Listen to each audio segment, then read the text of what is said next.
Good afternoon, everyone. Today is October 16, 2025. Welcome to the Board of Education work session. Let's all stand for the Pledge of Allegiance. The flag is in the back.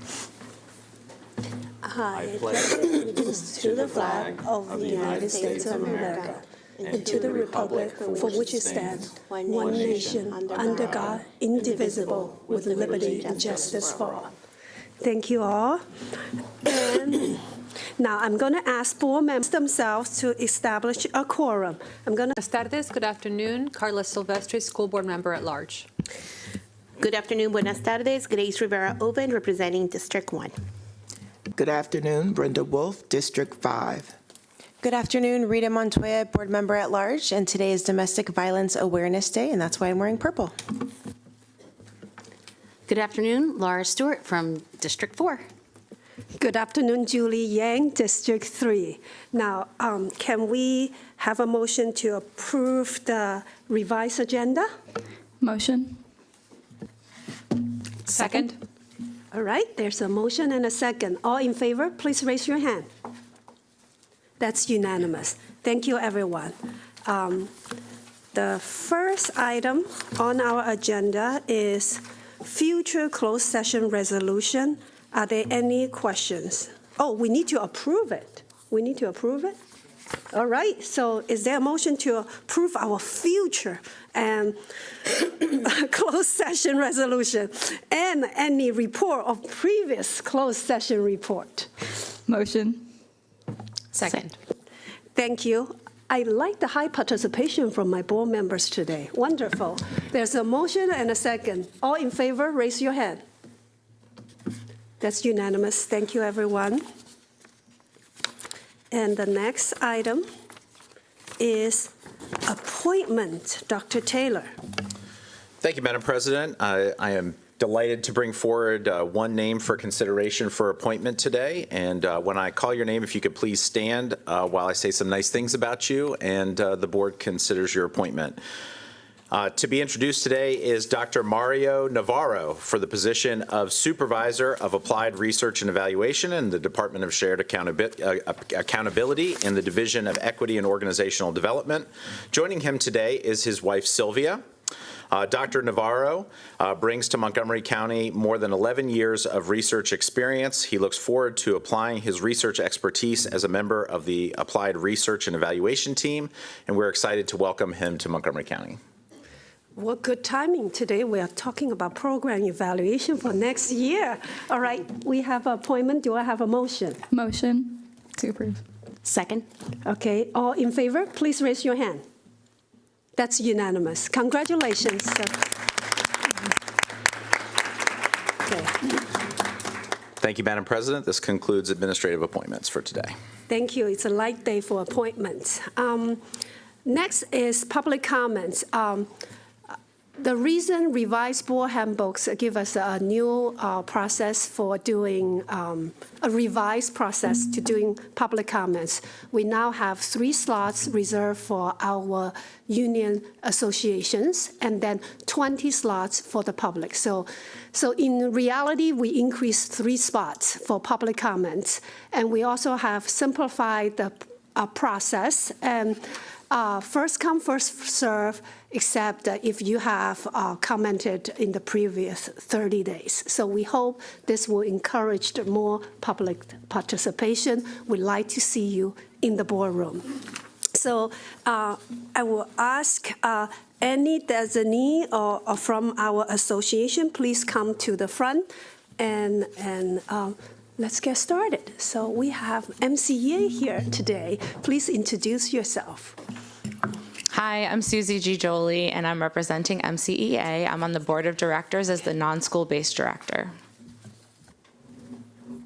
Welcome, Susie. Please proceed. Good afternoon, Superintendent Taylor, President Yang, and members of the board. My name is Susie. As I said, I'm a speech-language pathologist and a member of the board of directors. The message I come with today is simple. We are facing a crisis. MCPS-related service providers have waited entirely too long for relief from untenable workloads, and it is directly impacting the future of our vulnerable students, those in special education. Our contract has a ratio chart with SLPs listed at 1 per 57 students. That ratio is not even a requirement, but, quote, a goal that the Board of Ed would like to attain where possible and practical. In our last contract bargaining, MCPS was not even willing to discuss the goal, much less address the reality that many SLPs have caseloads far exceeding 1 to 57 and workloads that are drowning them. MCPS SLPs are saying enough is enough and leaving us. For several years now, we have been unable to obtain enough direct hires and have relied on increasing numbers of contractors, including virtual SLPs, whose lack of presence in the school building is a difficult obstacle.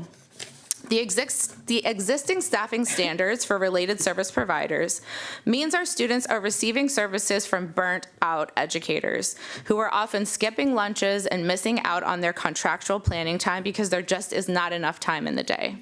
It means our students are being pulled in larger and larger groups, reducing the time each student actually gets to work on their unique goals. Transparently, it means the related services that MCPS is currently providing are woefully inadequate, through no fault of the providers. In every crisis, there is an opportunity to do something different, and the time has come for a change. We need to see meaningful changes to the existing staffing standards for related service providers that will allow us to do our jobs and to do them well. Please don't let our students and their families continue to suffer the effects of a lack of prioritization of related service providers in the budget. Make decisions that show MCPS special education community that you value our students and you want them to have truly individualized service provision. Thank you. Thank you, Susie. Next, I'm going to call the public to come to the front, and I have a bit of message. This is standard verbiage I have to read, so bear with me. So the Board of Education encourage public input on policy, program, and practices, and will consider the comments received. However, this public comment is not the right revenue to respond to the personnel matters, and that can be directed through the complaint or appeal process. Each speaker has 2 minutes to deliver comments. When your name is called, press the flat button and speak clearly into the microphone. A yellow light and a single beat indicate you have 30 seconds remaining. A red light and repeating beats signal that time has expired. Once you finish speaking, press the same button to turn off the microphone. Following the live testimony, audio and video testimony will be provided. Copies of the testimony are posted with the other materials for the meeting on board docs. I'm calling the first 6 community member to come forward. Michael Franklin, Victoria Hoffman, Darren Vieira, Hayden Cook, Lucy Liu Xuanzang, Joseph Shashedi,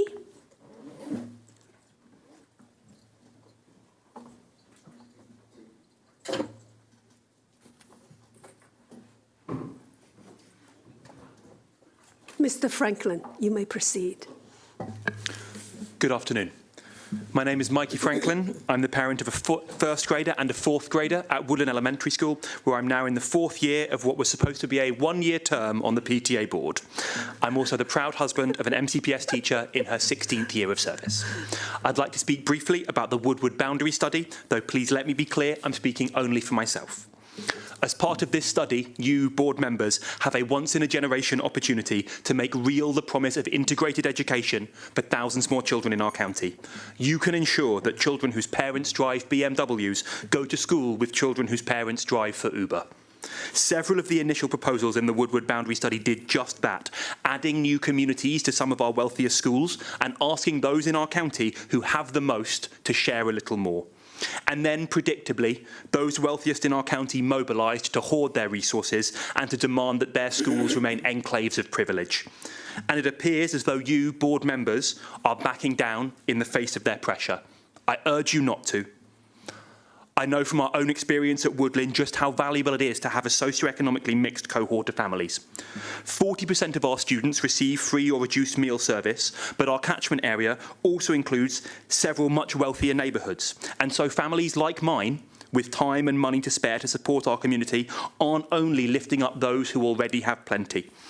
And those children who have plenty, like my own children, benefit deeply from knowing that not every child is taking foreign holidays or taking ballet lessons or riding a brand new bicycle each year. Ensuring that English language learners go to school alongside native English speakers doesn't just help the language learners, it builds empathy and resilience and creativity in the native English speakers too. When students who get their lunch for free eat next to students who don't, both sets of students are better for it. In my day job, I'm the director of a small synagogue and a trainee rabbi. Yesterday, I was in synagogue for the Jewish holiday of Simchat Torah, and we read in the book of Joshua the exhortation to be strong and of good courage. Making an affirmative decision to desegregate and diversify our wealthier schools will be hard. The backlash may yet be fierce. Be strong and of good courage, and do it anyway. Thank you. Thank you. Ms. Verhoeven. I am here today in my role as a proud Westland Middle School and BCC cluster parent. In 2019, MCPS conducted an analysis to understand the degree to which school boundaries facilitate equitable and optimal outcomes throughout the county. The study's final report clearly showed that our schools are deeply divided by utilization, diversity, and proximity. Traditionally underrepresented groups strongly support regularly assessing boundaries to ensure balanced school utilization and to promote diversity. The report called for intentional, data-driven action to reduce disparities and share resources more fairly. The original Woodward Boundary Study priorities took those goals seriously. They weren't perfect, but they shared responsibility, spread opportunity, and created a path toward progress. The revised maps, however, abandoned that progress. They failed to address long-standing inequities and instead prioritize so-called regional program lines. These lines protect existing boundaries for the most affluent schools, including my own, while shifting disruption and instability onto East County families. Equity cannot be achieved through words alone. It requires courageous action, a willingness to correct patterns of exclusion and not reinforce them. I also want to speak directly to my fellow BCC cluster parents. If we say we value equity and diversity, we must back it up when it counts. Our comfort zones, our property values, our boundaries, those cannot define what is right. When East County schools and families are destabilized so that ours remain untouched, we are part of the problem. Let's look beyond what we think we might lose and focus on what we all stand to gain. A county where every child has access to strong, diverse, and well-resourced schools. I urge the board, superintendent, and my community to reject these revised maps and restore a process that better reflects our county's values of fairness, transparency, and shared responsibility. Thank you.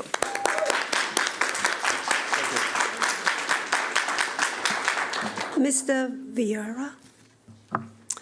Thank you. My name is Darren Vieira, and I'm the parent of a first grader at Woodland Elementary School in the Montgomery County Public Schools. I appreciate the opportunity to speak here today about the boundary study. I know that you serve on the board and you all do your best to look out for the well-being of all the students across our county, and I'm grateful for that. I know my daughter will benefit from the careful decision-making this board makes, and she'll do so for the next 11 years. I appreciate the board's efforts to consider diversity and equal access to educational opportunities for poorer students and minority students in formulating these redistricting plans, as codified in Regulation FAA. But it's surprising how far the recently released boundary proposals diverge from that objective. The board's own district-wide boundary analysis from 2019 found that our schools are becoming increasingly segregated by race and income, with schools in wealthier areas having access to fewer minority students and fewer students receiving free and reduced price meals. The board's first round boundary proposals in the spring boldly faced this problem head-on and strove to improve equitable access to the schools. In 3 of those 4 proposals, students from economically and racially diverse neighborhoods in Silver Spring would have attended Bethesda Chevy Chase High School, helping the county move towards more racially and economically balanced student bodies at its schools throughout the county. The proposal marked real progress in the county's efforts to ensure equitable access and educational opportunities. However, the recently revised boundary options appear to have been strategically designed to concentrate lower-income households and minority students in a small number of its schools in less wealthy neighborhoods. For example, high schools in neighborhoods such as Bethesda Chevy Chase, Whitman, and Walter Johnson, which already have the lowest percentage of students receiving farms, will see those numbers stay the same or even drop significantly. The new boundary proposals emphasize geography at the expense of equitable access to schools for the kids who live in Montgomery County. These newest proposals present a Hobson's choice because they all needlessly translate our county's racial and economic housing segregation into racially and economically segregated schools. The board should reject all of the current proposals in favor of the spring 2025 proposals that emphasized balancing demographic characteristics of its students. Thank you. Thank you. Mr. Cook? My name is Hayden Cook, and I'm an MCPS parent. I want to take this opportunity to express my deep concern about the revised Woodward boundary study options that were presented last week. At the beginning of this process, MCPS stated as part of their guiding principles for this study that boundary options should be, quote, especially strive to create a diverse student body in each of the afflicted schools in alignment with board policy, end quote. Recognizing that there are currently clear divides in socioeconomic status and academic performance between southeast and southwest sides of the county, all four initial options presented in May incorporated this guiding principle. Additionally, all four initial boundary options were fairly different from each other, and each initial boundary option made changes to all existing high school boundaries so that all existing clusters shared in the proposal's impact. Then, significant changes were made. When the revised options were released last week, it was clear that major changes were made to eliminate all considerations of equity. The farms percentage discrepancy between the southeast and southwestern sides of the county increased, and all four revised options have the BCC and Whitman boundaries identical to the current boundaries. The initial boundary options were based on data and reflected the values stated in MCPS and the board, not based on political pressure and influence from wealthy neighborhoods. By entertaining these revised boundary options, the board sends a clear message that equity can be compromised when power and privilege knock at the door. I urge you to reject all of the revised proposals. Do not be complicit in a process that prioritizes affluence over fairness. Reconsider the boundary proposal to make them fair and equitable, like the initial boundary study options that were presented in May. Thank you for your time. Thank you. Ms. Zhang? My name is Lucy Liu Xuanzhang. I'm here to express my deep concerns about the planned regional model for MCPS secondary programs. The proposed model would decrease equitable access to magnet programs rather than increase it, as MCPS claims. Try an exercise. Suppose you have a child who excels in STEM like we do, and ask yourself which region you would rather live in. Region 1, where the child will be able to apply to the nationally recognized Blair Magnet with experienced and well-loved teachers, or Region 3, where your child will only have access to a new STEM program put together in a rush. I think the answer is clear. That's not equity.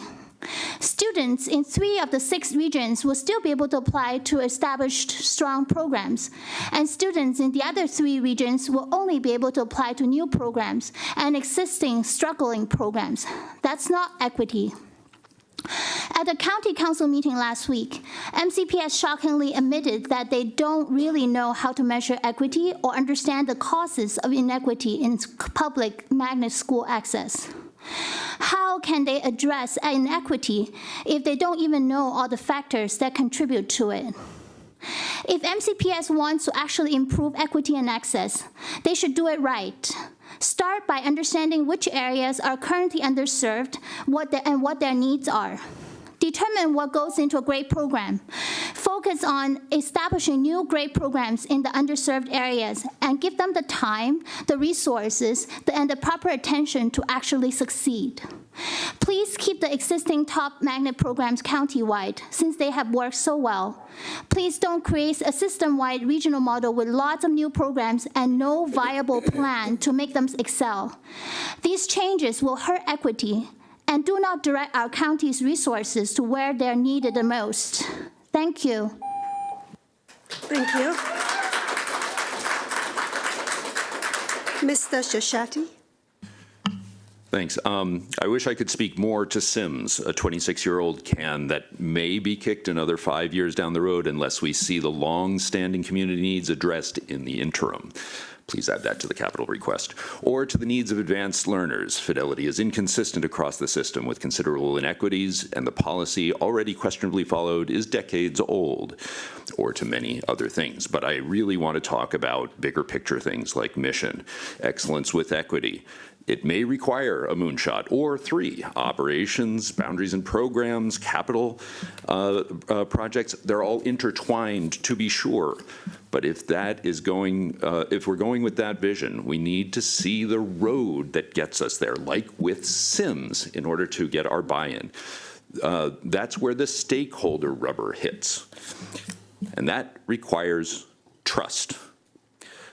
But that requires either results, and we haven't really seen results that comport with community interests a lot, or great transparency, and we haven't seen any of that.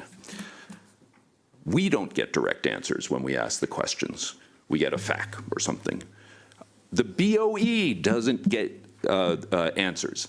If there are ideas that they have, the back and forth that they would have to do over months in order to get clarity would totally blow up any of the timelines that we're talking about.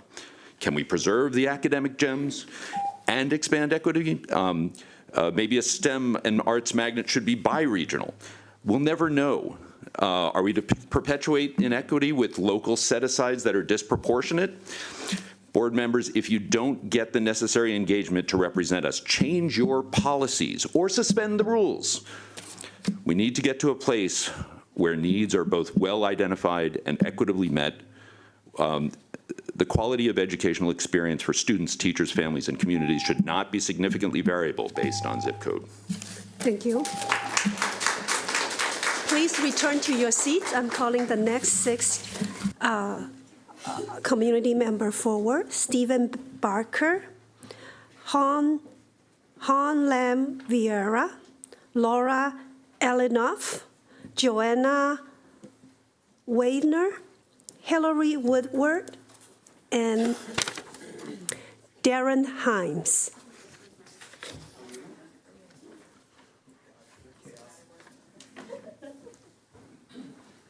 Mr. Barker, please proceed.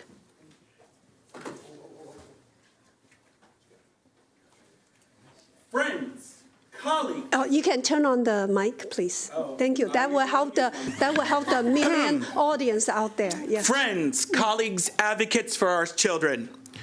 I, Stephen Barker, stand before you today as president of the Maryland Theater Education Association and as a passionate advocate for every child in Montgomery County Public Schools. I urge this board to take a bold step, a step that will define our commitment to a truly future-focused education. Embrace the MSDE revised K-12 theater certification and adopt a plan that expands classroom theater programs into every public school in our county. Every child, regardless of their neighborhood or background, deserves regular, high-quality arts instruction, especially in theater. Theater in the classroom is not a luxury. It is an essential vehicle for developing the social, emotional, and civic capacities that our democracy desperately needs. Think about the outcomes. Deeper empathy and perspective taking, stronger collaboration and problem solving, clearer communication and critical thinking, richer civic dialogue, literacy, and democratic practice, kinder, school-wide climates, and inclusive spaces. Expanding classroom theater to every school is an equity-first strategy. Arts magnet programs are short-term valuable. They concentrate resources and opportunities, often serving those with existing advantages, while also draining local areas of inspiring talent and community pride. Investing in universal classroom theater is a guaranteed return in stronger schools, fairer opportunities, and a more resilient democracy. Prioritize schools with the greatest barriers to access first, and commit to annual public reporting on access, staffing, and student outcomes. To make this a reality, I call upon you today to adopt a countywide plan that phases in full-time, standard-aligned classroom theater programs in every school. Democracy is dialogue, dialogue is democracy, and theater is both. Thank you. Today we have a clapping for public comment. We don't usually see that. All right, so next, Ms. Lam Vieira. Hi, thanks for having me. I am a Woodland Silver Spring parent. The current boundary options don't address really any of the core issues facing our education system, and instead reinforces socioeconomic segregation and by default racial segregation, while still underutilizing our capital resources. The plans address overcrowding mostly by reshuffling students in higher need poverty clusters, which concentrates needs instead of balancing it. Frankly, it's containment, while affluent West Side schools such as Whitman and BCC remain relatively unchanged. A system that allows one school to sit at 6% farms and another at 60% is not equitable. The boundaries do not utilize our transit options. The Purple Line, which is estimated to cost $10 billion and runs right through South Woodland catchment area that includes Woodside and Lintonsville and ends blocks from BCC. Yet options A through D don't realign boundaries to rail. We keep sending kids on long bus rides instead of creating rail-aligned school paths. This is particularly disturbing to Silver Spring families that have endured years of Purple Line construction. I've run the data. Even one simple move that utilizes the Purple Line would better address equity, access, and crowding more evenly. First, abandon the arbitrary region constraints. Changing the articulation of Woodland south of Georgia to Westland and BCC High School directly leverages the Purple Line to Bethesda. Changing Woodland north to schools like Odessa and Walter Johnson, students get shorter trips while using available school capacity. This enables BCC and Walter Johnson to finally participate. Einstein is relieved of farms needs rather than further loaded. We see real overcrowding relief to Sligo and Einstein and transportation aligns with high-capacity rail, which cuts miles and time. Student cohorts have clear elementary, middle school pathways. Your boundaries show your values, and segregation by any other name is still segregation. So I hope you reconsider. Ms. Alanoff? Go ahead. Hi, I am a mom of 3 kids in middle school and high school and a pediatric nurse. When Superintendent Taylor joined MCPS, his entry plan promised community engagement, transparency, and trust. Referring to his own experiences at BCC High School as a BCC High School student in the 1990s, Dr. Taylor acknowledged that inequalities within MCPS still persist today, and that when it comes to exciting programming and adequate facilities, there has not been a lot of love for the east side of the county. Both Dr. Taylor and MCPS have had the opportunity to provide leadership for our entire community, particularly those that are less loved. But in each recent endeavor, they have neglected their promises of trust, transparency, and community engagement. Mislabeling the Woodward boundary study directly deterred large portions of the eastern side of the county from engagement. Despite feedback from you guys, MCPS refused to pivot on the survey name or the communication approach. Was it repeated lack of oversight or just deliberate deception? MCPS is now choosing to fast-track a radical overhaul of academic programming without meaningful community engagement and very limited inclusion of academy coordinators. The regional model dissolves the DCC in extremely impactful detail that has been refused to be declared for months. In this model, MCPS has unilaterally identified assets to redistribute, choosing which communities it will continue to bolster and which it will continue to leave behind. Furthering distrust, MCPS is now tethered this regional programming model to the boundary study and suggested that the Board of Ed may not even be needed to approve this jumbo package. And last but not least, the CIP, despite years of engagement from the Sims community on the unacceptable condition of our building, there is no CIP allocations for the current critical safety issues, the ongoing roof leaks, the active mold in my child's classroom, the asbestos exposure, the unsafe stairwells, the lack of emergency egress planned. We are asking you to hold MCPS accountable. You are our elected officials. Please govern for your community.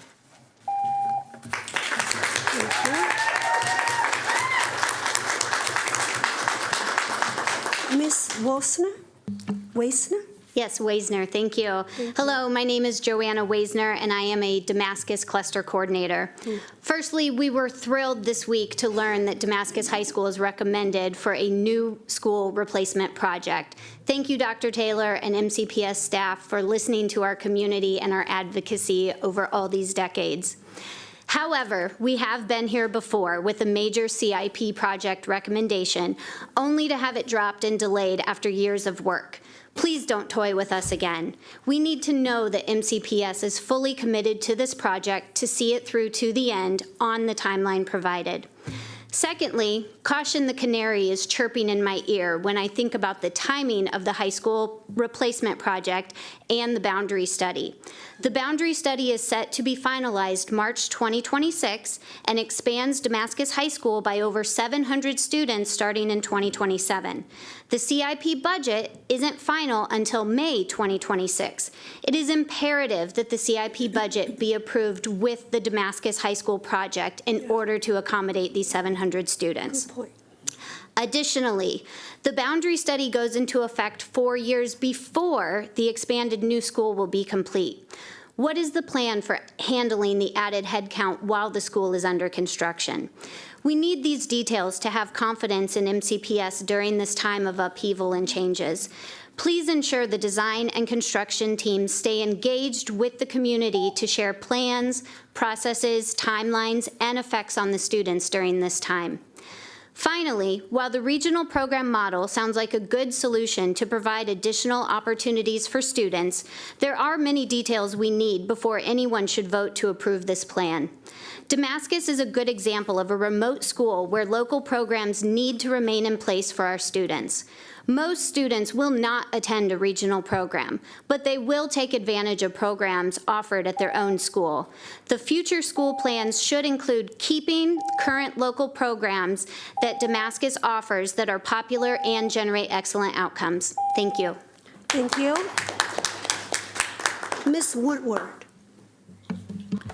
Hi, my name is Hillary Woodward. I'm the parent of a 7th grader at Newport Mill Middle School and a 5th grader at Oakland Terrace. I'm here today to urge MCPS to slow down the timeline for the implementation of the program analysis. We all want more programs and more access, but MCPS is moving too quickly to do this right. I only learned about MCPS's proposal to change program access across the county in August. I went to a parents' meeting at Einstein, our home high school, and was shocked to find out that my 7th grader is scheduled to be in the first class enrolled in these proposed new programs.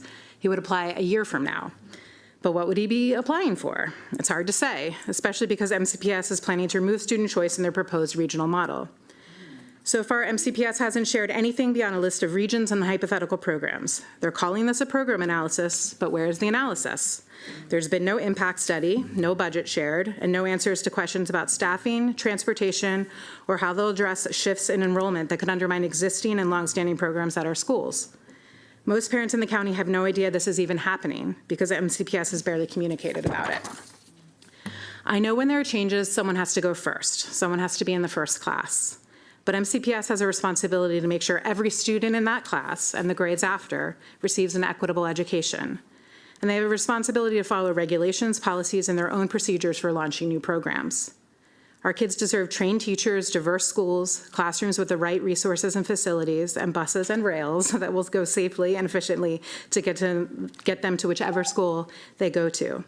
MCPS at this point has no way to guarantee any of that will happen. We're being asked to trust that this will all work out, but our kids, including my own 7th grader, only have one chance at high school. I'm urging MCPS to slow down, do their homework, and get this right for all of our children. Thank you.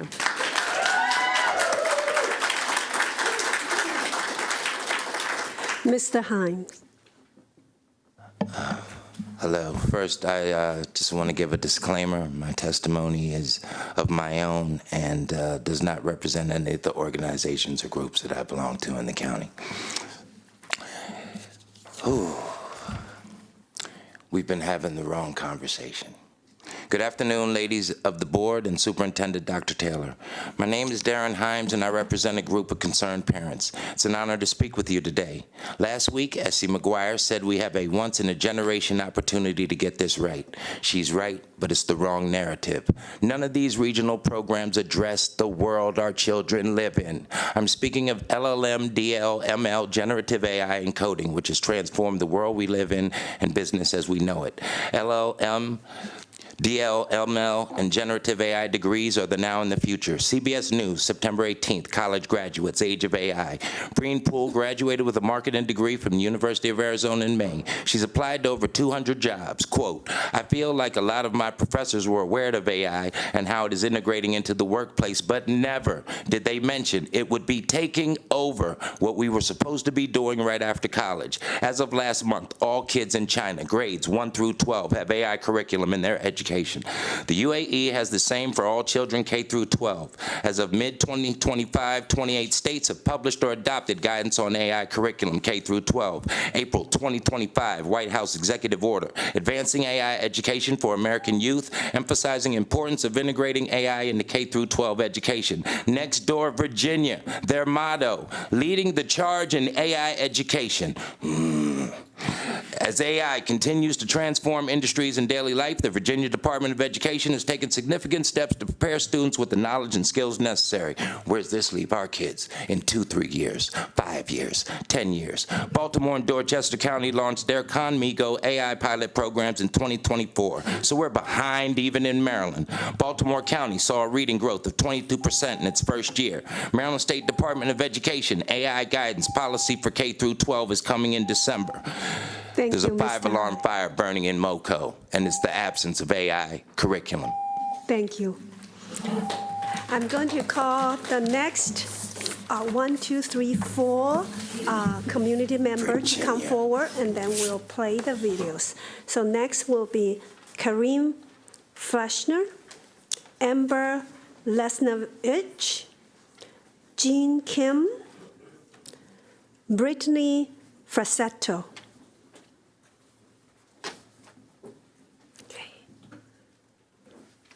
Ms. Fleshner, go ahead. Good afternoon. My name is Karen Fleshner, and I'm a parent in the Down County Consortium.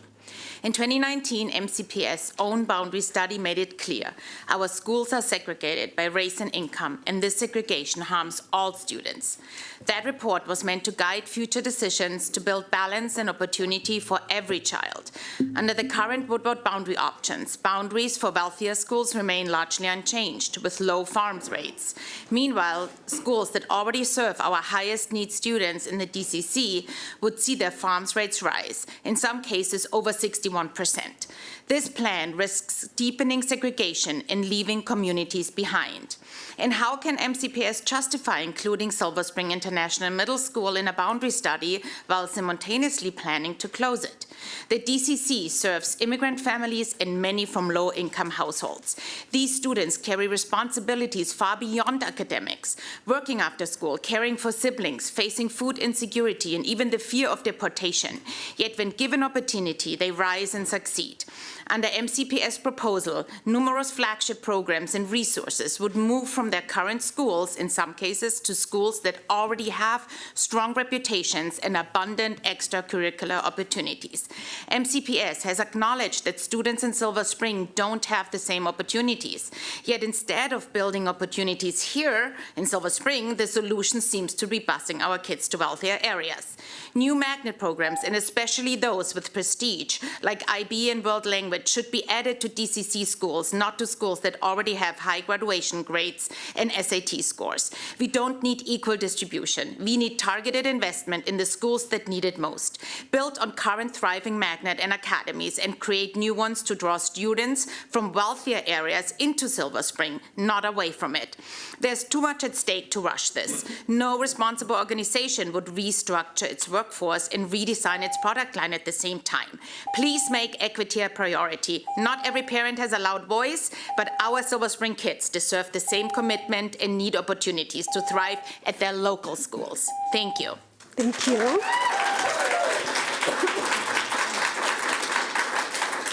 Ms. Nasnevich.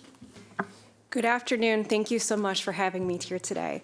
As a teacher for Albert Einstein High School, I wanted to speak on behalf of my students and for my colleagues.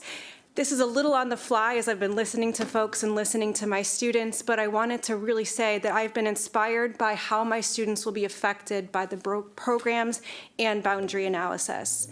Yesterday, when I told my 7th period that I would not be here today because I was going to be speaking to the Board of Education about the programs, my student Jaleesa said, "Wait, VAPA might go away, that's me."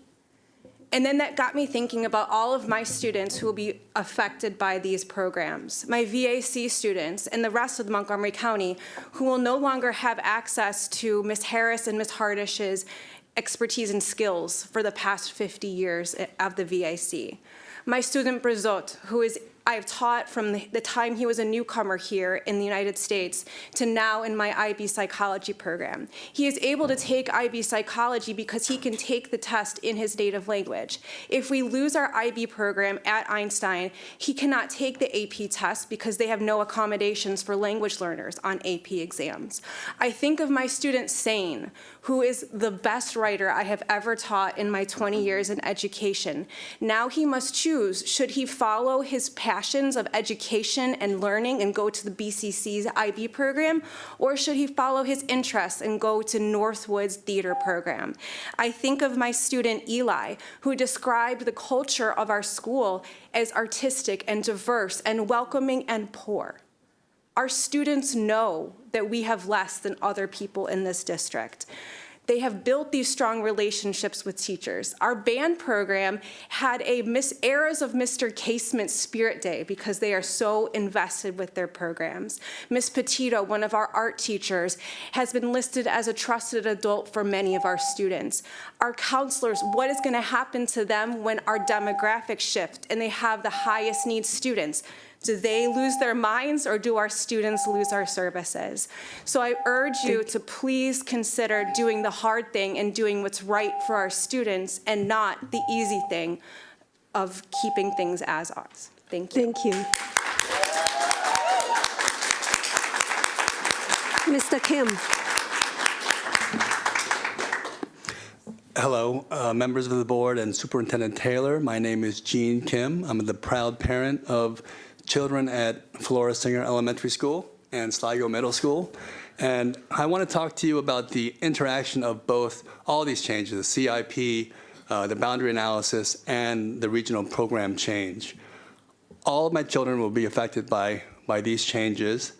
I understand the need for boundary analysis and many of the changes that are urgent.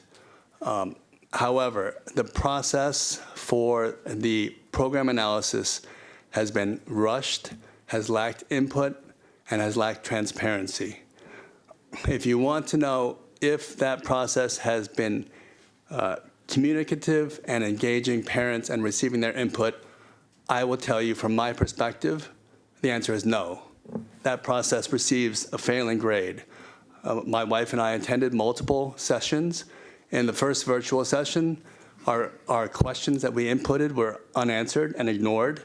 And in later sessions, they didn't even allow any questions to be entered. That is not a respectful, transparent process that builds trust.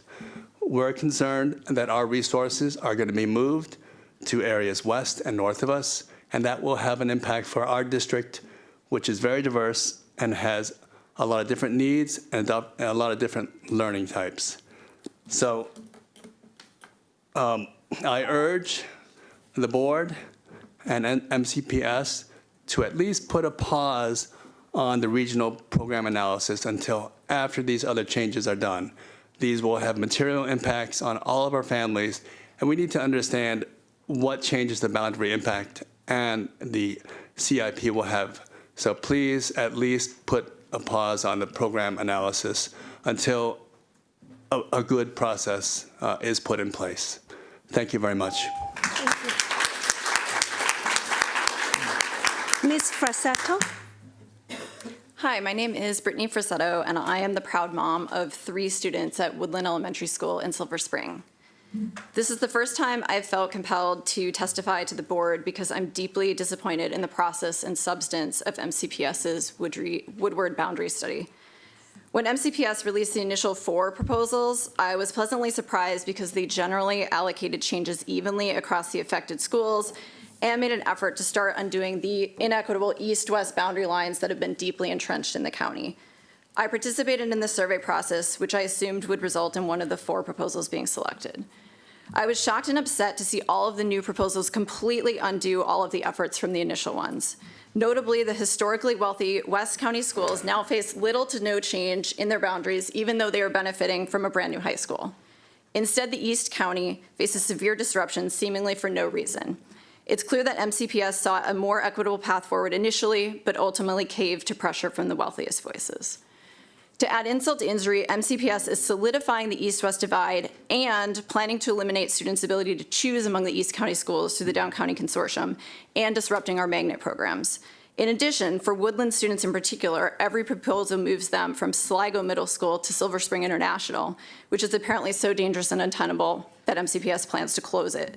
Notably, MCPS made this announcement a week after releasing the new Woodward boundary proposals and after asking parents to provide feedback through information sessions and surveys. There are severe inequities in Montgomery County, and I'm disappointed that MCPS is further entrenching them through the combination of boundary studies, magnet program redesigns, and school construction projects that are happening in an opaque and rushed process. I urge the board to ask hard questions of MCPS leadership, to reject all 4 Woodward boundary proposals, and to demand a process and results that are fair and equitable for all children in this county. Thank you. Thank you. MCPS TV, please play the 4 video testimonies. Hi, my name is Joanna Chilcote Fellows. I'm the drama director at Seneca Valley High School, where I've taught for 15 years. I'm deeply concerned about how the Regional Hub program will impact performing arts programs like mine. Our program is entirely enrollment-based and subject to administrative discretion. That means every single year, theater teachers across the county are fighting to keep their programs alive. Between November and January, while we're teaching multiple preps, directing productions, and running holiday events, we're also visiting middle schools to recruit students. We're having conversations with counselors, following up with individual kids, schmoozing our admin, and praying that our numbers will hold and our jobs will be safe. Every year for me, it comes down to 7 kids. The difference between offering an advanced class or squeezing every theater prep into one section. Across this county, teachers are fighting just to keep a single theater section open, or teaching 40 kids in one period because admin can't or won't staff another. If another school is labeled the Performing Arts Hub, that work becomes nearly impossible. Families will assume that's where the best opportunities are. Enrollment will shift, not necessarily because teaching is better, but because the county branding is louder. The results, lower numbers, fewer sections, cuts to staffing, years of progress undone. Even with strong enrollment and active recruiting, it is always down to the wire, and the hub model throws another wrench in. It will take kids out of our programs and displace them. And with more IB and CTE programs moving into Seneca, admin priorities will shift towards those named hub programs. The regional hub program doesn't strengthen programs, it destabilizes them.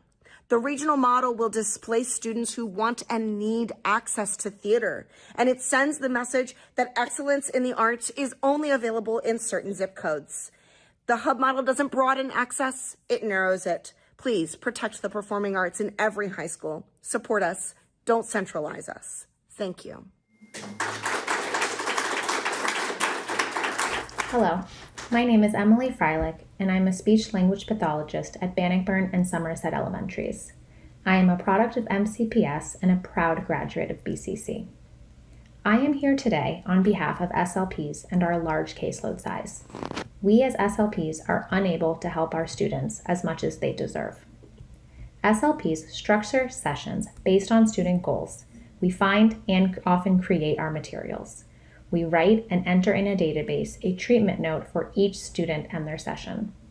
We conduct and write evaluations and are tasked with what often seems like a never-ending list of paperwork. In any school, SLP caseloads get big, quickly, and increased caseload sizes lead to bigger therapy groups, meaning less opportunities for students to practice, less effective and less productive sessions. The MCEA contract has a ratio of 1 SLP to 57 students. Many SLPs have caseloads well above this allocation, myself included. Last year, across my 2 schools, my caseload was up to 64 students. My workload was immense, and I had to combine students in groups that caused behavior issues, at times resulting in aggressive manifestations. We are facing an issue. I urge the board to think of our students and what they can accomplish with our support. SLPs want to help people communicate. It is in our blood. But every day, we face a reality where we struggle to do that, by no fault of our own. We are unable to provide the services that our students deserve. How are we as a district and a community supporting our students? What are we doing to make a change in their lives? MCPS can do better and must do better. It's time to make a change. It's time to lower the SLP allocation and put our students' needs first. Thank you.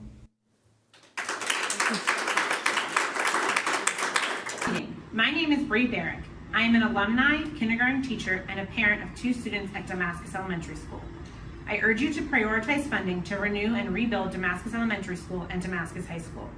Damascus Elementary School was built in 1934, nearly 100 years ago. The big projects since then have been to fix issues that would prevent the school from operation, such as repairing a leaking roof and the addition of a security vestibule.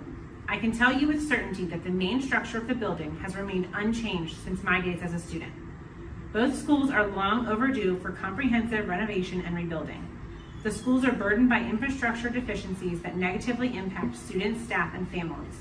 Most notably, Damascus Elementary School faces layout issues that cause accessibility complications for our Learning for Independence and school community-based learning programs.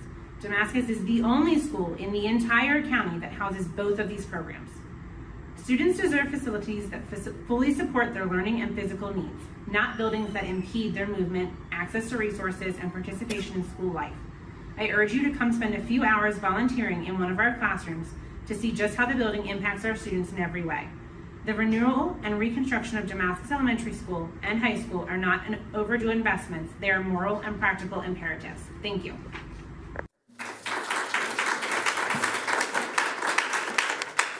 Hello, my name is Tessa Walker, and I'm the Director of Choral Activities and Adaptive Music at Seneca Valley High School, where I have taught for the last 7 years. I'm speaking today to share my concerns about the proposed regional hub model. While I understand the intention is to expand opportunities, I believe this model could actually create inequities and harm existing programs that are already thriving in our schools. Right now, it's unclear how certain schools were chosen as program hubs. The selection process feels arbitrary in some cases and doesn't seem to reflect which schools are actually strongest in those areas. By labeling one school as the hub, we risk implying that other schools are somehow lesser, even when they have excellent teachers, strong outcomes, and well-established programs. A simple label can change perception, and perception can affect enrollment, morale, and reputation.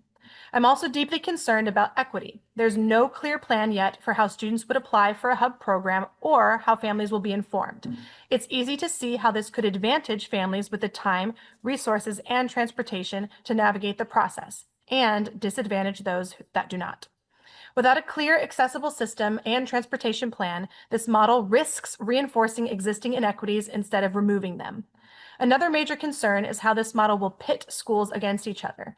Right now, colleagues across schools share ideas, resources, and professional development that strengthen programs for everyone.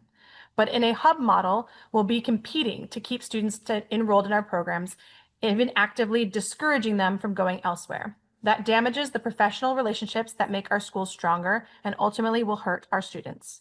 When programs move away from home schools, we risk weakening the sense of community and pride that make those schools strong in the first place. Before this plan moves forward, you need to consider the lack of transparency, the clear inequity, and the potential harm this model could cause. Let's strengthen the programs we already have rather than dividing schools through a label that doesn't reflect their true quality. Thank you for considering these concerns. I will ask the 4 members to return to your seat, and then I'll open the dais for questions and comments from my fellow board members. I'm going to start from this side of the dais. Ms. Malone. First, I want to commend everyone for coming out and speaking today, and I want to especially highlight Ms. Lucy's and Ms. Woodward's testimonies. I want to emphasize their concerns about how imperative it is that in this process we proceed with caution and carefully consider all the factors that are included in our analysis. As a student in the Blair Magnet STEM program, best friends from Sligo, Einstein, and so many other schools that parents came out to testify today, I can say that there are a multitude of factors that contribute to a successful program beyond what can simply be captured on paper. So I hope to see improved communication in the future about all factors considered in these studies. And I also want to shout out Ms. Amber and echo her words on how important teachers are towards a student's education. I am incredibly grateful to everyone who has helped me and put me in this position in the first place. They've played a major role, and I think it's an incredibly important factor, too, which goes on to these studies. Thank you. Ms. Zimmerman. Thank you. I also want to thank all of the really engaged folks that are here today. The passion is really palpable and very moving. It really touched me how many people are here and how deeply you care. It's just really wonderful to see and to hear from you. I also want to address some of the staffing standards. I think that's something that we as a system need to be looking into and making sure that there's equity there. And then furthermore, as we're talking about other staffing issues, I would like for the system just to share the offerings that will be available at all high schools, should we choose to move forward with the program model, as well as staffing plans to keep access to programs. An example would be a theater program in all of our schools. Thank you. Ms. Silvestri. Yes, again, thank you for coming here today, taking time out of your workday to give your perspective. I've said it before, we roll out a lot of these programs, but it's super important to hear from the parents that are going to be most affected. And so thank you for coming to share your perspective on how this looks from your point of things. It is a process. I am also just digesting all of this information. You learn the first set of maps and then new ones come up. So it's a process, and I ask you to walk with us. We're going to be spending some time this afternoon discussing this. And I know the board wants to see more community engagement because I agree that this hasn't reached most of the parents in Montgomery County Public Schools, and it is a big decision. So stay with us, and we hear you. And it is an iterative process, so we are not there yet. We have a long way to go. Thank you for your testimony. Ms. Rivera-Robbins. Thank you. Just echoing my colleagues, thank you all for being here. I'm really delighted to hear that your main concern in this process is to ensure that we have access for all. Especially those kids who look like me, and those parents who cannot be here, who look like me. So I appreciate the sincerity on how our community wants to ensure that, that we're doing the right thing. I think, opportunities, when they're gone. And with that, opportunities are gone for thousands and thousands of our kids. And I cannot emphasize enough that we need to ensure that every child has access to the programs that we offer in this county. So with that, thank you. I just want to say thank you for the care that you show for our children. And Ms. Walsner, I think she's still here. Hello, Joanne. Nice to see you. You had some really good points. I was just at Damascus this morning, celebrating with our wonderful young people the celebration of Latinos in our wonderful county. I don't know if Dr. Taylor would like to say, but I know these were some really good points about it. I don't know, Dr. Taylor, if you just want to say a few, but also mine as well with the elementary school, Damascus Elementary School. We know ADA is a huge issue. You know that I have known that for even as my days on the Board of Elections. That has been a painful point. So I think we have some good news. So I'm going to let Dr. Taylor take the mic. I'll cover that during boundary because there's Just very quickly. some great opportunities to explore for sure. Ms. Wolf. I'd like to echo the comments of my colleagues. Thank everyone for coming today. Clearly, we could hear the passion from all of you. It is our intent to increase opportunities around the county and equalize the programs. That doesn't mean that we're going to do this without real thought and real input, and we value your input. I'd also like to thank, I can't remember his name, but he was speaking about the AI policy. Mr. Himes. Mr. Himes, yes. I do think it's important that we start trying to ramp up and think seriously about how we're going to be able to use that, incorporate that into our curriculum. Because as he says, we haven't spent as much time, of course, we've been spending our time on boundaries and programs, equally important, but I do think we have to consider that this is the future and get busy on it. Thank you. We do have AI policy. I know we have a policy, Yeah, but we don't have a curriculum. Yeah, coming up today. All right, Ms. Montoya. Thank you so much. I appreciate everyone coming out. I know it's not easy to get here and move your schedule around, and so I do appreciate that, as well as all of our folks who submitted testimony via video, which is just as good as showing up. So please, if you can't make it physically here, it's okay to submit video. I do want to, before I speak about what most of you came here to talk about today, I do also want to thank Mr. Himes, because I think this is a really important point that is getting lost, but it's here, right? AI is here. And if we don't teach our children how to navigate those spaces, then the internet will. And I have 2 young children, and that is not who I want educating my children on this topic. So I recognize we have that on the agenda today, but it doesn't really touch that area. And I do think that's something that is extremely important as someone who has school-age children. But I want to, I just want to say, you know, and I believe it was Miss Lamviera. Yes, Ms. Lamviera, who said that boundaries are value statements.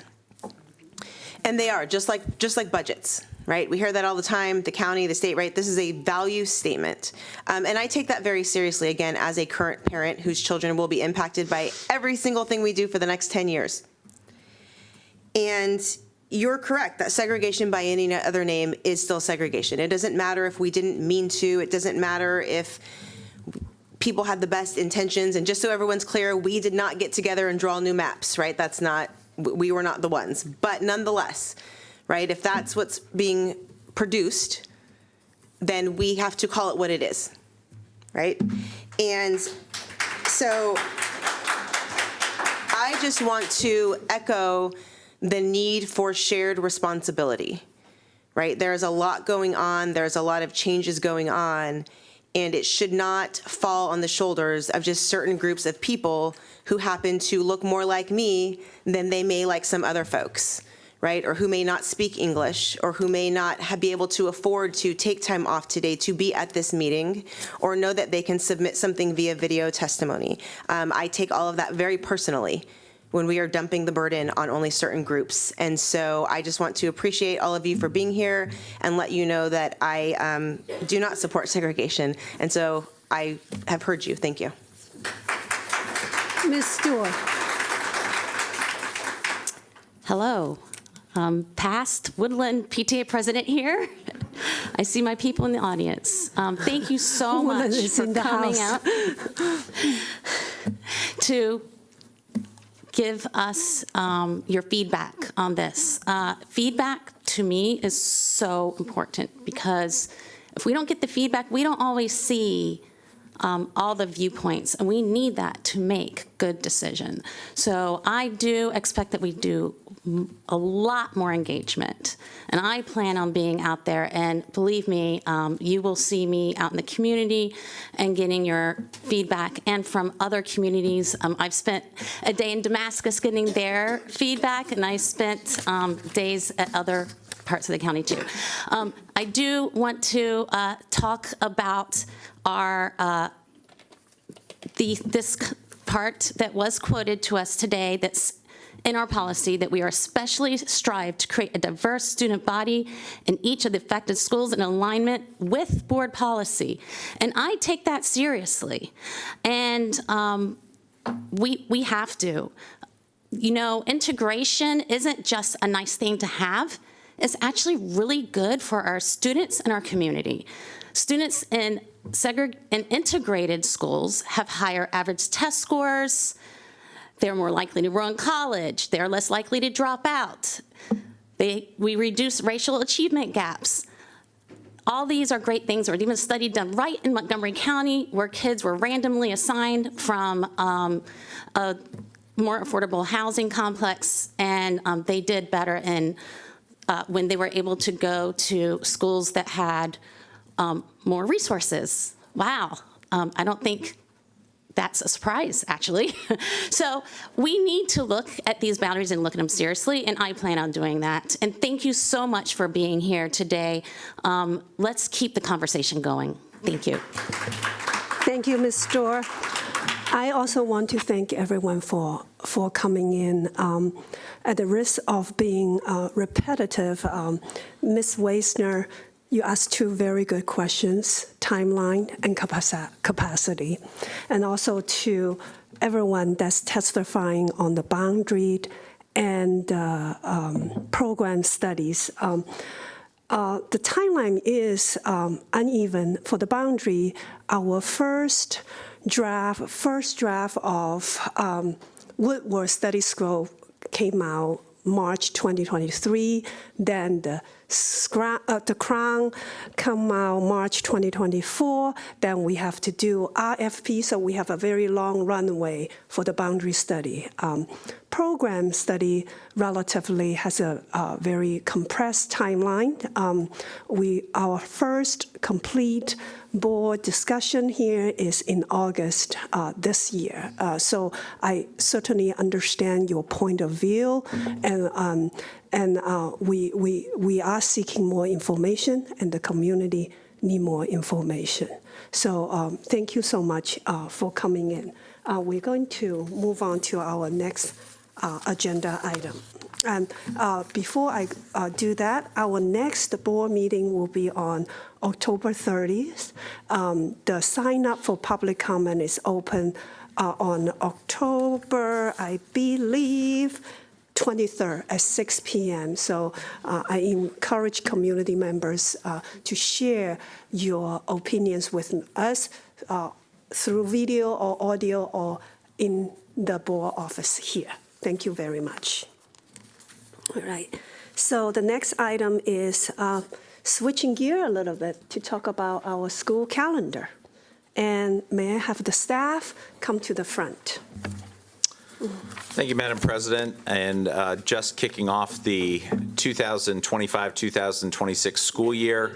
So, of course, we jump right in and talk about next school year and discuss the school calendar development process for 26-27, which reflects input from students, staff, families, and the community to create draft calendars, which can be used to gain additional feedback from our stakeholders. This development process and the preliminary draft calendars we will discuss today align to goals 1, 2, and 3 in the MCPS Future Ready Strategic Plan. MCPS provides a school calendar that allows for effective use of time for teaching and learning, for professional development opportunities, and for planning instructional strategies focused on improving student achievement while maintaining our lens on equity for all students and our commitment to community engagement. There's a lot going on in our school calendar, and I can't wait for Ms. Malchody to talk about it. So I'm going to pass things over to our Executive Director in the Division of Operations, Mrs. Kat Malchody, who will give today's presentation. Good afternoon, ladies and gentlemen. Thank you so much for having me. As I say often, this is like the biggest privilege that I have as a longtime educator in this county, is to be a part of this development process. And before I start, I want to take a moment to thank everyone who is a part of this process. I get texts and emails all the time, even about 5 minutes ago, saying, so excited for you. Thank you for representing our voices in this work. And so I just want to take a moment to thank all of the people who participate in this process. This is my 3rd year as part of the school year calendar development team, and it's just such an honor and a privilege to be able to be a part of this work.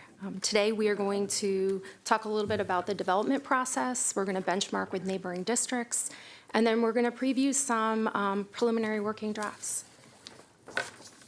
As Dr. Taylor stated, this development process is aligned to goals 1, 2, and 3 in our amazing strategic plan. In terms of the calendar development process, we are aligned to the MSDE guidelines, as well as the standards in policy IDA, which is the school year calendar.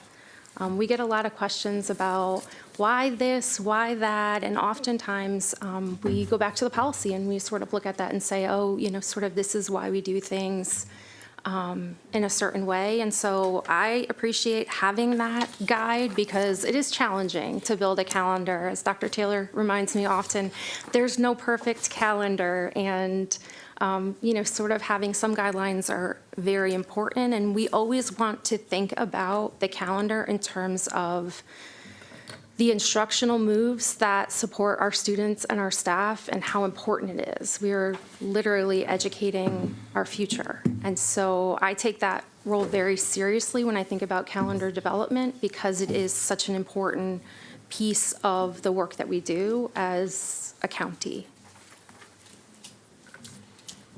Okay, so we are here for our first official board discussion on October 16th, and then we will go back to our communities and continue to get feedback. We will meet with policy management again in anticipation of the adoption of our calendar on December 11th. Today, we are going to take a look at 4 preliminary drafts. As I said, no perfect calendar, and we have to balance things. You have 4 preliminary drafts in front of you, and they are a starting point. And so when we meet with our calendar committees and when we start to put out, sort of some of the early versions, we talk about some of the big pieces of work that go into our calendar. And so we have 4 preliminary drafts that we wanted to bring forward for you to look at. The biggest differences are the beginning and end, which is one of the things I hear often in terms of feedback from people. If you're going to talk about the beginning of the calendar and the beginning of the school year, I want to talk about the end.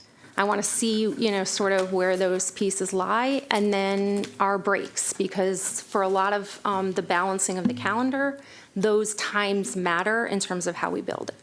And so we'll be taking a look at those drafts in a few moments. I'm going to go back to that because I just want to talk a little bit about some of the other pieces of it. We benchmark with neighboring districts. This is something we take also very seriously in this work. We like to see what is going on in other parts of the county and nearby areas.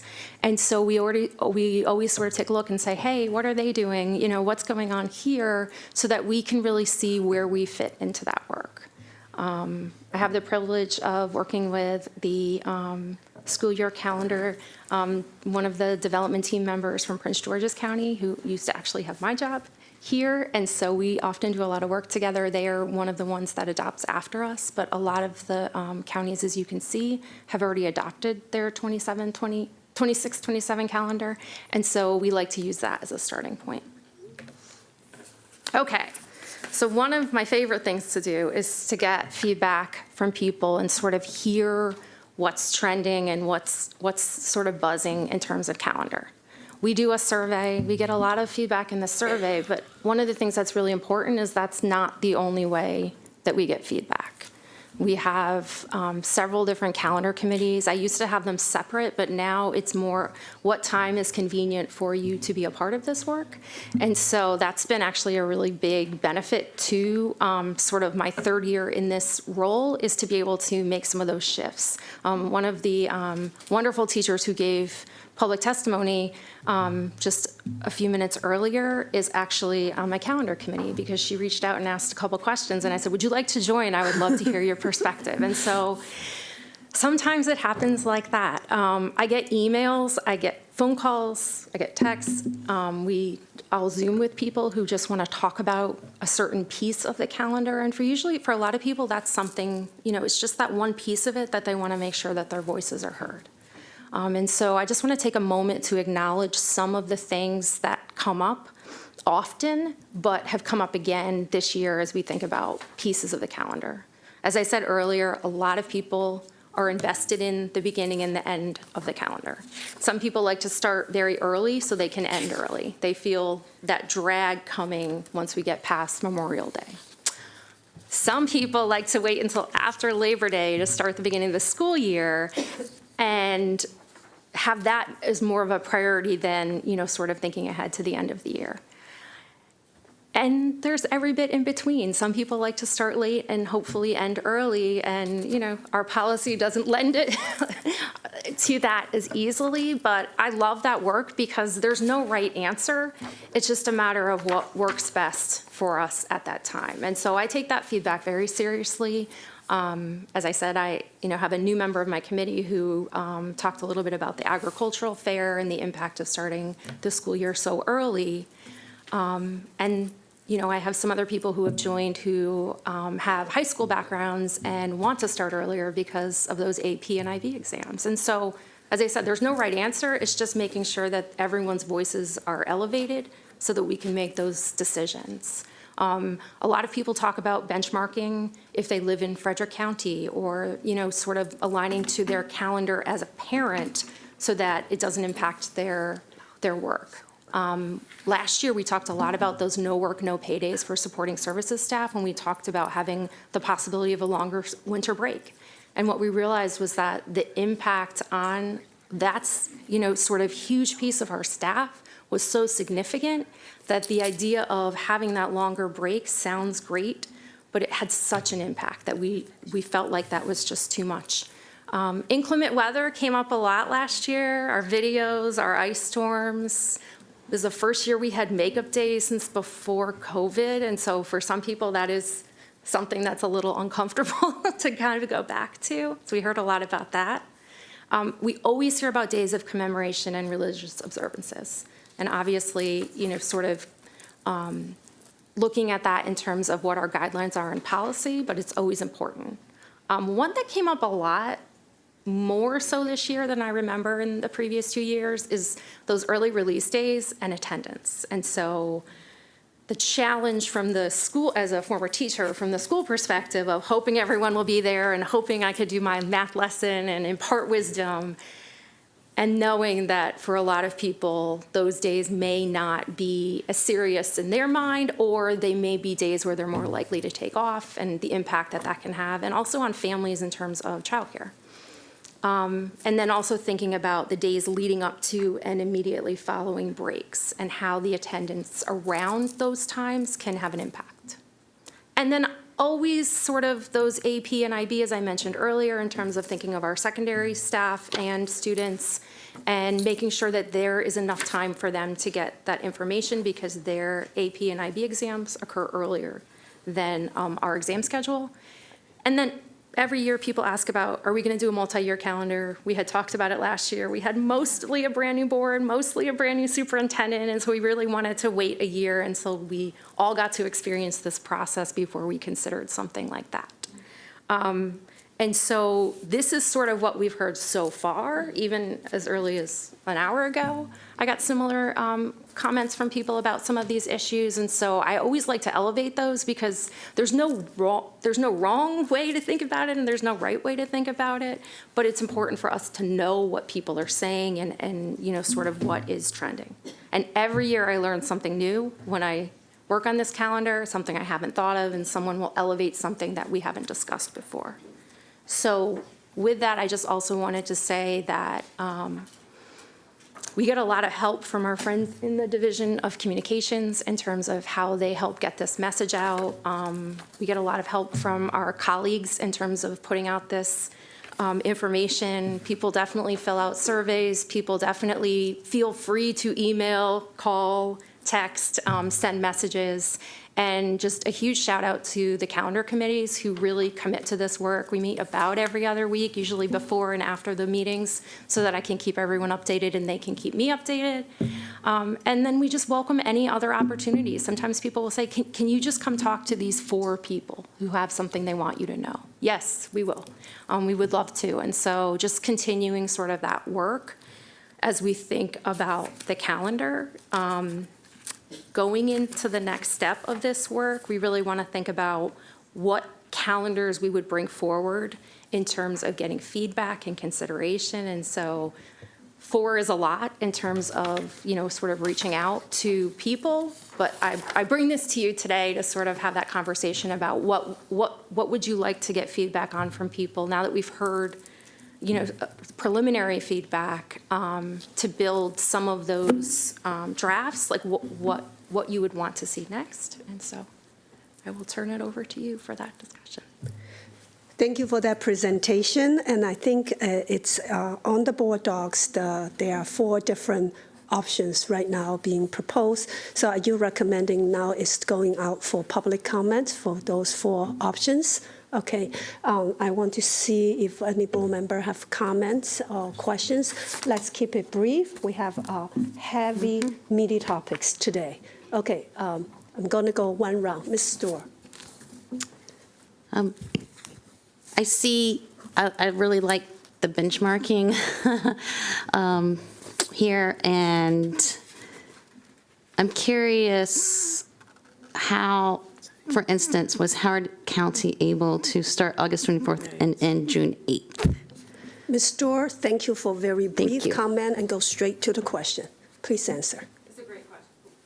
It's a great question. A lot of people ask it. And so some of it is related to days in between the first day and the last day that we either have non-instructional days, holidays, professional days.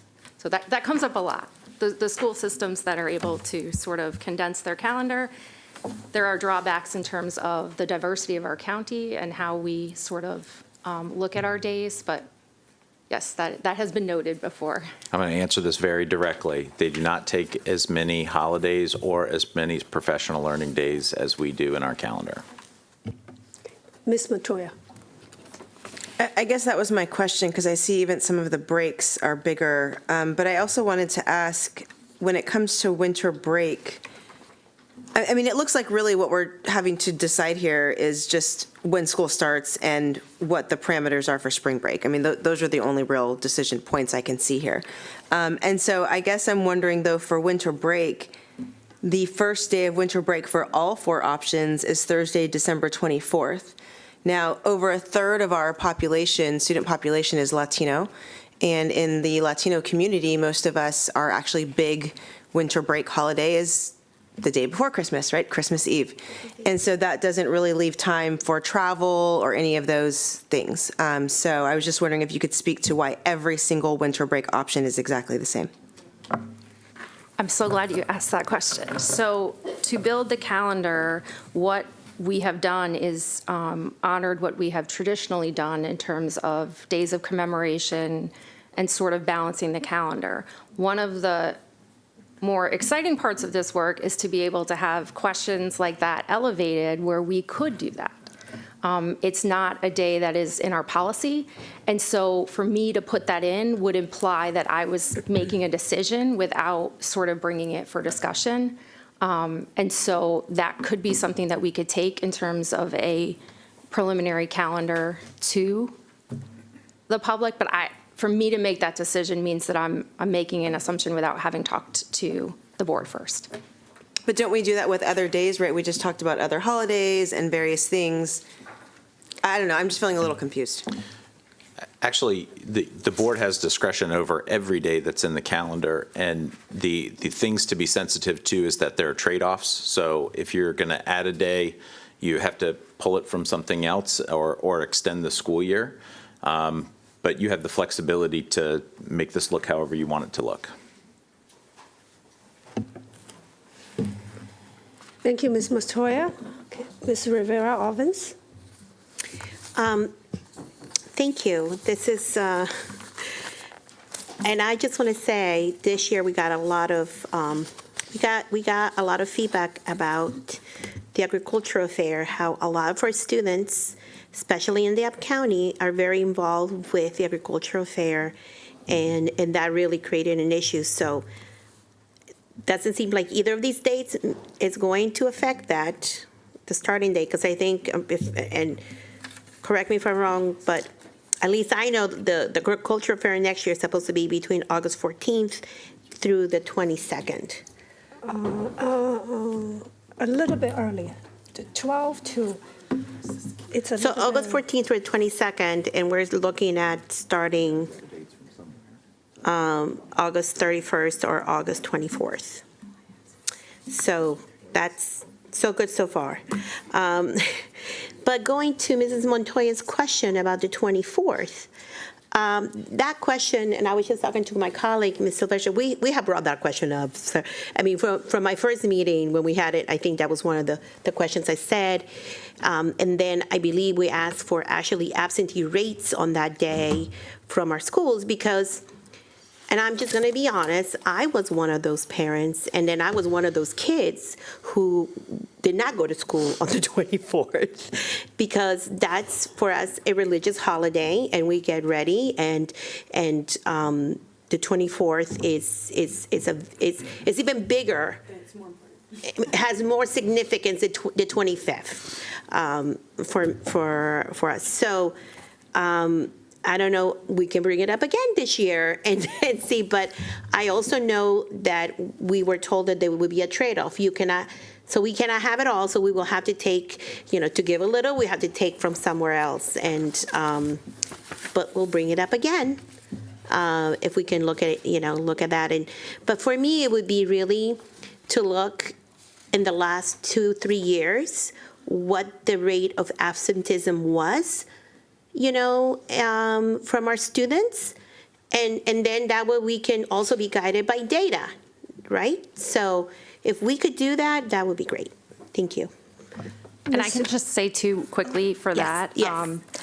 That was part of the big discussion last year about, because we only had 2 days in a week, why we talked so much about the 2-week winter break. And so a slight hesitation on my part was knowing that a 2-day week creates, so, yeah, it's a little tricky.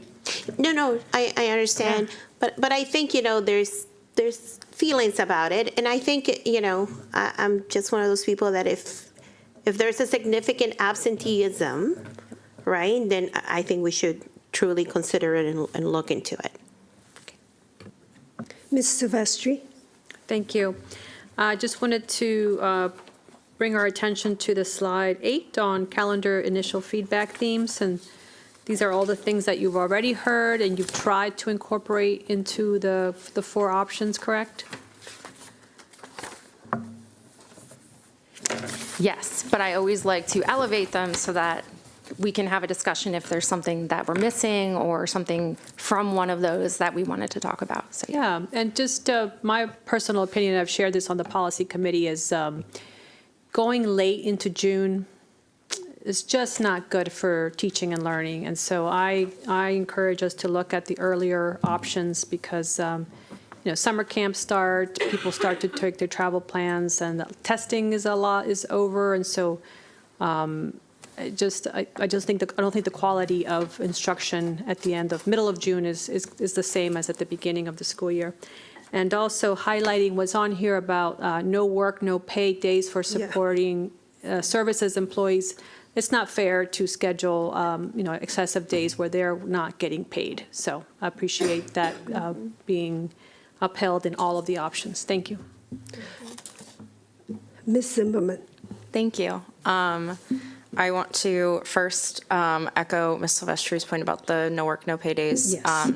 If it could even be outlined for us, the number of no work, no pay days in each option, that'd be very helpful because that is a big decision point for us. Yeah. Thank you.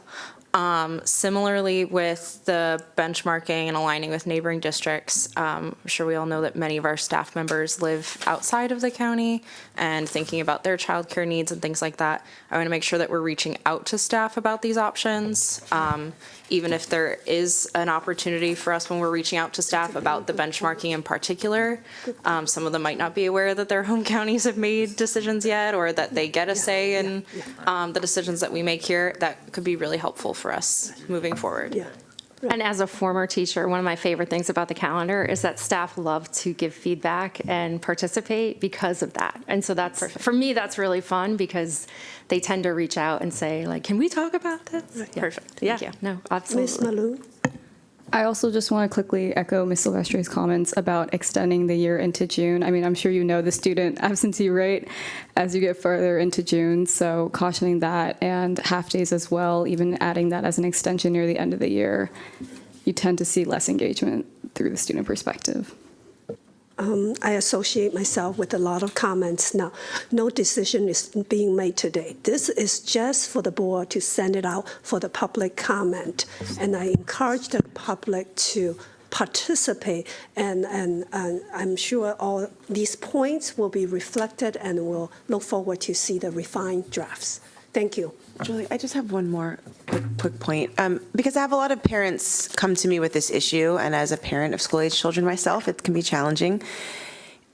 And maybe we can't do anything about this, but to the extent possible, when there are days in the week that there's no school, if they can be on a Monday or a Friday, I just think it makes everyone's life easier when it's like Wednesday or Tuesday. I mean, it's really challenging, especially when you have young kids or kids that are like in the cusp where there's no more childcare available, but they're not really old enough to stay home by themselves, and that's kind of where I'm at. So the logistics get really tricky, and childcare is also expensive. Thanks. Thank you. I would like to thank you, Ms. Macioli. I think a lot of us are really looking forward to the next item on the agenda, which is boundary study and program analysis. And I think from today's public comment and what we have heard from the communities, there's a sense that, Dr. Taylor, that people want to understand. They want to understand, and they want to contribute before any decision is made. So data, transparency, time seems to be the element. I'm very glad we're having this conversation. It's our third full conversation on the program, and so we look forward to this conversation. Thank you, Madam President, and I would like to echo your comments and the comments of our community, and thank everybody for coming out for public comment. This is part of the process. It's critical that there's information presented, that there are reactions to that information, thought exchange, and ongoing dialogue. And that's important. So I want to thank everybody for being a part of this. And I want to share one thing that I was completely struck by in a positive way by our comments today, is how aligned we are as a community in our commitment to equity. Every boundary study carries with it a significant amount of emotion, and everybody wants to get it right. Our community wants us to get it right. The board wants us to get it right. Our staff wants us to get this right as well. And so the feedback is absolutely critical, especially when maps change from one version to another version. It presents an opportunity for more feedback. So thank you for taking the time to be a part of this process. It is really critical. We're excited to share some updates today on our progress on these two really significant undertakings. And I got to tell you, the magnitude of this doesn't get bigger than us talking about these two things because of how it can shape what opportunities we have for the future. And to that end, I want to also commend our speakers for public comment today because I think that everybody wants the same thing. I think they really do. We want to have equitable and expanded access for young people, and we also want it to be really good. It needs to be excellent. It can't be terrible. It's got to be of high quality. And so I think that that's at the heart of the efforts being made today in the conversation today. So the one thing that I would ask in our community is please keep an open heart and please keep an open mind as we explore these topics, because I think the good news is that we have a lot of goal alignment and that we really do want the same things. I think it's worth also pointing out that these two things are connected. And that when we talk about our programs in our school, it does influence the size of our boundaries, and it does influence maps. And these parts of the process are connected.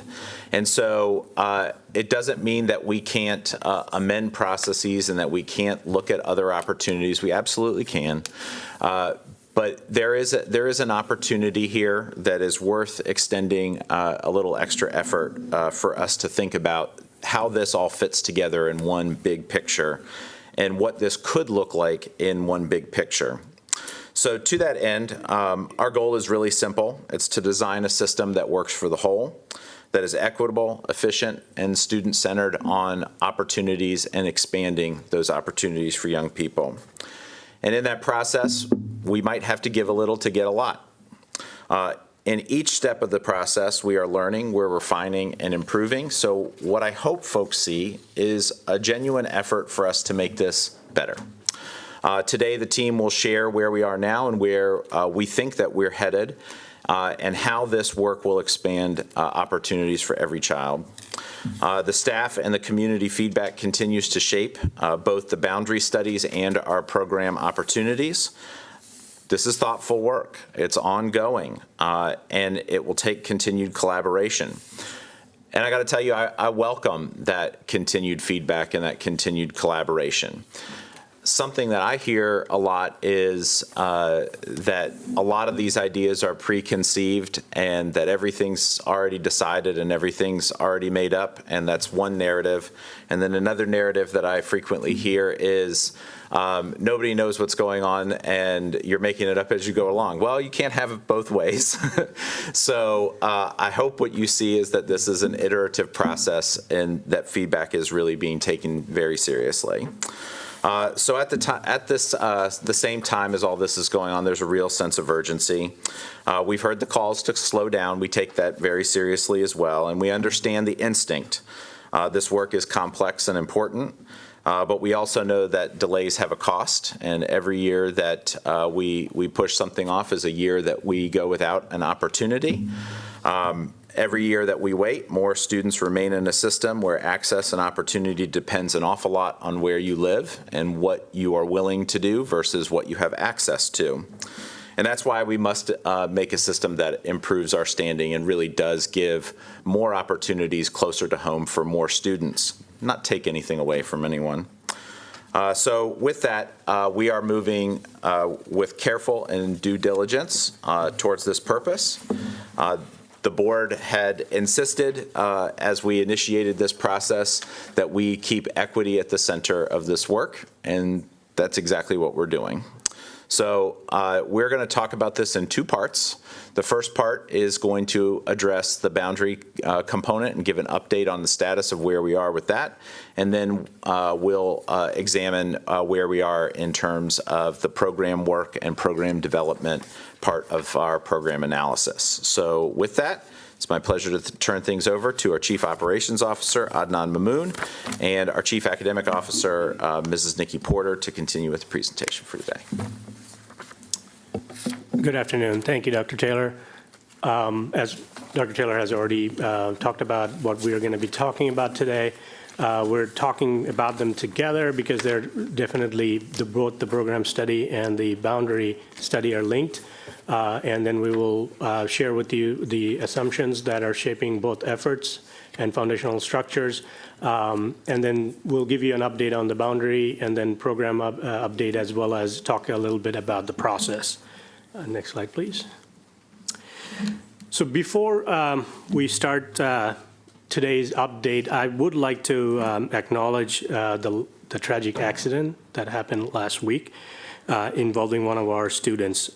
We would like to assure everyone that as we continue to develop our boundary options and continue our discussions about these boundary options, we are keeping student safety and safe routes to school at the forefront of all the work that we do. As you know, we are wrapping up our October public information sessions, where we have been sharing the new options. We are already getting a lot of feedback. We have had quite a few conversations at the in-person sessions. And we're also noting the comments that we have heard from the public today. All of this is going to be valuable as we move forward with the boundary study process. So during the next few months, the feedback collected will be synthesized in order for us to bring that feedback to Dr. Taylor, in order for us to develop the superintendent's recommendation that would be presented to the board in January. And there will be opportunities for the public to provide more feedback to the board during February and March before the board makes a decision in March of 2026. Next slide, please. So at our last boundary board presentation, we shared the working assumptions, which included the new boundary options aligned, obviously always aligned to the board policy factors that are listed in policy FAA, and feedback that we received from the initial options phase and the regional programs model. So the options that we have presented for both the Crown and Woodward boundaries do show the proposed regional 6-region models. We also heard the comments that we have heard and incorporated into our boundary options include prioritizing proximity, minimize length of school bus rides, avoiding disproportionate split articulation, and minimizing disruptions to communities who have experienced recent boundary changes, and then facility utilization, maintaining that 80 to 100% utilization as much as possible, and then obviously considering cost of the resources with transportation and other operational costs that comes with boundary changes. Next slide, please. So as you see, we've highlighted, just so we can give it a plug, for the last meeting for this round for now that we have planned. That's going to happen tonight. That is a Zoom session. We have had multiple Zoom sessions last week for the Woodward boundary study, and then we have multiple Zoom sessions as well as in-person sessions for both the study period, and we went to the schools and had conversations with the folks and answered their questions and presented the information to make sure that everybody has the information so that they can review the options and understand the impact. And then obviously we shared with them the information about the survey, which is the most important part of this process because we want to get that feedback from the community. So there is a meeting tonight, and I'll share some additional options, additional information about future opportunities that are coming up for the public to engage in this process. Next slide, please.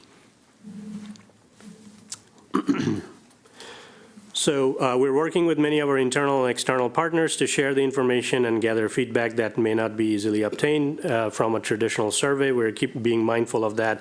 We had a lot of folks that came up to the in-person meetings and provided written feedbacks. We're collecting those. And then additional engagement opportunities are being scheduled, including Facebook Live in Spanish for each boundary study, and smaller language-specific engagement sessions that are going to be hosted by our excellent family engagement specialists. And our engagement structures will align with the board policy FAA as well as the board policy ABA community engagement. And we're going to continue to look for opportunities to engage and make sure that we get the information out to every family, as well as giving them an opportunity and information about filling out the survey so that we can get the feedback. Next slide, please. So in our website, we do have this available to the public. That can be accessed by anybody who visits our website, in the which includes an options preview, an interactive map, which is very helpful. We have gotten good feedback about that from the folks, because it allows folks to put in their address so that they're able to see the changes that are happening with each of the options. The website also includes data and charts, as well as maps that people can zoom into to see the changes that are being proposed for each of the options. And most importantly, again, there are links to the survey on our website that we do need everybody to go in and take the survey so we can get the feedback.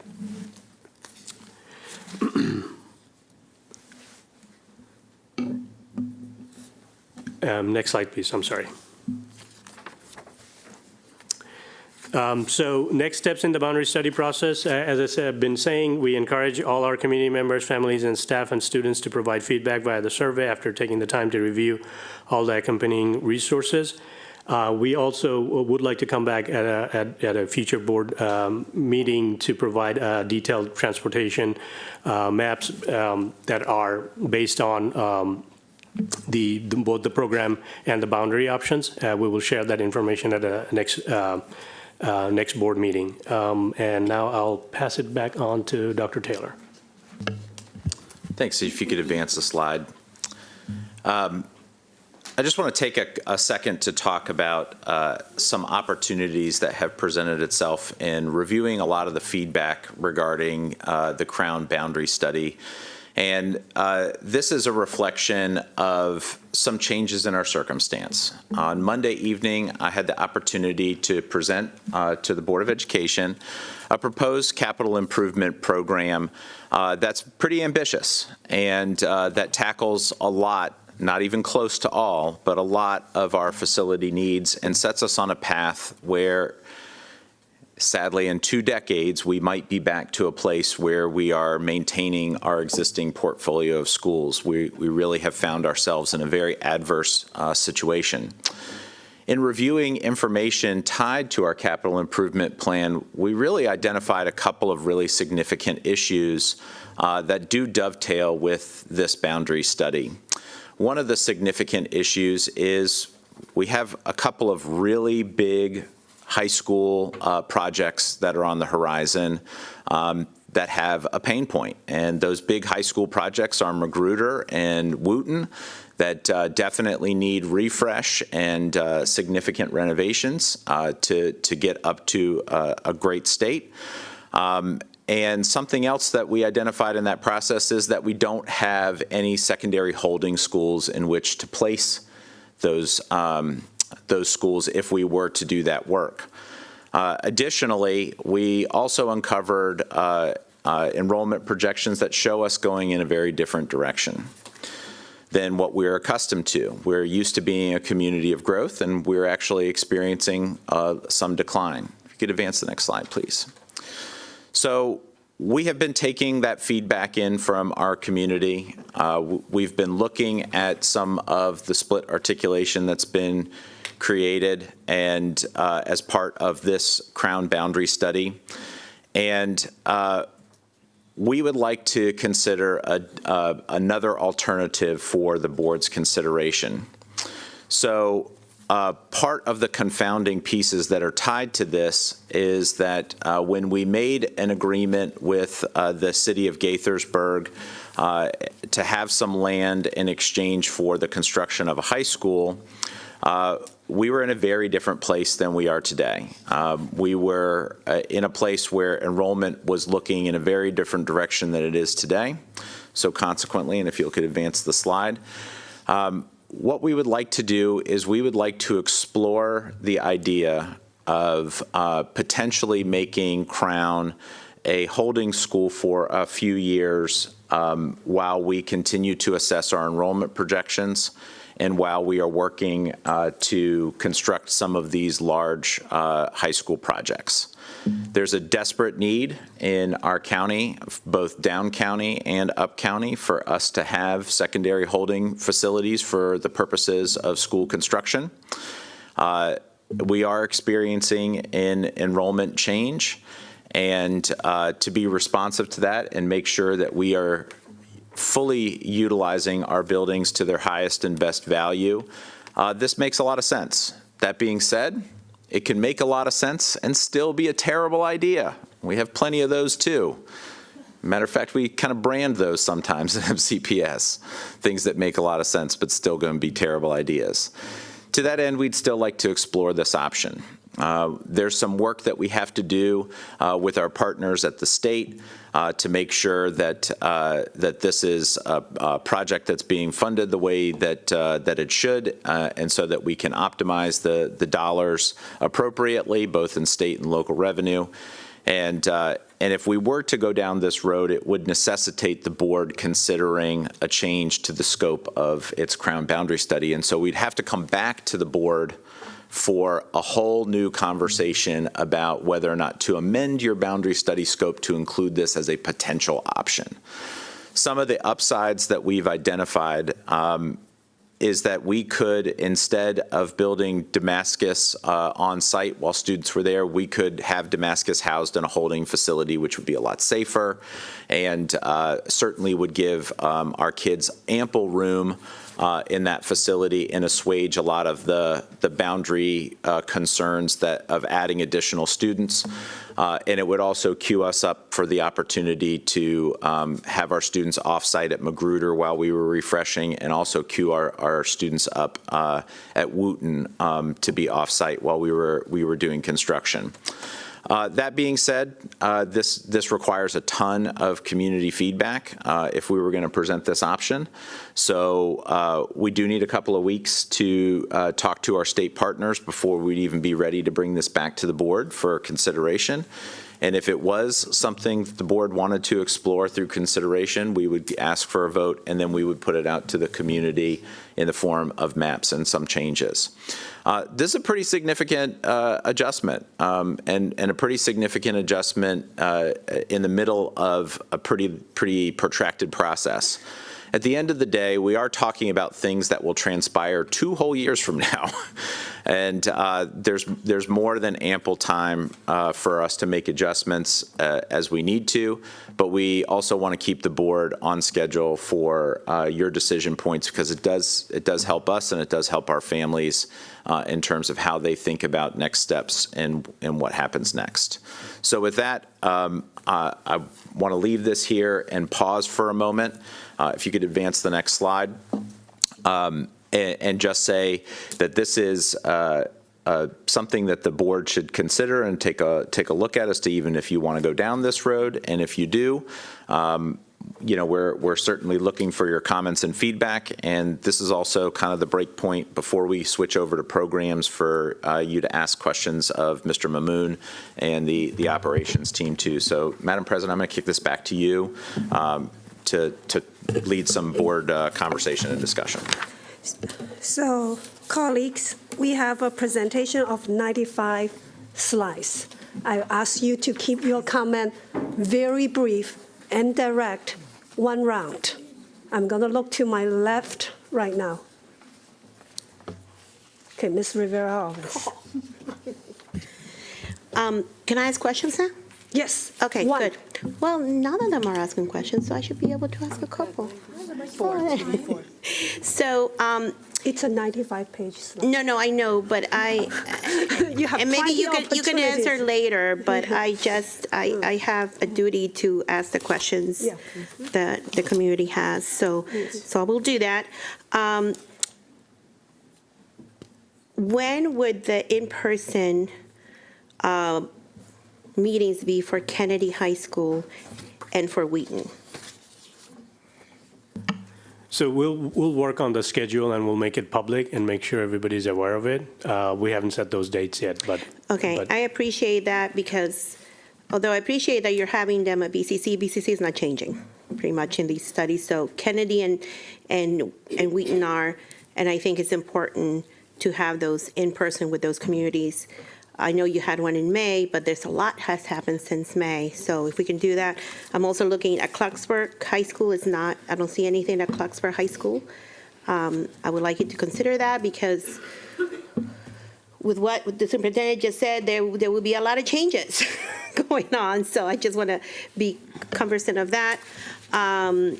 And then when you said they will be on page 6 in Spanish, I would also like to know when and how will families be notified on that as well. Yeah, those details we're still working on. We'll definitely share it with the board, and absolutely we'll advertise in all of our channels to make sure we're informing all the families. And Ms. Mahmoud, I just want to say thank you for acknowledging the death of a student. That was very tragic for everyone. As somebody who also lost a young person in our community in Up County less than a year and a half ago, we have lost 3 young people to horrible accidents in less than 2 years in this county. So the safe walk zones is part of this. And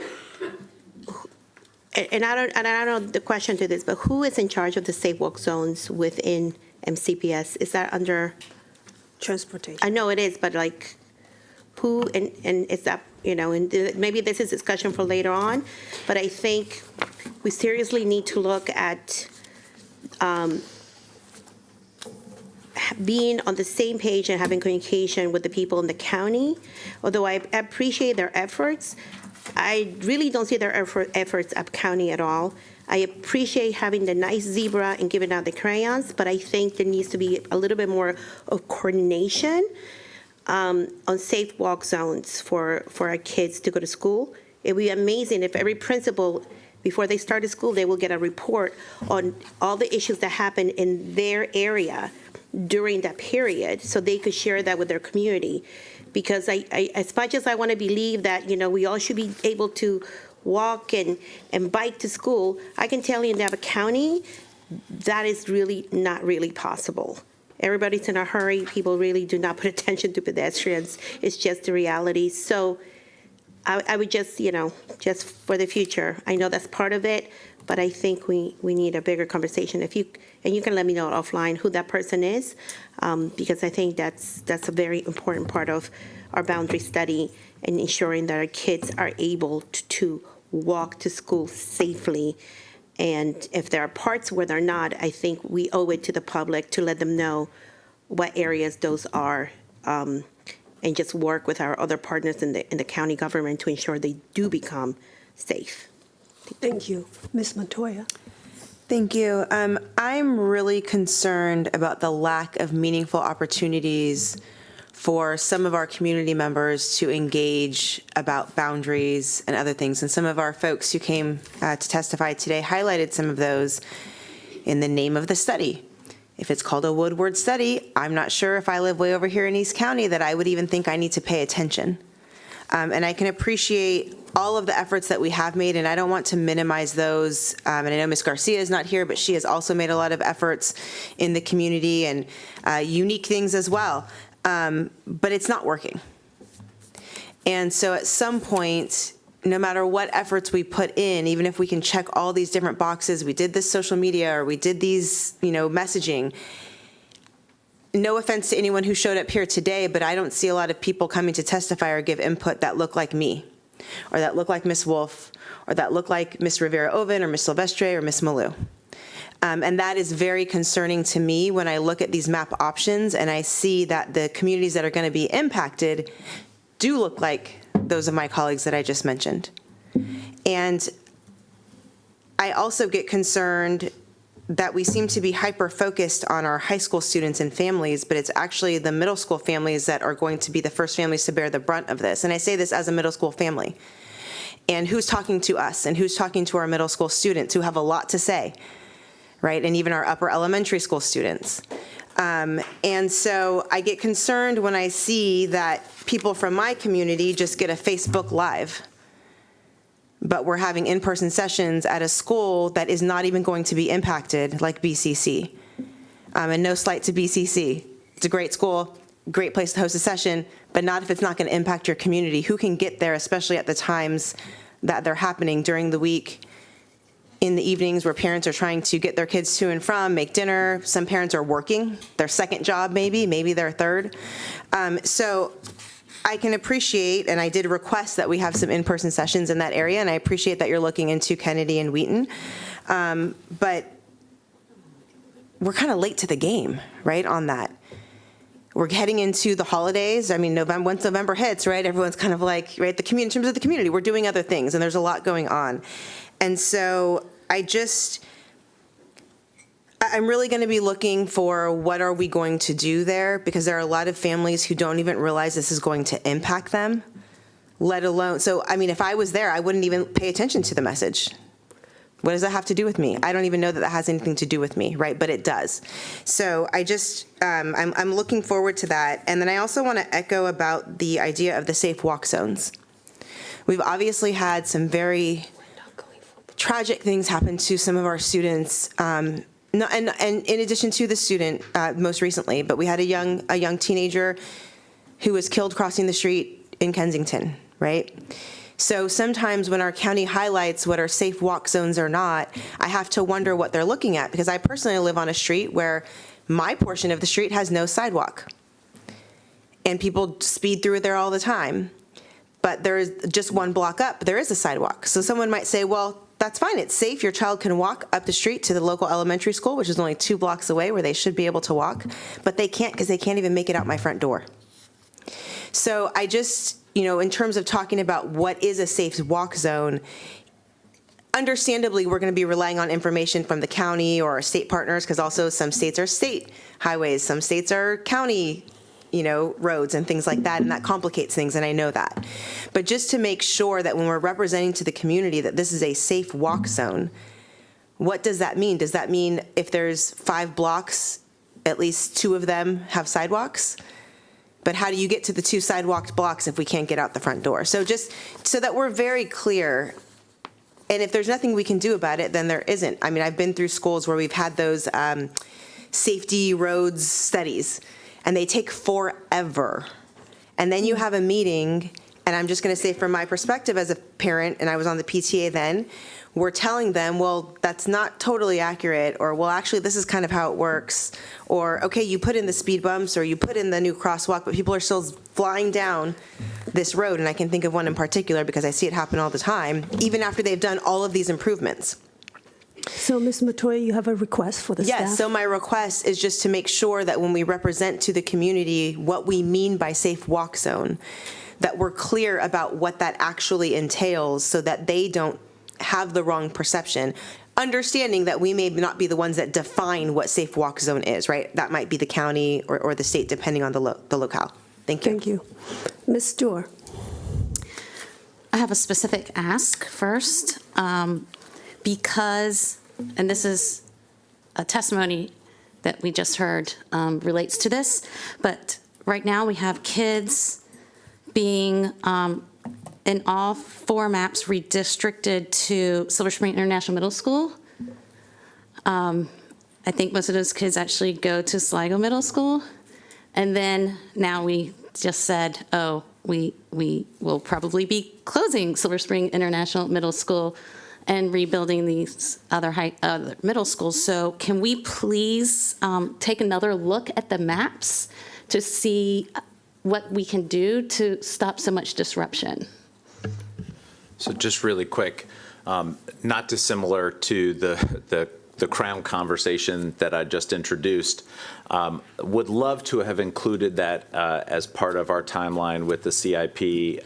Unfortunately, the timelines didn't line up the way that we would like them to. Absolutely is the short answer to that question. That's very pragmatic, and that's the great kind of commentary that we expect to hear from our community as well, and something that can be easily addressed. Okay, great. The other huge issue I see when looking at this, and I associate myself with my colleagues' comments about engagement. I do believe we need to do more engagement, and I don't even know if we could, at some point, depending on the direction we go and the roads we go, that we could have engagement that included both boundaries and programs, and just to get more input, more back and forth. And like I said, it's a conversation also with the community, and so I'd like to have that specifically, especially, I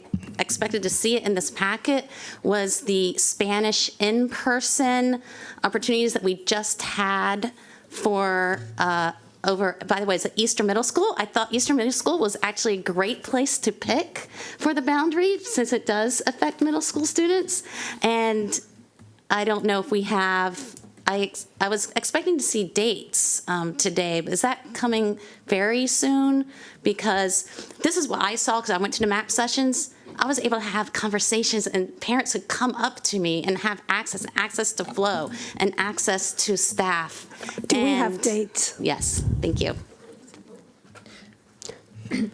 Yeah, no, so as soon as we have those date sets, we will definitely inform the board and the community, definitely. Okay. That's amazing, thank you. Thank you.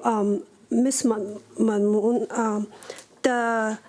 when you have the dates, it is important to communicate with the board, but I think it's more important to communicate with the principals, community groups in those areas, and parent organizations in the areas, because they are the boots on the ground, so that they can get their community fully engaged in this important conversation. Thank you. Let's continue with the presentation. Yeah. I also wanted to make that point. Many parents only listen to what the principal says. Oh, that's right. They just don't tune out the system-wide messages. So please think about what communications you can send through the principals, because that is where you're going to capture the majority of parents in the system. Ms. Zimmerman. Thank you. I also want to thank you for presenting us with some of that split articulation information that we had asked for when this came out. That was really helpful for us to look at. Then I have some questions to clarify. If we choose to go forward with the new proposal with Crown, it's still our plan to build and complete Crown High School, correct? Yes, that is correct. Great. I don't want there to be misinformation that we're not planning to do that anymore. And then we all know how that could go. Then will Crown still open as a high school once it is no longer being used as a holding facility during construction? Is that part of our plan, should we choose to go forward with this? Correct. Great. Thank you for the clarifications, and I hope that clarified any lingering questions for anyone. Thank you. Oh, Brenda, you didn't have a chance. Ms. Stewart, I'll come back to you after the next session of presentation. Yeah, I just want to add on to Ms. Zimmerman's point, and that is, if we choose to use Crown as a holding school, one of the advantages we'll have is that it is a comprehensive high school. So it will come with an auditorium for the arts. It will come with a football field or an athletic field, which is one of the complaints we got by using Woodward as a holding school. It was incomplete. So from my perspective, that's really something to consider. It's important because we also know that we received any number of complaints from the Poolsville community when we were constructing while the students were on site. And I'm not saying that they were wrong, because I met with them, I went up there, and I understood what they were talking about. This will avoid a lot of those issues. Thanks. Thank you. And I know that our boundary study also include Damascus increased 700 seats. That would not be able to do the renovation at 700 students on your campus. That would not be possible. So let's continue with the next set of questions, a presentation. Okay, thank you. Good afternoon, President Yang, members of the board. We do have 80 more slides, but we promise we're not going to make this painful for you. We have a plan. Before I get started, I do want to introduce a few new faces that we have. You are all familiar with Ms. Jeannie Franklin, who is Director of Consortia Choice Programs, and Angela McLean, who is an Executive Director. But we have two new faces at the end of the table, Mrs. Ebony Langford Brown, who is the new Director of Academic Programs, and so she is in week 3 of her job. And we also want to introduce Ms. Nicola Richards-Wright, who is a coordinator in the Department of College and Career Readiness. And so if you would advance the slides for me, please. We are almost there. And today we are going to show you that the work that we've been doing is coming together, and how we're moving from scarcity to abundance. We're moving from a system where opportunity is concentrated in a few spaces in our district, where opportunities will now reach all of our students. I do think it's important to note, as we've heard feedback from community, that we are not starting from scratch with this work. We are building on what we know works. We are building on lessons learned, system assets, and thoughtful feedback from our community, our families, and our staff. So today you are going to hear more detail about our program models. They are improved, they're refined, and shaped by feedback. And while this is an iterative process, the conceptual foundation and the direction that we are moving is very sound and strong, and the plan is taking shape nicely. One that balances innovation, equity, and operational feasibility. If you go to the next slide, please, we just want to take a moment to stop and remember why we are here. And we are really here to ensure that our programs are equitable and that our students have access. And an example being that we have about 3,000 of our students who apply to programs every year, and over 2,000 of those students remain on a waiting list. And that is because there are simply not enough seats for our students. And we also have a lot of our families who decide that programs are simply too far away from their homes, and they are not willing to make that commitment. So our goal is to stop fighting for seats. There's more to go around in our proposal, and we want to make sure that we are planning for both increased access and interest for our families. Next slide. So we know that there are highly able students and talented students in every corner of our school district, and we want to ensure that the opportunity is not the privilege of a few of our students. I also want to pause before we get started with our presentation to just acknowledge the fact and the reality that about 85% of our students choose to stay in their local home schools. And they remain there because they believe in that strong homeschool model for their families. So every student deserves strong academic foundation grounded in rigorous curriculum, effective instruction, and meaningful learning experiences. So we have heard that from our community, and we want to make sure that we let our community members know that we do value their voices throughout this process, and we do not want to lose sight of that. So while we are building these strong programs, we're also ensuring that we have a plan for our strong local schools as well. We aren't going to focus on that aspect today. We'll bring that back to you, but I did want to acknowledge those voices in this process. Next slide, please. So I just want to take us through the timeline. Today we are sharing with you more specifics about our programs and how they are fitting together. You heard lots of comments today from our parents that they want more information, and so we'll be sharing that today. We also, as we move into November, will be engaging more of our families and stakeholders just to continue to hear their feedback. We did tell you initially that we were going to bring our final plan to you in December. But because we have heard so much from our communities about wanting a more comprehensive plan sooner, we are going to move forward our timeline to November. And in November, we will bring to you a finalized comprehensive program plan. And we will share with you our budget, our professional learning, our staffing, resource needs, and operational needs to ensure that we have a successful program. In December, we'll give you a break from our presenting to you, and we'll continue to do some work behind the scenes.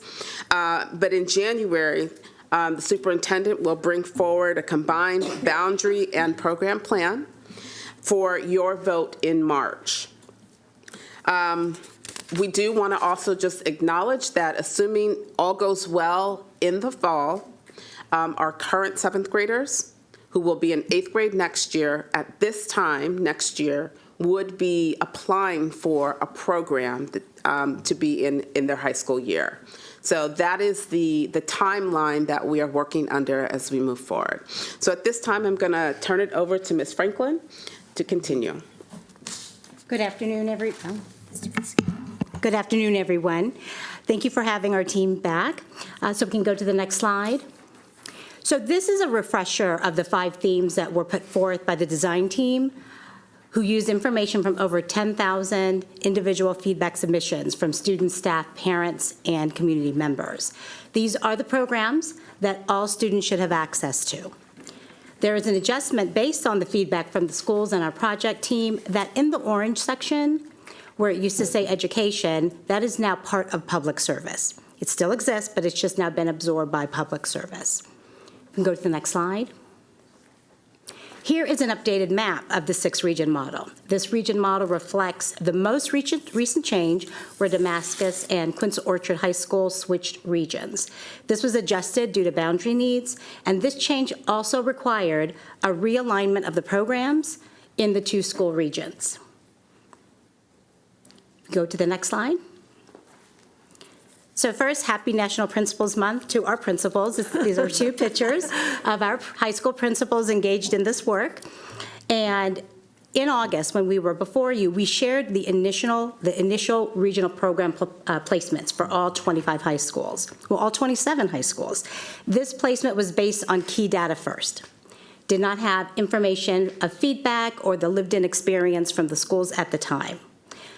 We brought this information to the principals in the early fall. We collected their feedback. We reviewed the community feedback thus far, and this informed the plan that you will see today.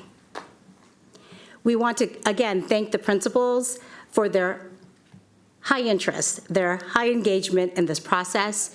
We learned a lot from our principals, as we knew we would, and we really valued the partnership. Next slide, please. So before we share with you the updated regional program proposals, let's walk through the changes that you will see. Changes have been made because of the high school swap in Region 5 and 6. Now that each high school will have a regional program, in our current model, 9 schools do not have regional or countywide programs, we wanted to ensure that each school would have a criteria-based program. Criteria-based means that multiple measures will be considered for placement in a program, which could be academic, performance, or a portfolio. Feedback from the design team, and one team member in particular, elevated some new thinking about the performing arts. For this, we are very appreciative. As a result, the performing arts was divided into 4 substrands: dance and theater, and media and music. In some cases, it is a standalone, but in most cases, they are paired. And due to long wait lists for both middle college programs at both Northwood and Northwest High School, we're proposing middle college will now be available in all regions. I'd like to turn it over to Ms. McLean. Good afternoon. Just to orient you to the region slides, you'll see that they look similar to last time, but and there's an additional column. And the additional column includes the local programs that will remain at the school. So these are the local pathways that will remain, and we can only fit a few on the slide. So you see a link to the MCPS program dashboard. That's the best resource to see all of the local programs. Click the link, select a high school from the drop-down menu, and choose programs, and you can see all the offerings. But there's some highlighted here. So Region 1 already includes several established regional and countywide programs. So adjustments here were made thoughtfully and strategically. Performing arts pathways are distributed between 2 schools. Einstein High School will build on its strong music program with a criteria-based music pathway and continue its visual arts center, while Northwood will offer dance, theater, and technical theater pathways. Einstein will also continue to offer IB and their Visual and Performing Arts Academy for local students, and add a medical science and healthcare theme. Building on an asset, IB courses will be integrated into the sequence, and the addition of the IB career-rated career-related program is proposed, with access for both local and program students. Whitman High School will serve as the regional site for humanities, aligned with its leadership and social justice theme. Northwood High School will also be the regional access point for middle college, as it is now, as part of our proposed system-wide expansion of early college opportunities. Please note there's a placeholder in these slides. You'll see technology interest-based throughout. Those pathways will be finalized in partnership with school leaders. Possible pathways include engineering, programming, cybersecurity, or machine learning and data science, depending on each school's assets and focus. So Region 2, the major changes to this region are that humanities and language will be located at Sherwood High School and the proposed addition of a middle college to Blake High School.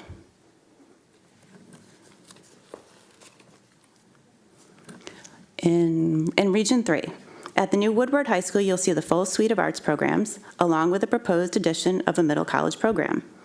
At Wheaton High School, the STEM program theme looks a little different than other regions. We think of it as STEM-M, adding the well-known science, math, and computer science program there, but also expanding on Wheaton's strong existing engineering and biomedical science programs.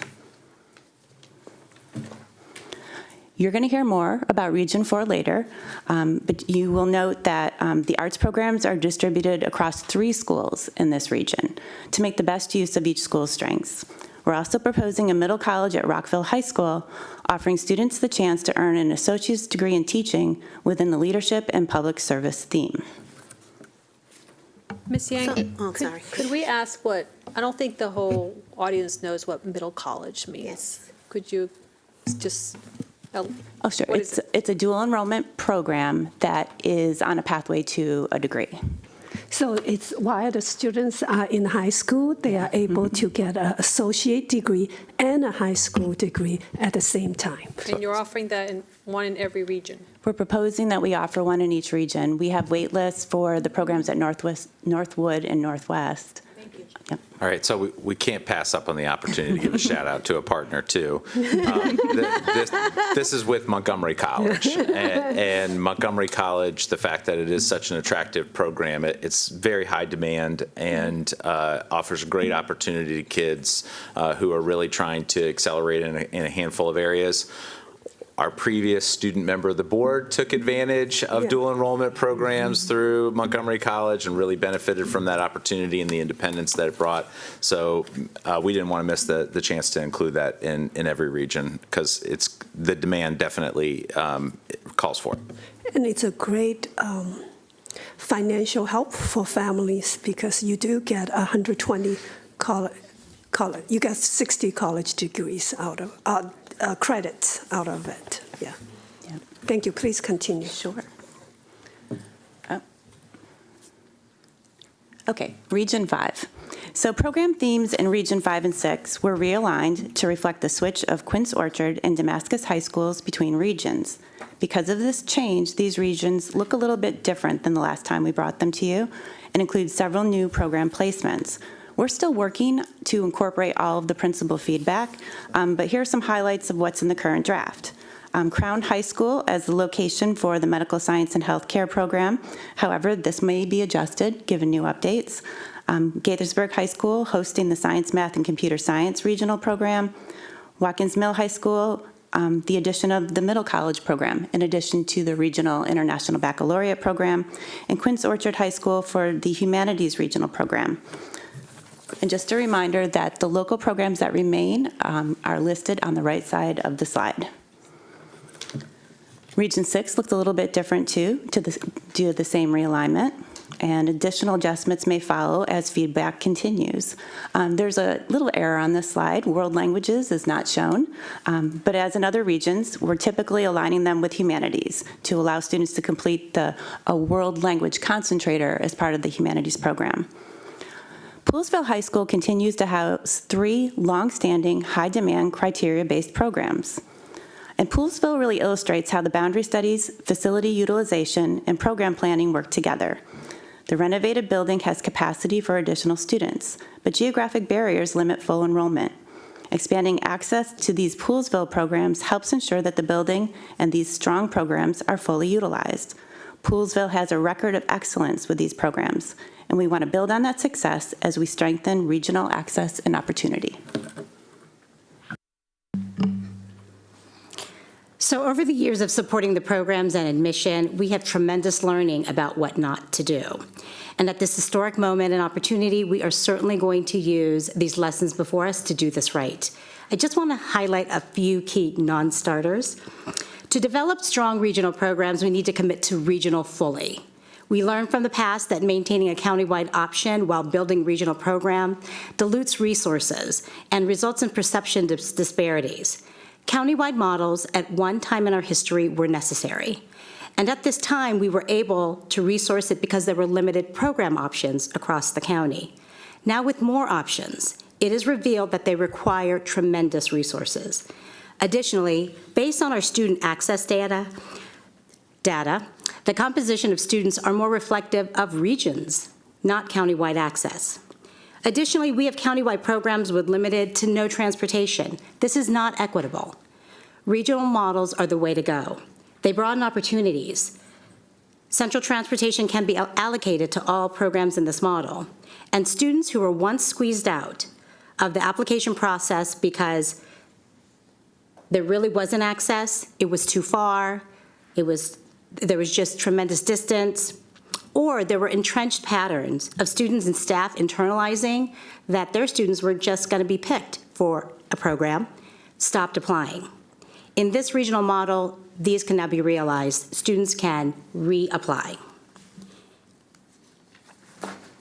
We want to avoid inequitable resource distribution. This occurs in the absence of a system-wide program implementation process.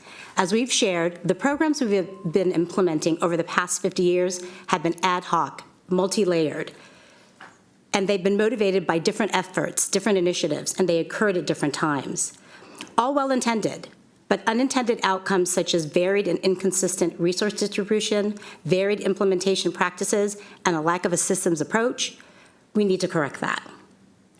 And one more item, broader access, recognizing that our students have aptitudes in other content areas besides math and language. We want to expand the programmatic options into more arts, world language opportunities, and more career and technical opportunities. We want more opportunities for our students to be engaged. Next slide, please. So we do know what works well. Here are a variety of elements. This is our recipe for success. I just want to triangulate 3 of the most student-centered items. A strong academic foundation, empowered educators, and enriched experiences. These are the hallmarks of what our students tell us make for a rich program for which they want to attend. We want this for all of our students, whether they're in a regional program or in a local program. All the other elements, a continuous improvement process, student access, equitable resourcing, right tools, and reliable access are all the supplements to these programs. Now back to Ms. McLean.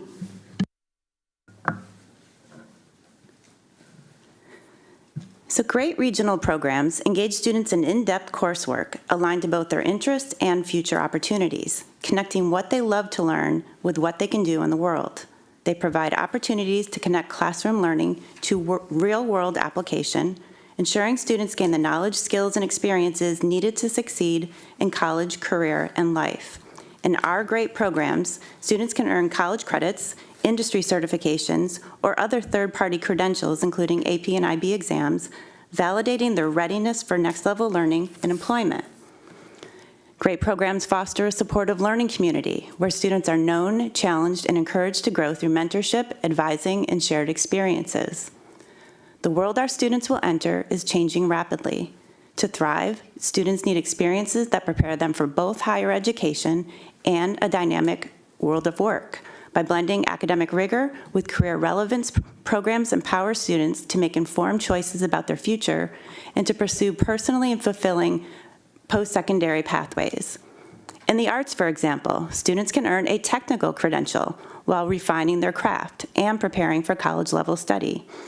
offering advanced math, technology-based courses such as cybersecurity with critical language study together will allow students to experience academic rigor and develop the same skills professionals use in today's global economy. Participating in an internship in a leadership for social justice pathway will allow students to learn community engagement strategies from professionals in the field. Ultimately, our goal is to ensure that every graduate leaves high school positioned for success, equipped with the confidence, experiences, and credentials that open doors to the future they choose.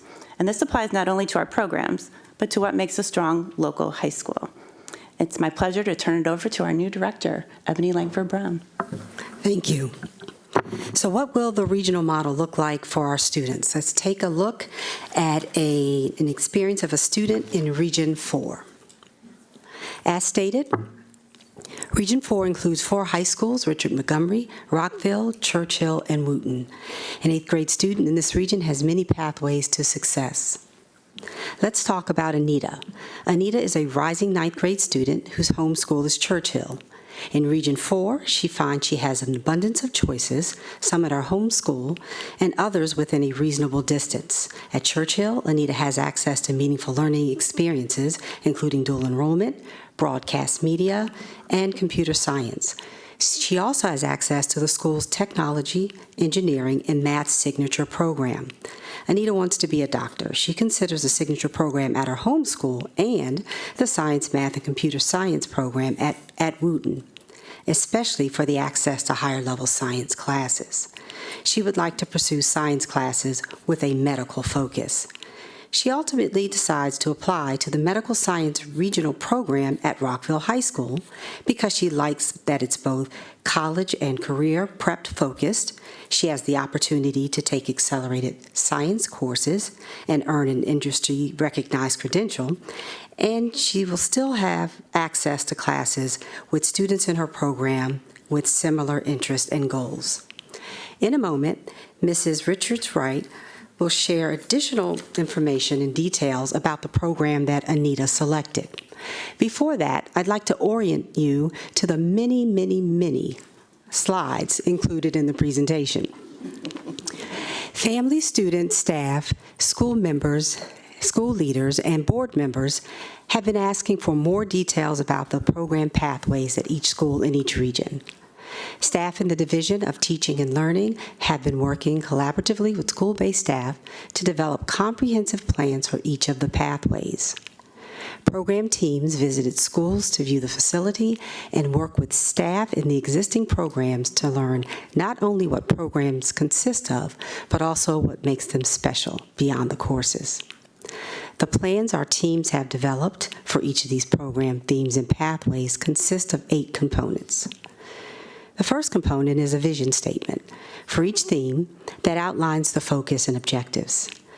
The second component are program goals for each of the themes with specific goals in 3 categories. First being knowledge and skills, the second being on providing hands-on and real-world experiences, and the last area of fostering college, career, and community pathways. Hold on 1 second. Yes. There are many parts of this presentation. When is the next point that the board member can ask questions? I think that if we could hear from Ms. Richards-Wright, and then after she presents, maybe we could stop, or because we are not going to go through every slide. Right, okay. So we are actually going to skip several. We just want her to give an example of what you will see in all of the other slides. So then we can ask questions about the regional programs, then what will it look like for specific students, those 2 parts? Yeah, so we can, Let's do that. Thank you. Thank you. Sorry for the interruption. No worries, thank you. So the third component for each of our plans identifies the pathways that are criteria-based and interest-based. The fourth component of each plan includes the course sequence for the pathway. The fifth component are the co-curricular and extracurricular opportunities for students in that pathway, including things such as field trips, showcases, competitions, work-based learning opportunities, etc. The sixth component of each plan includes the metrics that will be used to evaluate the success of the program. The metrics include academic measures, enrollment, retention, and completion data, alignment of third-party validation, such as industry-recognized credentials, student and parent satisfaction surveys, via surveys and exit interviews, feedback from teachers on a variety of factors, including professional learning needs. There are also metrics to determine the fidelity of implementation, including informal walkthroughs, look-for documents, and rubrics. Included in each metric is the frequency of monitoring and what question about the program quality the metric is intended to answer. As we continue development, the team will collect baseline data for each metric and set annual goals. The seventh component are cost projections, which include estimates for supplies, curriculum development, textbooks, field trips, fees, licenses, and other related costs. And the last component are implementation plans, particularly as it relates to professional development and curriculum development. Next slide. So let's start with our first school in Region 4. Rockville High School includes pathways in the medical science and healthcare theme. One pathway in this theme is biomedical science, which is criteria-based. The second pathway in this theme is clinical healthcare, which is interest-based. They also have two pathways in the leadership and public service theme, including leadership and social justice, which is criteria-based, and MC², which is interest-based.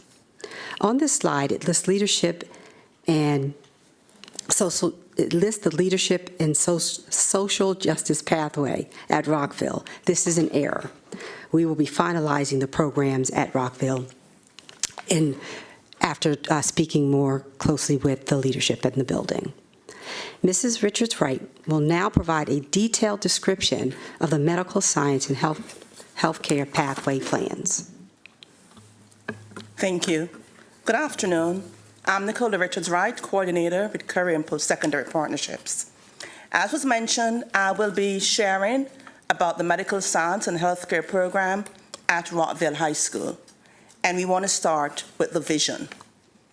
The vision is to prepare students for healthcare careers using curriculum that is equity-driven and provides rigorous learning, while also providing students with hands-on real-world experiences, which we believe will ultimately build their cultural competency and positively impact the community.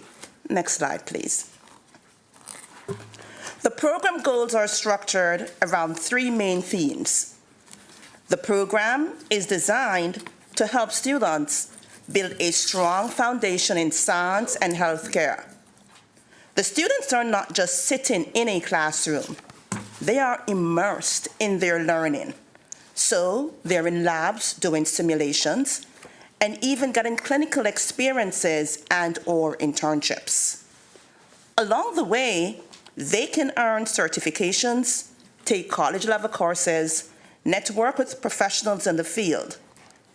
It is really all about giving students options after high school, whether that's college, pursuing career in healthcare, it could be both, and helping them make a real difference in their communities. Next slide, please. We have developed two sample pathways utilizing existing assets at the Rockville High School while aligning with our established and rigorous CTE program. So the first one that we're going to be looking at is the biomedical science pathway, which is proposed to be criteria-based. As we're looking at grades 9 and 10, we see that students are cohorted for their biology and chemistry courses. In grade 11 and 12, we did speak about using the asset map and utilizing the assets at the school. Rockville offers the IB program. As such, we are recommending that students do IB biology or IB physics in their 11th and 12th grade year and also pursue the IB examination. We are also recommending that students complete one of the engineering courses for their 9th grade tech credit. This, along with the sciences, we believe, will provide the students with a great foundation and many opportunities to apply content mastery through coursework. But as we continue looking at the pathway, we'll realize that in the 10th grade, the students will do their Biomedical 1 course, 11th grade, their Biomedical 2 course, and in their 12th grade, they have options. So they could be doing their Biomedical 3 course or be engaging in work-based learning or taking a dual enrollment course. Additionally, you will see that we were very intentional in the 11th and 12th grade, where we have incorporated the IB personal and professional skills. We believe this is important because students will have the opportunity to earn their certificate of the professional certificate for the IB program. Next slide, please. The second pathway looks at the clinical health, it's actually the clinical healthcare pathway, which is interest-based. And for this specific pathway, you will see that the students are cohorted for their 9th grade biology course. And for this specific course, we have integrated it with the foundations of medicine and structures. We believe this is important as it will prepare students with some of the prerequisite skills needed for success in the certified clinical medical assistant pathway. But as we continue to look at the pathway, we see students in grade 10 will be doing the certified clinical medical assistant 1 course, in grade 11, the certified medical assistant 2 course, and in grade 12, again, they have options. So they could do the CCMA, as it's called, course 3, engage in work-based learning, or do a dual enrollment course. If you look at that specific pathway, you'll realize that it provides students with a lot of flexibility as it relates to the level of their core academic subjects. Thus, students can do their math, science, or social study courses, whether at the on-level, honors, AP, or IB. Now, we want to also point out that both pathways are designed to support the success of all students, including those receiving special education services and our emergent multi-language learners. Thank you. Next slide, please.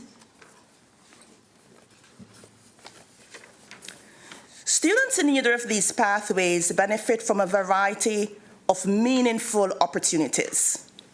These include they're able to earn the base certification, that's for students in the Biomed program, or the CCMA certification for those in the CCMA program. Students are able to participate in internships and/or clinicals, and we have established partnerships with Holy Cross Hospital. They can also do their internships at the bioscience research labs, whether it's at the NIH or the University of Maryland. Students are able to earn college credit, earn their IB career program certificate. There's also networking opportunities with industry professionals and/or faculty. Students are also able to participate in competitions in student organizations, such as Skills USA or hosts of future health professions. We know that these competitions and student organizations help to develop students' leadership capacity and other professional skills that we know are necessary for career success. Next slide, please. To understand how well our programs are serving students, we have built a set of metrics that will help us track demand, quality, student outcomes, and overall impact. These will be measured annually, with some starting as early as the first year of the rollout and others phasing in as the program grows. We will look at enrollment and retention. And this is important. This is important because we really want to know, is the program actually in demand? Are students choosing it? And are they choosing to remain in the program? Additionally, beginning in the 28-29 academic year, we will track students' persistence in the program. And this will be measured based upon their completion of the advanced specialized courses, which will be, in this case, Biomed or CCMA 2. This will help us to understand if students are staying engaged and how many of them are attempting the industry recognized credential, which we do know signifies career readiness.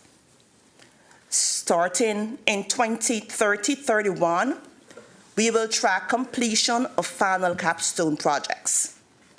We're actually going to start by auditing interest during course registration to see if students are signing up for the full sequence. This will help us to know if the students deem the program relevant and valuable enough to finish. Additionally, IRCs will be measured yearly, and IRCs is industry recognized credentials, beginning in 28-29. This will tell us if students are meeting industry standards and whether the curriculum aligns with workforce expectation. It's also important to note that a goal for Blueprint for Marylanders is that 45% of students need to earn an IRC or apprenticeship upon graduation by the year 2030. IB scores will be collected annually to track content mastery and skill development. As you're aware, the IB exam is an internationally based exam, and so it does provide global benchmark on which to measure student success. Students' assessment will be measured yearly also as it relates to their language proficiency using the STAMP assessment, which we know is critical for bilingual workforce readiness.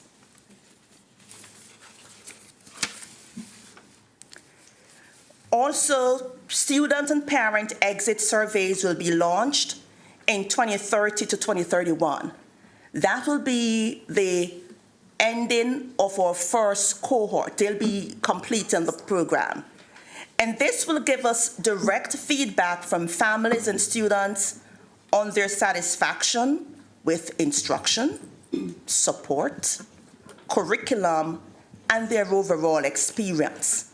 This is really important information as it can help us to identify what is working and where we can improve. Finally, in the early years, we will collect and refine data on students who apply, are accepted, and remain in the program. We will look at their GPA, their test scores, their demographics, and the home schools from which they are coming.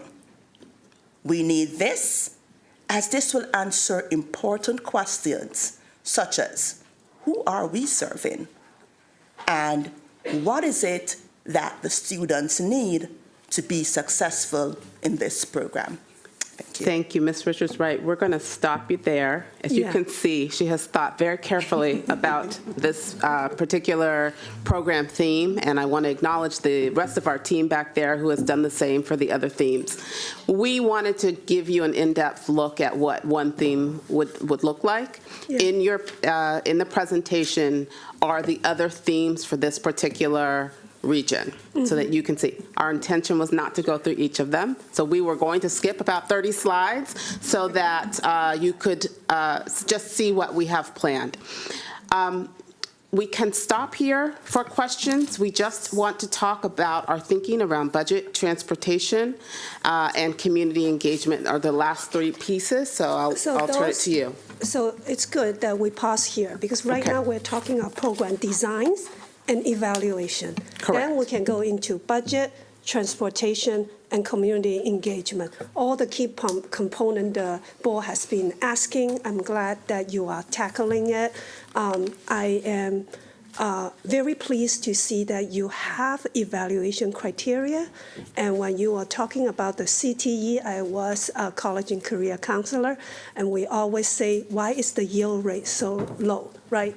People are taking courses but not finishing the whole pathway. How do we do better? So I'm glad to see this. So this is an important topic. I want to give board members a lot of time to ask questions, but we are going to go a few rounds, but be brief, go direct to the questions so we can get as much information as possible. Ms. Malone. All right, well, that was a lot, but thank you so much. Clearly, we can see how much work has gone into this, and I'm obviously very excited to see what's going to happen in the future. With that being said, I do have a lot of questions, but try to keep it brief, one at a time. Something I've asked continuously in the past and with private conversations I've had with Ms. Franklin is when we look at the amount of students, you said that there's 85% staying in our in their home schools currently.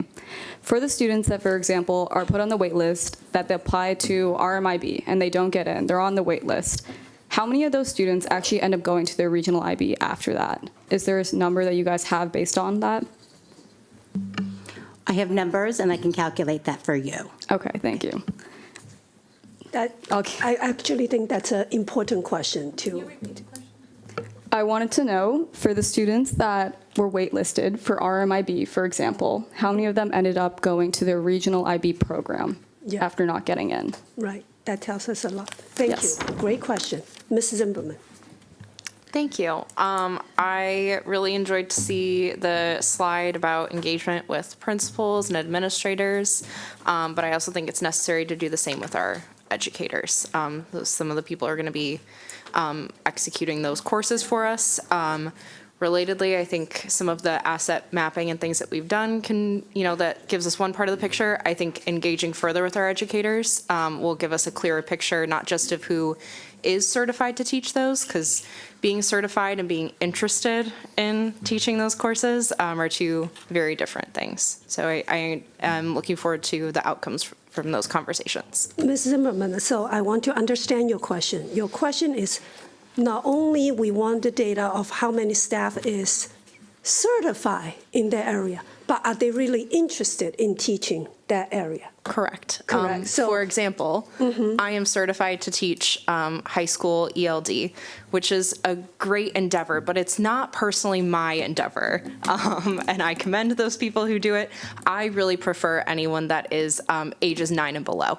So even though it would show up that I'm certified to teach that, if for whatever reason with being involuntarily transferred or how that process might work based on how, positions will shift, if I were told that was the position I was taking, I would respectfully decline.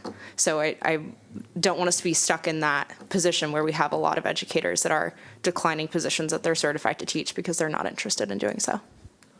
Thank you. Ms. Rivera-Alves? I'll come back to you. I thought you were coming. Yeah. You go.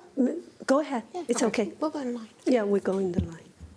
Thank you for the slide on page 23, or slide 23, where you outline the local pathways, not an exhaustive list.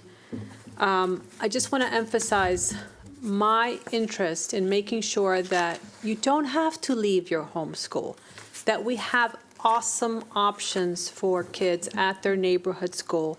And so I appreciate the listing here.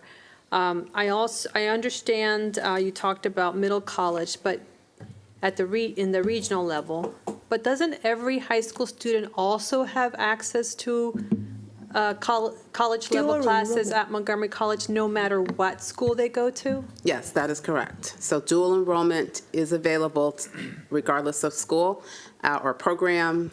And when we start talking about our local programs, we are definitely going to highlight and elevate the dual enrollment opportunities. With transportation? No transportation. For free? Do they have to pay? Okay, so you'll get into it. You'll get into it later, but I think it's. She can answer. I can answer that piece of it as it relates to dual enrollment. We pay for the first 2 courses per semester for students, and for students who are in our degree programs, we pay the entire cost. Okay, so you have at every high school And the opportunity to do a dozen or more degree programs. Yes. If you do the full degree, MCPS pays for the whole thing. That's correct. That just knocks me off my seat. That is a huge opportunity that we need to maybe publicize more, so you don't have to leave your neighborhood school to have access to maybe knock out the first 2 years of college and still be a student enrolled at your neighborhood school. So lots more questions, but I'll move on. So, Ms. Sylvester, if I might just put some clarification there. For the student who's doing the degree program, then they'll be in our early college program or in one of our middle college programs. The middle college programs right now, we know, are at 2 specific schools, well, 3 with a P teach. But then when it comes to the early college program, the students leave their high school premises and they go to the Montgomery College compound for their 11th and 12th grade year. Okay, but is that available at every high school? But it is available to every high school student. Gotcha, okay. Yes, it is. It's not a cohort model. But I understand. The middle but college again, is a cohort available model. at every high school in Montgomery County Public Schools. Yes. 2 students at every high school and every. Yes, dual enrollment options, yes. The students at every high school, to all students. The very same with the early college program, but then there is a limited number of students, yes. Can I get a yes or no? Can every student in a high school in Montgomery County Public Schools access dual enrollment? Yes. Thank you. Ms. Rivera Alves, we get that. But in order to go into that program, you have to make the decision. Is it in 8th grade? You have to apply? Not for dual enrollment. No? No. No? Okay. For the other program, yes? Early college, Early yes. college, you have to enroll. When is the latest you can enroll for either one? So for early college, students enroll in their 9th grade year. And so they express their interest. The classes actually start in their 11th grade year, but the application process is in their 9th grade year because there are some assessments and things that must be done in their 10th grade year. So that is when they do apply. For middle college, it's from middle school. Middle school, in 8th grade. In 8th grade, because it's cohorted, and they start from their 9th grade year, Yeah, from and middle college. And I wanted to make that clarification because many of our parents and students, this is not even a remote idea in 8th grade. So to make that decision or to even know that knowledge, that's I think where we can, in addition, right, but I'm just saying that's usually, because I met many students who, they find out about it in 9th grade or 10th grade, but it's too late for them to enroll in that, unless they go to Northwest High School and then they can do the middle college, which is great so let me just say that I think that it's great that we are regionalizing that, because it is a great program. I'm very, very, very knowledgeable about the one, at least at Northwest High School, involved with a lot of the students there, so thank you for that. What I just wanted to, first, before I ask my question, a quick suggestion. When you give these examples, if you can also put that this program, like the one you did for Rockville, that is also that, because it's going to be the same curriculum every school that you're going to offer that, right? That you put is also available at Clarksburg. I think the other one is at Crown, and some others. Yeah, if we could just, when you do those examples, just list the other high schools so people understand that my kid, when he goes into this, whether if I live in Rockville or if I live in Clarksburg, this is what they're going to get. They're going to get the same instruction, the same level of expertise with the teachers. This is exactly what they're going to get, correct? Okay. So my question is, and because I represent district, so we're going to go to Region 6, because that's my district. So page 28. 28, okay. So I just want to make sure that we have equitable distribution of access to these programs. Okay. So my hope is that when you are looking and assessing that you looked at where the majority of the kids are coming to some of the programs at Poolsville High School, and you will find that a lot of them are coming from the Clarksburg cluster, okay? So if the whole point is for us to keep them in our high schools as a cohort and so on, my hope would be that you would look at that and see if you might want to offer something else at Clarksburg that the kids are going and traveling away from to get. So engineering, for example, is a huge draw that our kids go from Clarksburg all the way to Poolsville. And I know my own child decided not to do that commute and decided to do something else, in his home school, because even though you think of the Up County is big, and the traveling can be, with a new driver, I just did not want my kid driving through the country roads, especially in the winter. So my hope would be that we kind of look at the equitable access also within our districts. So we're not also taking kids who should be staying at their home schools, because we're offering things that historically they wanted to take, but it's offered somewhere else. Dr. Taylor? Yeah, so this is actually a perfect example of how integrated the boundary analysis and the program analysis is. You take a look, and actually, if you want to display MCPS TV slide 28 so that everybody can kind of see what we're looking at here, you're going to see a lot of programs loaded up at Poolsville, and there's a specific reason for that, is that you've got a lot of capacity at Poolsville, and you also have the largest attendance zone in terms of physical geography at the same time. So, one of the benefits that you're talking about is that there is actually opportunity to expand on exactly what you're saying, creating local pathways, and maybe even thinking about the alignment as an extension in terms of offering other things that might have some interest. But one of the reasons why Poolsville has so many programs is tied to its boundary map. And the fact that you have a lot of capacity in a building that was just rebuilt, that added a lot of additional seats, and candidly, its attendance boundary, even though it's very geographically large, doesn't have a ton of students because it's largely rural. To fill those seats, you are filling them with programs. So the program relationship to the boundaries is a part of this conversation, so it does help drive some of what you're talking about.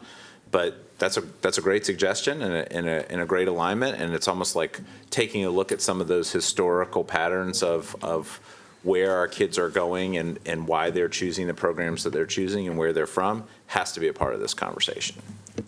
Ms. Wolf.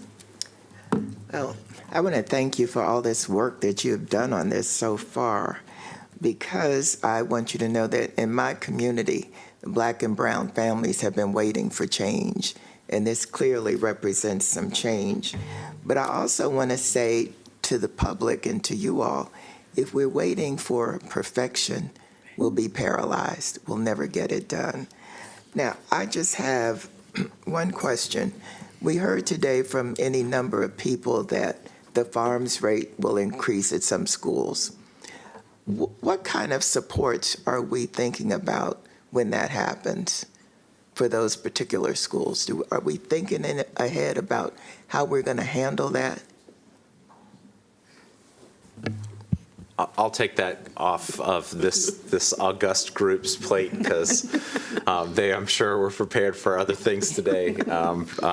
Certainly, I think that one of the things that needs to be considered as part of the boundary study and its relationship to programs is what type of support you put in place in terms of wraparound services, in addition to what are you looking for in your student body to make sure that we have not just diversity represented in these programs and a great balance of kids, both, everything from racial and ethnic diversity to farms rate diversity to even having gender diversity in a lot of our programs that historically have leaned one way or another. But also, what are we doing in place once our students are there so that the program retention reinforces our desired outcomes? And I think that there's a few things that we can do pretty smartly, and I think that this speaks to Ms. Zimmerman's point about getting great educators in the right space that really want to be there, but also educators that also represent that diversity. And that are actively working to recruit and retain kids and encourage them to be a part of that process. I want to reemphasize one last point with this before moving on, is that every kid in MCPS has access to robust mental health supports, and all too often we don't share or advertise that access. And how students can access that on an ongoing basis. And that really needs to be kind of in the backdrop of this is, you know, what are the social emotional learning supports that go with this co-curricularly? We didn't spend an awful lot of time talking about this, but this is worth touching on. And I love the health and medical science example. It's actually one of my favorite parts of this because we have a community that has a lot of economic partners in that space. So one of the ways that we support that program is actually having extracurricular activities that align to the programmatic offering. And what this does for students, and what we know about secondary students in particular, is that if they're engaged in extracurricular activities, their attendance goes up, their interest level goes up. And so if you have a HOSA club, coupled with your Health and Medical Sciences Academy, your retention, especially for students from historically marginalized communities, goes up because they find community. And so a part of this needs to be about how we establish community within these programs, not just the academic side of this. The academic side's great. I mean, clearly, there's a lot of work that's been done. These are great academic opportunities, but there needs to be the social component that couples along with it, and that's been a miss for us. That's not something that we've done really well with in every program offering that we've done in the past, local or otherwise. Thank you. I just want to make a point that Ms. Rivera Oven made. You know, our middle schools need counseling. Yeah. The counselors need to know what to tell the students that they have available to them as they move on to high school. And multiple times. Yes, because, you know, they don't retain stuff like they used to. But I think that has been a key goal of mine, to improve the counseling that goes on at middle schools, because many times they get even to the CTE programs and they don't know that there was a point that they should have started earlier. Thank you. Ms. Montoya. Thank you for teeing that up, Ms. Wolf. As a current new middle school parent and an upper elementary school parent as well, I see all of these basically prerequisites, right? So if you didn't take world language in middle school, now you might not get to take the whatever in high school. And I have to be honest, sorry to all the educators in the room, but I told my middle school child, don't take a world language this year. You got all these cool options for electives. You can take that in high school if you need to. And now I'm like, well, wait a minute. Now he might not even be able to do this program, which wouldn't seem like it has anything to do with world languages or words. But if you didn't take it, now you might get shortchanged in this program that you really might want to take, right? So I get concerned, especially then for our current middle school students who may not be on a path to get those prerequisites prior. So are we just leaving them out of the fold? We have kids that can't read or do math still. And so are they going to be able to have these options if to do the music pathway, you also have to take a world language in middle school? Right, so that gets really concerning to me, because which groups of students, it is actually in one of the music pathways, it says you need to start in 9th grade with world language 2, which means you need to have taken world language 1. My point is just, I don't want this, because I like the model. I support, just like Ms. Wolf, right? There are, quite frankly, a lot of Black and Latino families and their children who are not accessing these programs already for a variety of reasons that you've already heard. And so, but I want to make sure that we are not accidentally perpetuating those inequities because our students didn't get the support they needed in elementary and middle. And so then when we go to do all these great evaluations, and I appreciate that you have those set out, it looks exactly the same as it does now, just in 6 regions instead of pockets, right? So that's a serious, significant concern for me, which I would couple with perhaps on and off ramps for these programs. Maybe someone thinks they want to do biomedical and they're like, man, I just can't get this world language down, which is a great skill set, but I know a lot of doctors who only speak one language also, so it's not necessary, right? But if we're saying it's necessary for this pathway, and for whatever reason that language is just not their thing and they're not doing well, then are they just stuck? Right? And so just making sure, you don't have to have the answers now, right? Those are things that we're going to get worked out as we go along. But just making sure that those are clear, because some families might think, oh no, but if it doesn't work out well, then you're going to be stuck. You better just go to whatever. And I would hate to see kids losing opportunities where they could really succeed, again, because they're not really clear on the aspects, right? So I also have a question about kind of Ms. Silvestre and Ms. Stewart, I believe, talked about like what's available at your home school. So I see that, for example, regions 2 and 3 don't say theater anywhere. Well, it says visual arts, performing arts, design, communication, but then in some other ones, dance and theater are separated out, and so is music. So I just want to make sure, but then also to the point of some folks who came and testified today, if your child doesn't get into the criteria-based arts program, and if we're only, and I know this goes down to your budget, but it doesn't look like we're allocating a lot of seats, in my opinion, for those programs across them. And so it could be that kids still don't get in, even within their region. But if that's the only reason you go to school is because I just love theater, and yes, I have to get through math and science and all these things to be able to do theater, are you just out of luck? Same thing I could say for music or right? Quite the opposite. And this is whatever slide we're on right now, 28, and you take a look at where the performing arts, dance and theater and technical theater, the theater and technical theater is interest-based. So you do have seats at the home school, and you have seats that can be regionalized for sure. And I think that the point made by several of the folks who spoke today, digitally as well as in person, made a good one. It's like, how do you make sure you don't cannibalize the homeschools program, and that we guarantee that there's a core curriculum at each school? So I think that's on us. So. Right, and I just would include the higher level classes as well. I heard that mentioned in looking at the pathway models, and I just want to make sure, because some kids, and I'm going to take a shot at our career assessments that we use, which I have some hard feelings about, right? I don't want kids getting stuck in a box. Well, you took this career assessment and RISIC says you're good at this thing.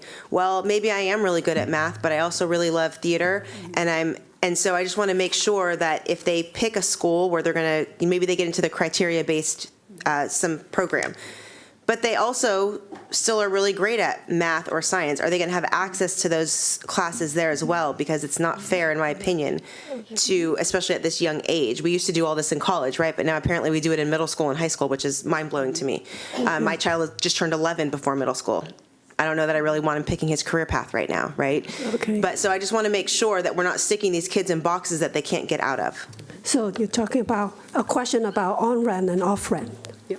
So, and also availability of other courses other than whatever pathway they have. So I just want to address that really quick, because this is actually one of the best parts of this, is that the best thing that can happen is that a kid finds something that they're very passionate about and they lean into it and they pursue it. The second best thing is that they find something that they absolutely hate and they save their parents $250,000. So some of this is helping kids find a path that finds their interest. And in one of our earlier presentations, I want to say maybe earlier this fall, maybe even in August, it was something we talked about was on-ramps and off-ramps, and making sure that you're not sunk if you get through 9th grade and you're like, oh, I thought I wanted to be a doctor or a nurse, but I just can't stand the sight of blood. Well, guess what? That's not going to be a great fit for you. So let's find another opportunity for you that there can be another opportunity, another swing at this, that you could try for another program or find something at a school that does meet your interest. I think the fun part of this is that puzzle piece of finding what really clicks with our students and what really inspires them at the next level. And we've got to have that off-ramp. We've got to have additional on-ramps that don't just, every decision can't be made in 8th grade and that's it. You have to have another opportunity or another swing at this when you find out that something either works or doesn't work. And so I'm sorry, are we going to have access to higher level academic classes at every school, irrespective of whether you're in IB or STEM or? Absolutely. Okay, great. Yes. Ms. Dorr. One little housekeeping question. When will this be available to the public? Right now. Right now? Okay, someone just showed me it wasn't. Anyway, I just want to make sure it is available and the public knows it will be available if not right now. Okay, great, thank you. And now for my actual questions. How about, okay, I'm looking at the working draft and I wanted to go to the VAC model that you have as the visual arts. I'm sorry. 23? No, actually 72, I think. 72, okay. Am I? Yes, you're right. 72. Okay. Thank you. 72. MCPS TV, can we please put up slide 72 for all of the viewers that are watching at home? Thank you. So my child went to the VAC at Einstein. It is extremely successful, in my opinion. It is concentrating on fine arts, right? And I'm looking through this, and this model doesn't look exactly like what is at Einstein. And I'm curious, are you working with the Einstein teachers that have been so successful? As you know, we just celebrated their anniversary, and I think they got $9 million in scholarships and just from that program. So can you talk through this? Thank you. Hi, everyone. I'm Anjali Wells. I oversee visual art and dance in the curriculum office. Yes, this does not look exactly the same as what the VAC is currently doing.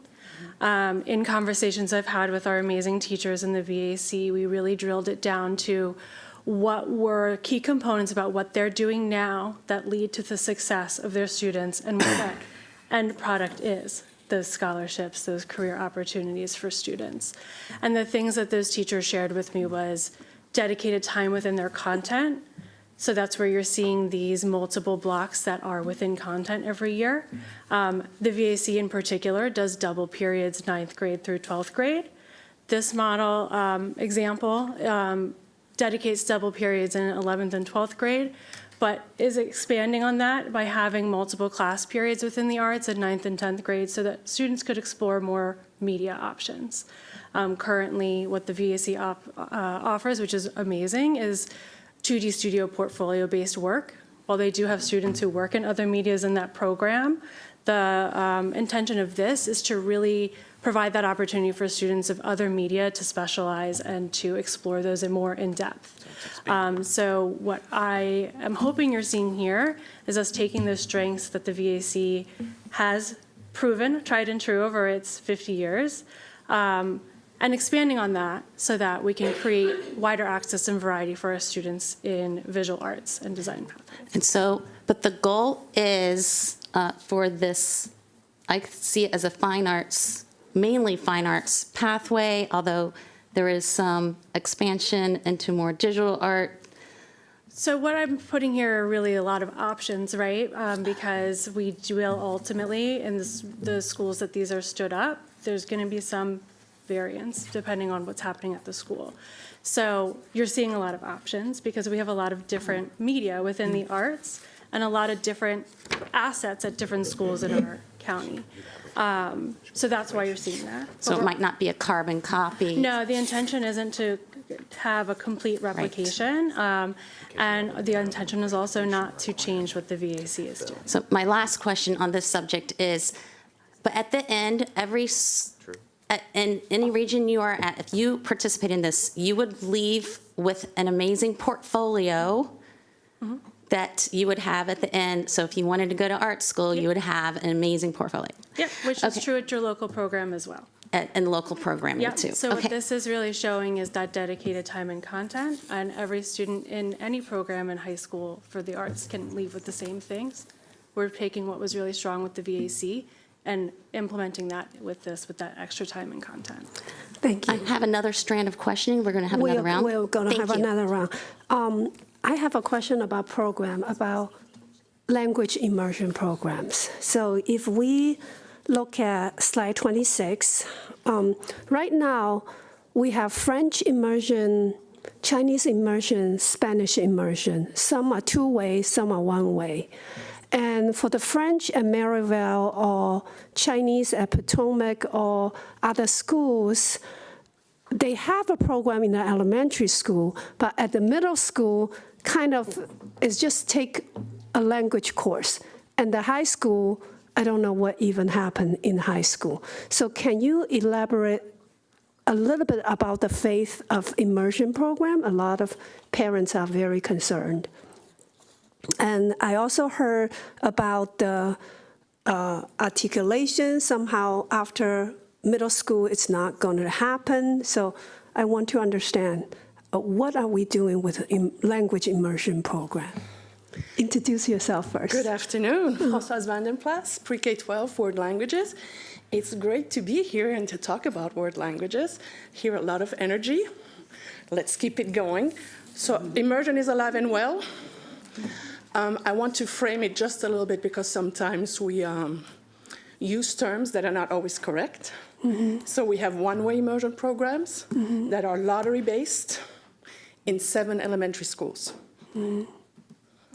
Choice programs, Mandarin, Chinese, French, Spanish. We have two-way immersion programs that are whole school programs in 6 sites. At the middle school level, we have 7 hubs. Continuation for Mandarin Chinese at Hoover. We have French at Gaithersburg Middle School and Silver Spring International. And then I don't have my notes with me, but I hope I'm not going to forgetting any schools. We have Spanish at Sims, Spanish at Westland, Spanish at Gaithersburg Middle School, Spanish at Odessa Shannon, and Spanish at Newport Mill. I hope I didn't forget anyone. Okay. At the high school level, students automatically enter into level 4. That's the entry point. That's what we have now. And they take 1 class of that target language. At the middle school level, they are taking 2 classes for French and Spanish. They have a French language acquisition class. It's not a French 1. It's a French immersion class, level 1. And then in 7th grade, French immersion level 2, French immersion level 3. At the same time, they also take a social studies class in the same language. So it's 2 classes. That's the package deal. In order to be in that continuation program, you must take those 2 classes. We have the same thing for Spanish. Mandarin Chinese is slightly different. It's only 1 class in 6th grade. This program has been in place for many years, and as you've said, we are sometimes in different places because of changes from the community, changes in requests. I'm not quite understanding about what happened in high school. At the high school level, we have never had a continuation immersion. We've never had that. So are you saying all the students in the immersion program, and then they go in a middle school hub, and after the middle school hub, they should just go back to their To their local programs, to their local high schools, yes. To go back to their local high school for the language. Yes. What if their local high school don't have that language? Well, they could ask for a COSA, but most of them do. For French and Spanish, is offered at every high school, except for French. We're getting back to Damascus High School, but that has never been an issue. For Mandarin Chinese, they usually articulate from Hoover to Churchill. Okay, so program is really in elementary school. That is correct. It's a so K-8 why program. does this list Winston Churchill as a language? What interest? So then that's not different from any other high school. Any other high school have language, foreign language offer, world language offer. Why does it make it a program listed in this program strength? Because of, well, this is one of the asks for the programs, correct? This is not an immersion continuation program. So every school has world language. And what made this a regional program? The language that we have up here, when we presented it before, it's the less common languages. So it will maybe be Arabic, Amharic, Russian. Okay. So French and Spanish are common among all of our high schools. But because those are difficult to staff, but they are sorely desired by students, we want to have language options for less common languages in each of the regions. So that's why it's listed Yes. as a region. So we will clarify that because But that's a good different question. region might have different Languages. language offer. Correct. Okay, thank you for that question. I'm going to go for second round, Ms. Mamoon.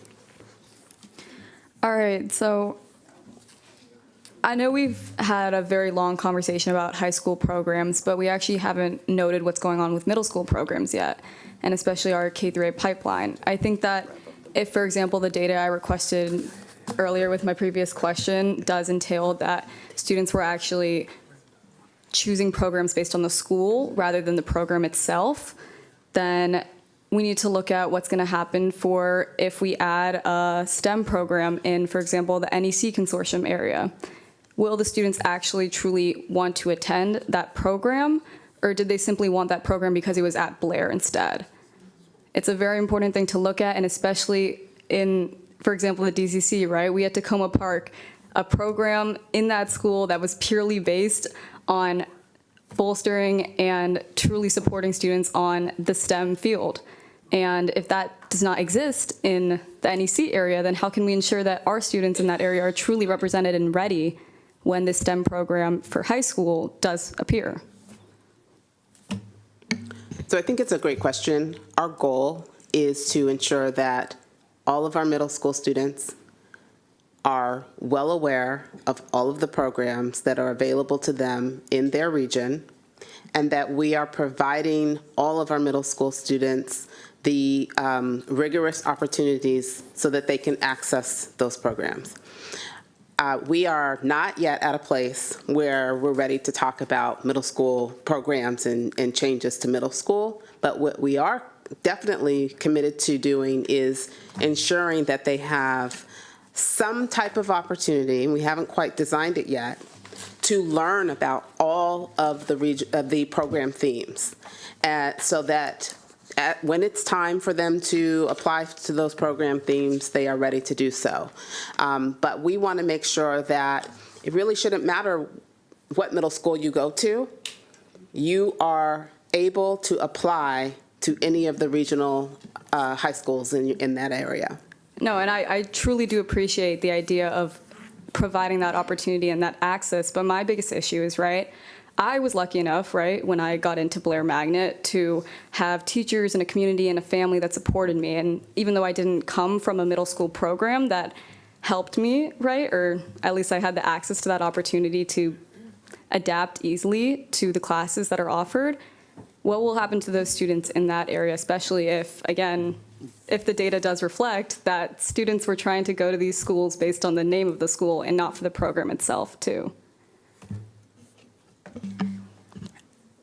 The data that we have shows that there are students who want science, math, computer science, and based on their address, they had an up county that they can apply to or the down county one they can apply to. So they applied to Blair if their address deemed it, or to the Poolesville site.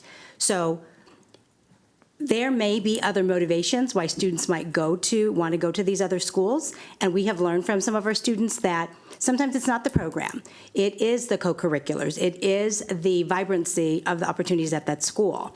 But we are using the data that says that there are numbers of students across the county that have applied to all the programs, a variety of different programs.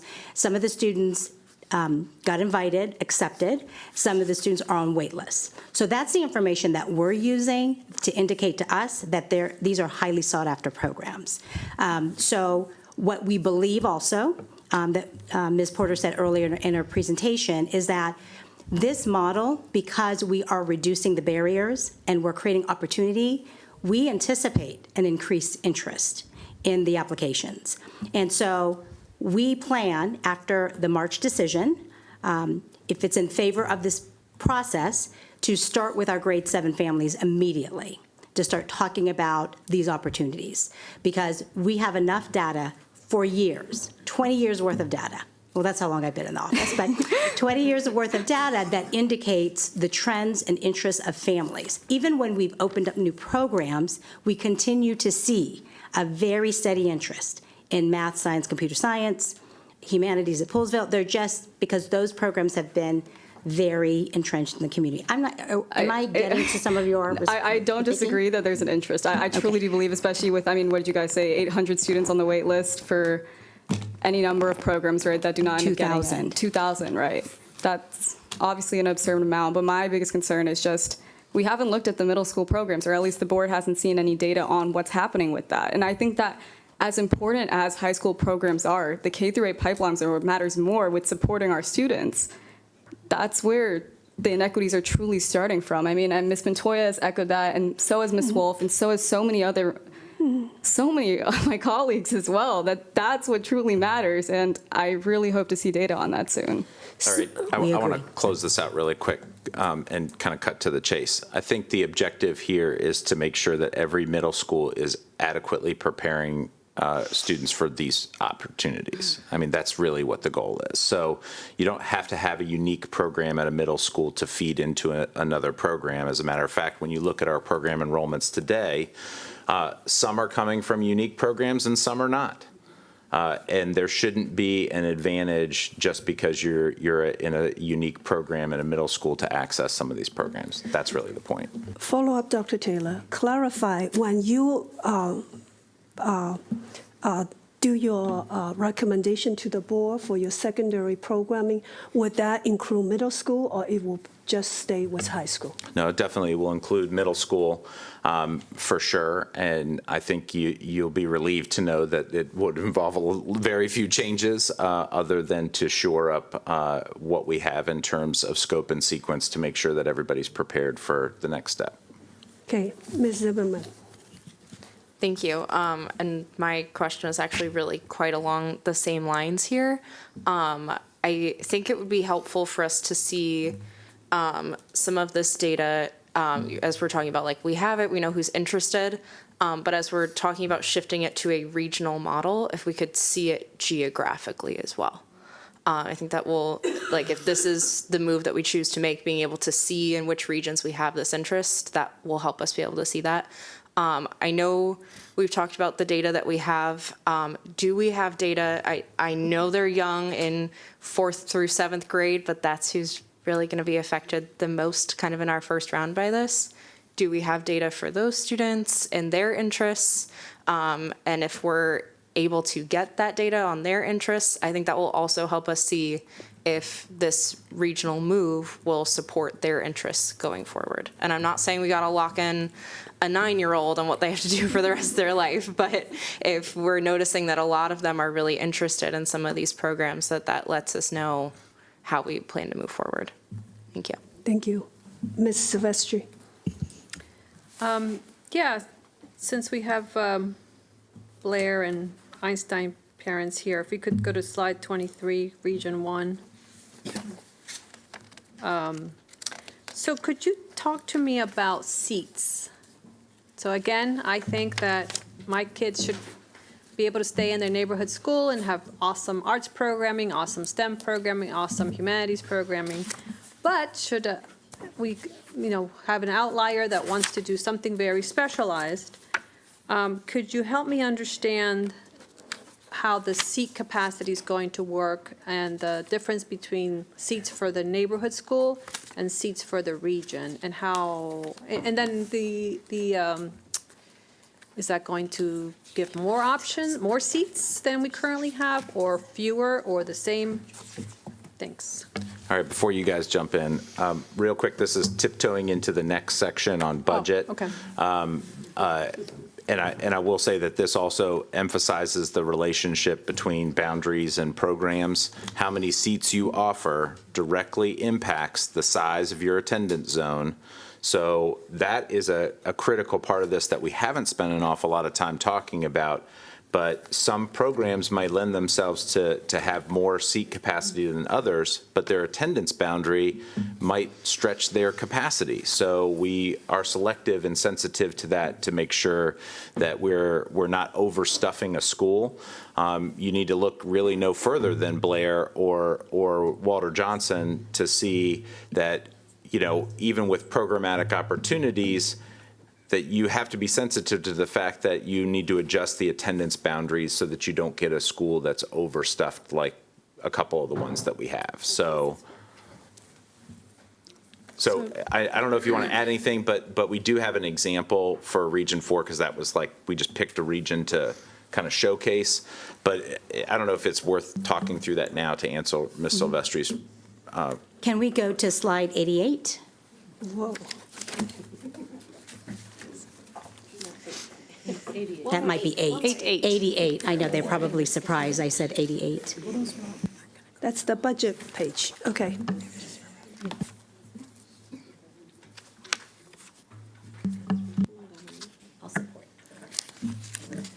Alrighty.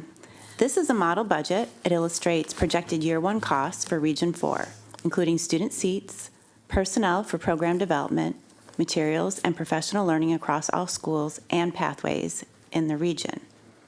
Individual program costs will vary. This model reflects an estimated average in each category. The estimates are intentionally conservative and likely overstate total cost, as some items, such as teachers who have been trained for existing programs that are being elevated as regional, they're already funded and operational within existing budgets. There's several There's several caveats here to consider when you're reviewing the budget, but a few key points to note. The budget includes personnel to develop and manage pathways, as well as stipends for teachers leading after-school program experiences. It also includes funds for student opportunities, such as field trips, competition fees, those registration fees for student organizations, and additional tuition support for middle college students. Again, this is a conservative model intended to illustrate the projected fiscal impact of launching programs in a 6-region model. Can we go back to slide 88? I want to get to your question, Ms. Silvestri. So in Region 4, this is an example. The seats that you see in the second column says projected year one seat. These are the minimums. So we are suggesting for grade 9, while students are in grade 8, that for Richard Montgomery High School, we have the 3 pathways you'll see in the program. So there's a total of 105 seats. So that means that the IB program would have, we're proposing 60 seats. Dance would have 30, and theater may have 15 or 30. Sorry. But it is a total of 105. Can you differentiate between local seats and regional seats? Correct. Yeah. So this is a proposal just for out-of-area seats. So we wanted to make sure that that was clear. In some of our current models with our regional and countywide programs now, we have some of our interest-based programs that provide unlimited local access to some of our interest-based programs. And then for some of our criteria-based programs, we have local set-asides. So those are what we're examining. For our criteria-based, we are proposing to have a section of 25 to 30 local set-asides for qualified students at their program, at their school. So an example, Richard Montgomery High School, for their IB program, they would have 60 out-of-area grade 9 seats, In addition, they would have 25 to 30 local set-aside seats, such as our existing model, because we want to ensure that local students are not squeezed out of a program at their school. And that's different from the current. That it's the same model, but the current model for seats at Richard Montgomery currently offers 100 seats, but it's because they pull from 25 high schools. In this model, they're pulling from 4. And sorry, can you just say those numbers one more time?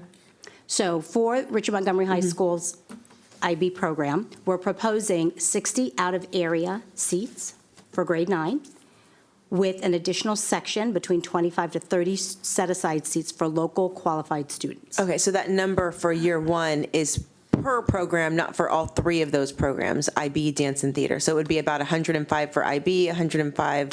No, 105 for all 3 pathways. Including local students. Oh, because that's non-local. included. So Correct. about This is just- 30 students Yeah, and keep in from the mind- other schools for each one of those programs.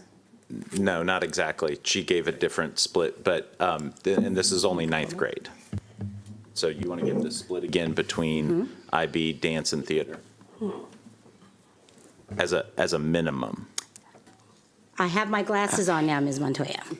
So 60 out-of-area seats for the IB program. Then we'd have for the dance program, that would be 30 seats out of area. And then for the theater technical, that would be 15 interest-based seats out of area. For Because all that- 4 of those high schools, only 15 kids from the No, other, sorry, 3. the other 3 high schools, only 15 kids from the other 3 high schools have a shot of getting into No, as a minimum. this program. At a minimum. This is a minimum minimum. number. And the reason why we are proposing going with these conservative numbers at this point is because this is the first infrastructure we have with every single school having a regional program. We also have a commitment to not overutilizing the buildings, and we also do not have trend data for some of our programs. We don't have trend data for performing arts. We don't have trend data for design and communication. We have a variety of different programs. So what happens, which is really great in grade 8, is that when students apply, they apply in November, they get information in January, we send out results in January. Now, students sometimes apply up to 5, 6 programs. They can only accept 1. So after they accept 1, then we are able to offer additional seats to students. So we are able to fill all of the seats, but we don't have to do it all at one time because we want to also see what the interest is for some of our programs, and then we also want to see what vacancies we have. And so the 15 may appear like a low number, but should we have continued interest and we have space at the building, we want to be able to send more students at the buildings. But we know the community wants a number. Right. And so we need to commit to a number, but we don't want to overpromise and then get into the same situation again with overutilizing the I buildings. just want to make sure my question gets answered after all this. Go ahead, Ms. I just wanted to maybe take one step back and just outline that, as Ms. Franklin just said, we have to start a model somewhere. And so we're starting it with some of the base information that we have, some of the trend and interest information that we have. But our ultimate goal is, as Dr. Taylor was saying, that this be a minimum. We want the programs to be able to be responsive to student interest. So we have the interest-based programs, we have the criteria-based programs, and our goals really are to be responsive and respond to the applications that we get and the student interest that we get. As we said, there's a lot that we are learning as we do this, and there will be a lot that we learn as we receive that first round of information and interest-based sessions, and then we can scale up. I think the budget that we've presented here is helpful to look at as a model of a scalable model, right? This gives us an indication of an order of magnitude of what this model would look like if we had a lot of applications for dance and all of a sudden we needed to double the dance program, then we would know what we would need to add in order to respond to that. So we wanted to present the information today, again, to show the elements of the analysis that we can work with to scale up. These are not final numbers in terms of this is the only number of seats we can have. Thank you. Mrs. Stewart? Okay, hang with me. Page 4, I think we talked about, this was actually about the boundaries, but this does intersect with this, so just keep with me for a sec. Page 4, none of those, what you pulled from feedback, none of it included anything about demographics. Not one of those got into demographics. And now, with programming, you know, I don't know if that's going to be a consideration at all in the way our schools are going to be boundaried. Okay, so first of all, we just heard from a big group of parents saying, yeah, we care about demographics. So as we look through this process of boundaries and programs, I would like to see if we do get more input on demographics, because more parents and more people are taking notice and there's more outreach, et cetera. So I would just like to be open to collecting more feedback data and maybe updating that slide at some point. We'll see. Maybe I'm wrong. Maybe no one cares about demographics, but I don't think that's correct. And I care about it. And as a board, guess what? We have to care about it because it's in our policy. Okay, so now that I got that out of the way, let's talk about exactly this same subject in our programming and how we are going to fill these program seats. So if we can go back to, I don't know if I have the right page, but it's the one where you introduce all the regions and what they're going to have in each region. And so I think it's 28 is one of the pages, but I will look at the Region 1. 28. And so can you explain to me that how Bethesda Chevy Chase, having the IB, looking at the demographics at our current IB program at Richard Montgomery, and supposedly these are going to be like at that very high level, and right now Bethesda Chevy Chase High School pretty much has its same overall boundaries, and they do it looks a bit different than the neighboring schools. So will this make this school less diverse with the IB program there? Or is there a way we can make it more diverse? And so this kind of goes throughout. I'm sure there's other regions that have the same kind of. This is going to be riddled with caveats, because this assumes quite a lot. And if you guys want to scale back to the Region 1 slide, okay, very good, thank you. You got a couple of things going on here for sure. If you assume boundary maps as they're presented, which is a big assumption, okay, then yes, what you are likely to see from your non-local school application pool would add diversity to that school. So yes, but that assumes a lot in that space. But yes, you're increasing your probability of diversity by offering a variety of programs at every school. It's just, Bethesda Chevy Chase only has international baccalaureate. So is that part of the calculus when you're looking at applicants?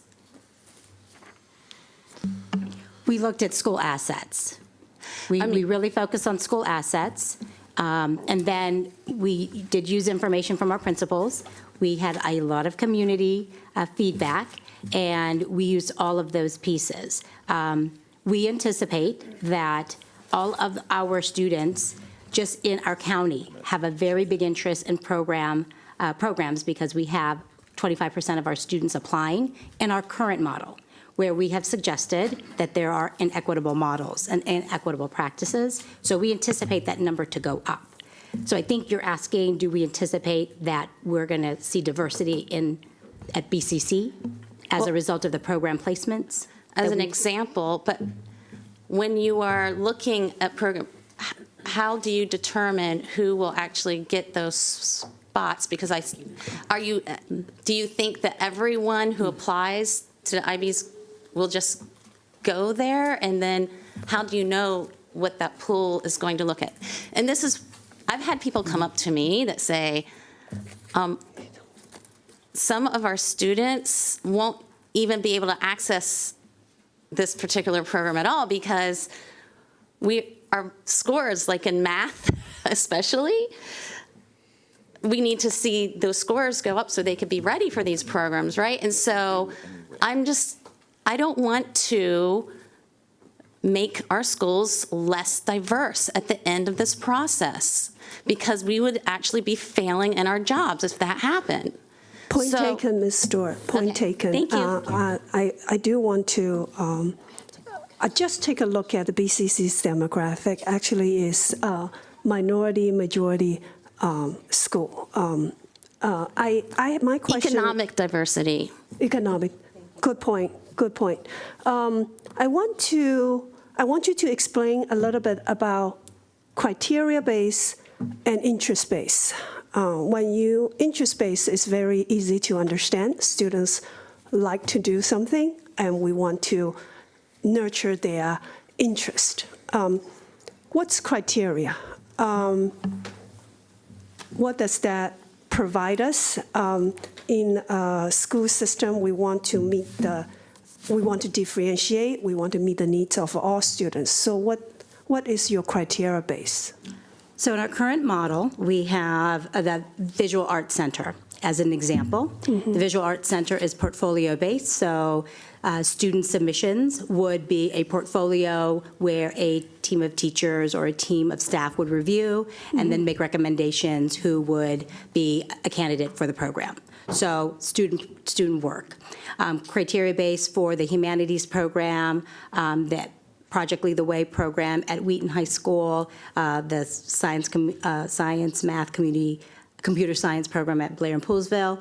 Those look at multiple academic measures. So we would look at grade 7 and 8 grades, the courses that they participate in. We would also look at brief essay responses that they submit, and also their MAP scores, MAP-M and MAP-R, to create an academic profile. And then a rubric is used by a trained team to look at all of the students. So if there are 900 students that apply, 900 students are evaluated and made recommendations on the degree of need they have for a program. So that's a model that we have currently, and we are investigating whether we need to grow that, and so we need to benchmark with other systems. Thank you for explaining the selection process, but can you tell me, once they are selected in a criteria program, are we meeting the needs of the above grade level? Are we teaching above grade? Are we trying to aim at on grade? What are we doing? Criteria-based programs are generally advanced level programs. Okay, so that is the curriculum offering. Thank you. I want you to finish. You still have more slides, so let's really finish that part. We really just Transportation. okay. We really have 2 more slides, I promise. Okay, so we talk about budget, we talk about the program offering, we talk about the evaluation. Now you are on Transportation and community engagement. Okay. And then we will wrap it up. Okay. Can we go to slide 89, please? Look at all the ones we skipped.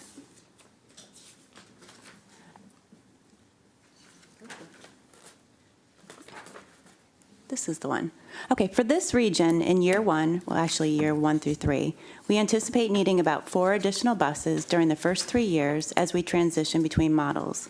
As we've shared in previous presentations, there will be roughly a 3-year overlap, a time when some students are completing programs under the current model, while others are beginning the new one grade at a time. This budget is a model designed to illustrate how costs may look during that transition period. A region with 5 schools will naturally have higher costs. Overall, we estimate it will cost approximately $1 million per region for transportation, personnel, professional learning, and other startup expenses. Okay, let's advance to slide 91. Hold on. Hang on a quick second. Oh, there are Let's questions. add on. Yeah, just wanted to talk a little bit more about the transportation model. So this is obviously based on current information, and it is a conservative estimate, like Ms. McLean just said. So the one-time cost for the additional buses, it does not take into account any potential reductions that we could see as the countywide programs are phased out over time. However, I would like to point out that regardless of the model that we choose, there is going to be an increase in cost because of the grandfathering. So in the initial years, there will be some initial additional costs, but as the grandfathering phases out, the cost would be reduced. We also do maintain a surplus number of buses that serve as substitute vehicles, so we could be able to leverage that, some of those buses in order to reduce our transportation cost. For the region specifically, as Ms. McLean mentioned, we did anticipate needing 4 buses, and then we also assumed that, some of the assumptions that we based it on is that for program ridership, there would be 95% ridership versus the local buses that typically has a 70% ridership that we see. And so this is based on the difference. And, obviously, as I said, there will be some increased cost in the beginning because of the grandfathering as part of the boundary studies. But as the grandfathering slowly ends, year number 2, year number 3, the cost should reduce. It's not reflected here. The grandfathering is not reflected on The this. grandfather is not reflected This is not. Because your grandfathering is going to be reflective of whatever changes you make for boundary. Yeah. So. Okay. Any more slides? Yes, ma'am. Okay. Let's go to slide 91. So we have several community opportunities for engagement in October and November, including informational sessions for all families and regional sessions for our families of grade 6 and 7 students. At these sessions, we'll share information about where we are with the proposed model and pathways, as well as gather information, feedback, and questions from families to further refine our work. We will have extensive outreach to the Spanish community via the news media and Facebook Live. At each of our meetings and virtual sessions, we will have English, Spanish, and American Sign Language services. We will continue to meet with community partners and provide community updates via social media, email, text, and newsletters. The next slide gives more specific information on the informational sessions. On the 22nd of October and the 27th of October, we have 2 sessions each of those days, one at 12 and one at 6.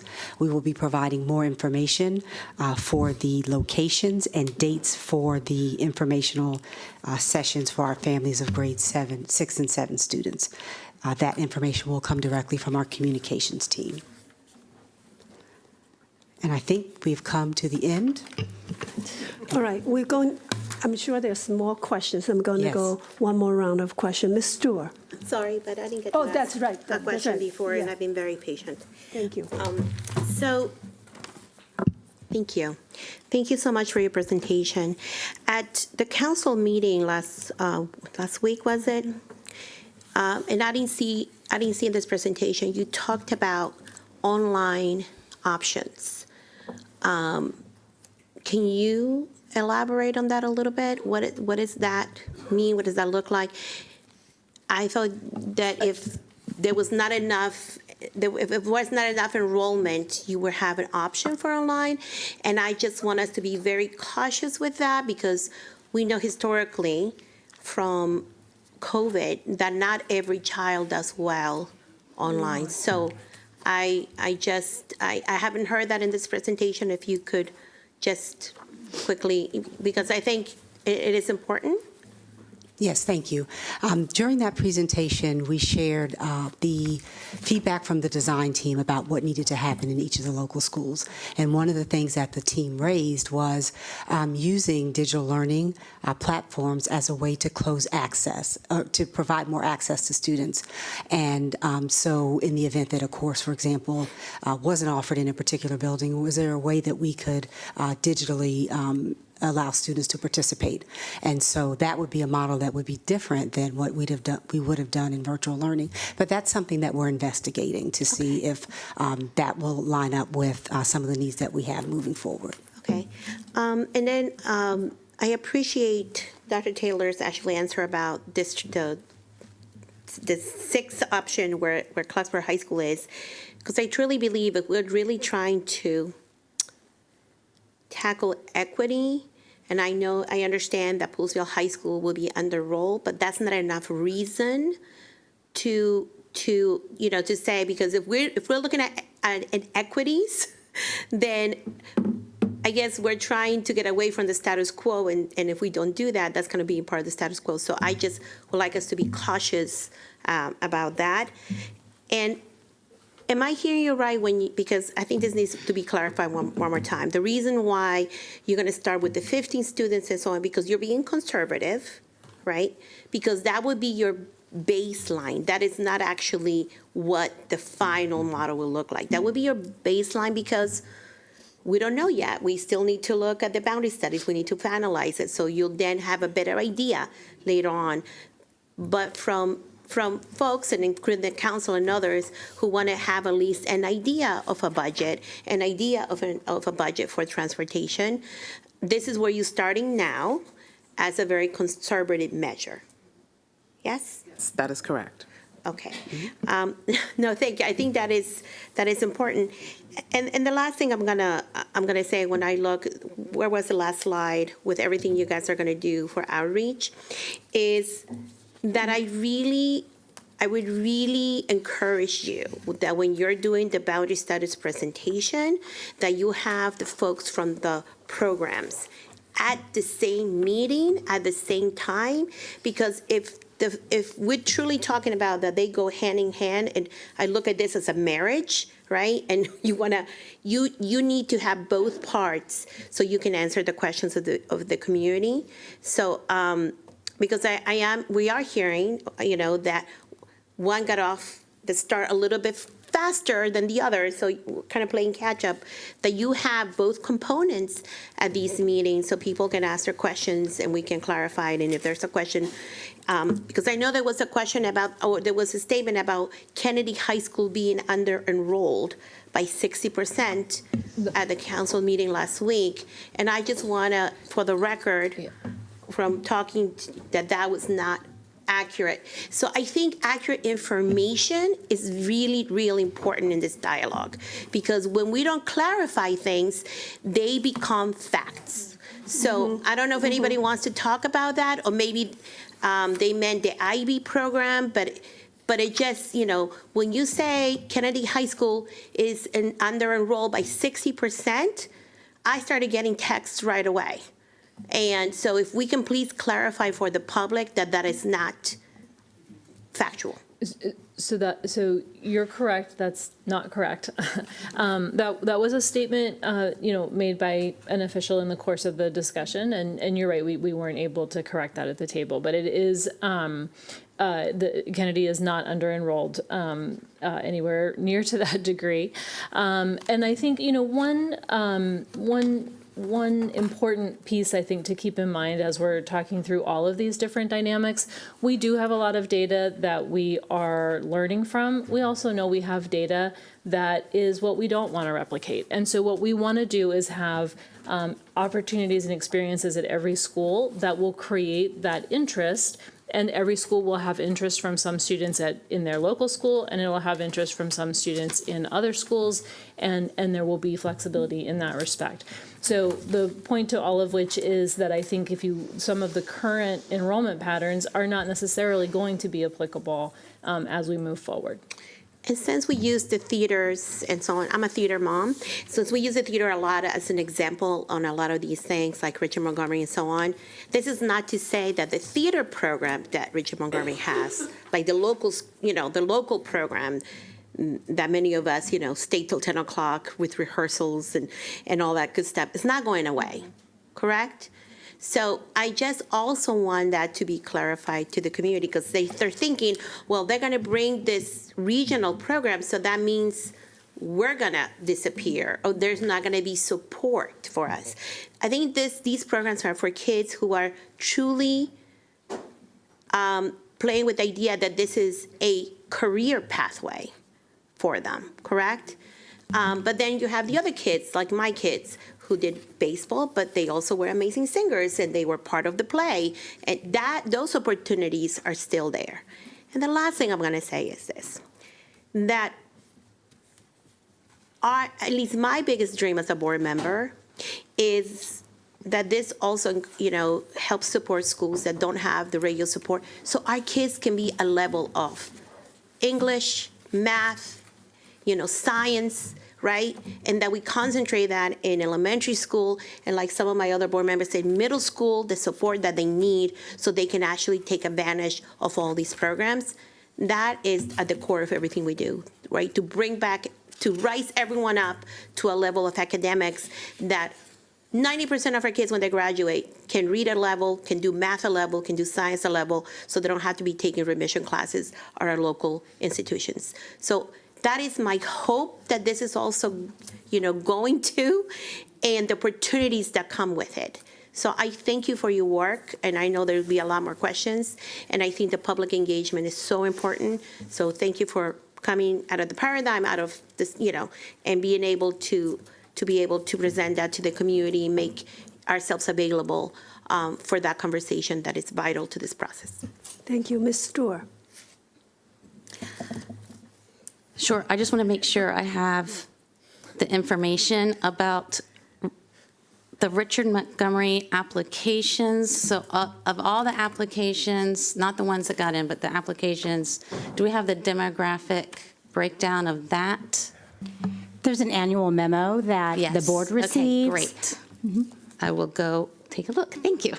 And also, I want to make sure that it is on the record that I would like to see some kind of community engagement that maybe, I don't know if we call it a town hall or a special opportunity to weigh in on this, so they wouldn't have to vie for like the 20 seats here, but an opportunity to hear from the public in a more robust manner. Thank you. Ms. Wolf. Thank you. Again, I want to thank you for this presentation. It's been excellent. You really covered a lot of the information that we've been seeking.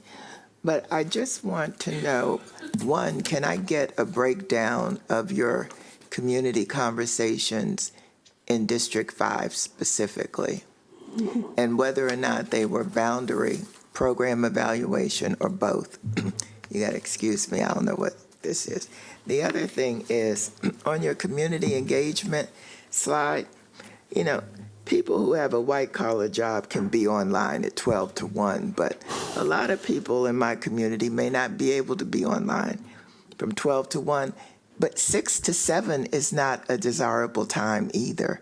They need time to get home, get their kids fed, and do that kind of thing. So I wonder if you've ever considered that maybe you need to do that a little later. I notice a lot of our PTAs do theirs at 8 o'clock, and they seem to get pretty good attendance. I just don't think 6 o'clock is a desirable time for a virtual session for families. Good point. Likewise, I understand why you say informational sessions for families of grades 6 and 7, because those are the students who are most likely going to start to be affected. But I don't think you should say that. I mean, you could make it a subtext. I think informational sessions for families should be open to anybody who might have missed whatever other informational sessions you had.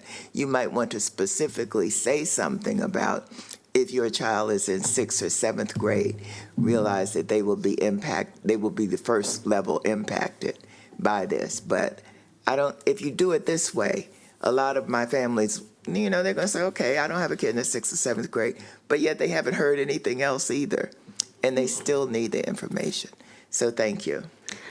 Can I just break in, because I'm so sorry. I forgot to say thank you.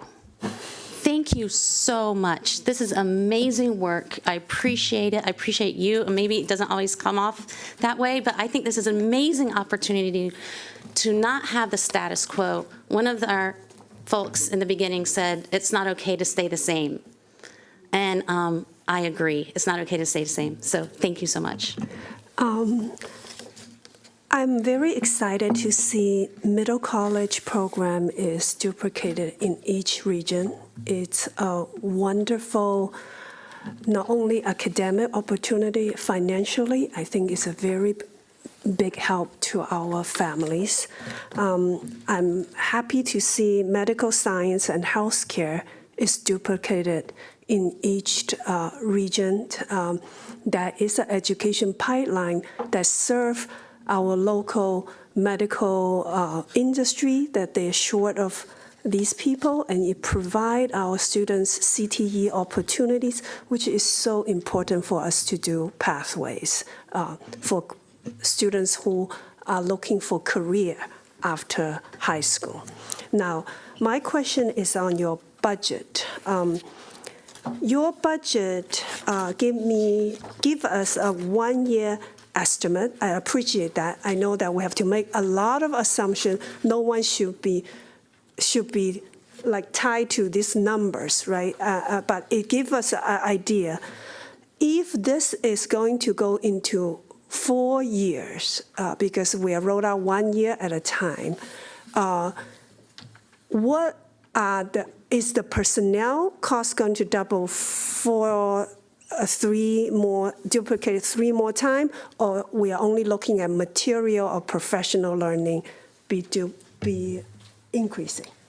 So there's a couple things in here that I'm just looking at right off the top that you'll see some changes. Your personnel costs are going to grow by 0.2 and per site in year 2 and 0.2 in year 3, but then stay flat. Okay. So you're not jacking up your personnel costs. Your materials costs, they're a little high as they're stated right here, because this assumes like literally starting from scratch, and we're not starting from scratch. The other thing that this assumes too is that we actually put in tuition costs for middle college at Rockville High School, and they don't start tuition until 11th grade. So it's overinflated, but it's good for like a benchmark. It's kind of good to know. I think the professional learning costs assume startup, not ongoing. So I think you're going to see that drop as well. Okay. It is smart to think about your most expensive year, and your most expensive years in anything is going to be your first launch year. So this is a good benchmark to think about, and what you're thinking about is like all in ongoing costs is less than $1 million per region, and that's about right. When you take into consideration transportation, ongoing expenses, and you take into consideration all of these other factors, I'd say that this probably accounts for 90+% of the factors, and there's also opportunities for enhancements that we haven't thought of yet. Like there may be a school that wants to start a specialty robotics club or something like that, and that's not accounted for here, or something along those lines. But it's a good starting place, and I'd say a pretty accurate sample model that's very conservative with high numbers out of the gate, just so that folks can get an idea of it. I appreciate having the budget and transportation estimate. Thank you. I think that will conclude. I know that. Very quickly. Okay. I just wanted to also say, because my colleague, Ms. Montoya, had to leave, she also wanted to convey how thankful she is for your work and she appreciates all that. But like many moms who juggle children and other things, she had to go get her kiddos, but she will be joining back in a little bit. So Okay. thanks. I know that we will continue this conversation next month, and also look forward to receiving the middle school. Any update about the middle school programs, and we'll say again, really need to engage our staff, administrator, and community member so that they can fully understand and contribute before we make final decisions. We also have the option, the board also have the option to hold public hearing in the spring in terms of boundary and program. I want the community to know that. Okay, I almost want to call it a day, but we have 2 more items on the agenda. I know that the staff has been at it for quite a bit. We'll take a short 5-minute break and then come back for curriculum update.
Thank you, everyone. We are going to go on to our item 9.1, which is curriculum update. Dr. Taylor? Thank you, Madam President. Today's presentation will provide an overview of ongoing curriculum work across Montgomery County Public Schools. This is an essential ingredient to high-quality instruction. Today's presentation will also emphasize alignment with the new Maryland State Department of Education standards, instructional quality, and strategic coherence over multiple years. Our work continues to be guided by the MCPS Future Ready Strategic Plan, ensuring that every curriculum decision directly supports student achievement, equity, and readiness for post-secondary success. And back at the table for another round is our Chief Academic Officer, Mrs. Nikki Porter, and team. Thank you. Good afternoon. Today we will share an overview of how MCPS is updating its core curriculum to align with state standards while continuing to prioritize instructional excellence, equity, and accountability.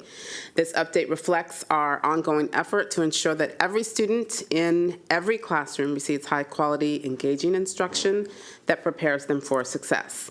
So this year's major updates include progress on our ELA curriculum adoption, particularly at our middle school level, our math policy implications, and the development of a new middle school social studies curriculum. And I do want to just acknowledge Mr. Himes, who gave testimony today about AI. Even though that is not a part of our presentation today, I do want to acknowledge that that is something that we are engaging in, having the conversations with our technology office and our library and media team to really talk about how we can begin that work for our students.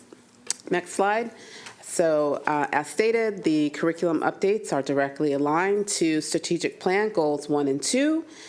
Every curriculum decision is rooted in these goals, ensuring coherence between what students learn, how teachers teach, and how we measure growth. So I'm going to turn it over now to Ms. Brandt, who will continue with the presentation. Good afternoon, Dr. Taylor,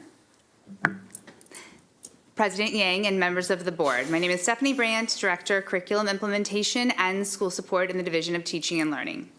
The Maryland State Department of Education has introduced several key updates to the Maryland College and Career Ready standards, including refinements to content area frameworks. These changes require districts to ensure that materials and instruction are fully aligned, not just in content, but also in depth of knowledge and assessment readiness. We've developed a systematic process to review implications across grade levels, providing MCPS leaders and teachers with the necessary resources and professional learning for smooth implementation.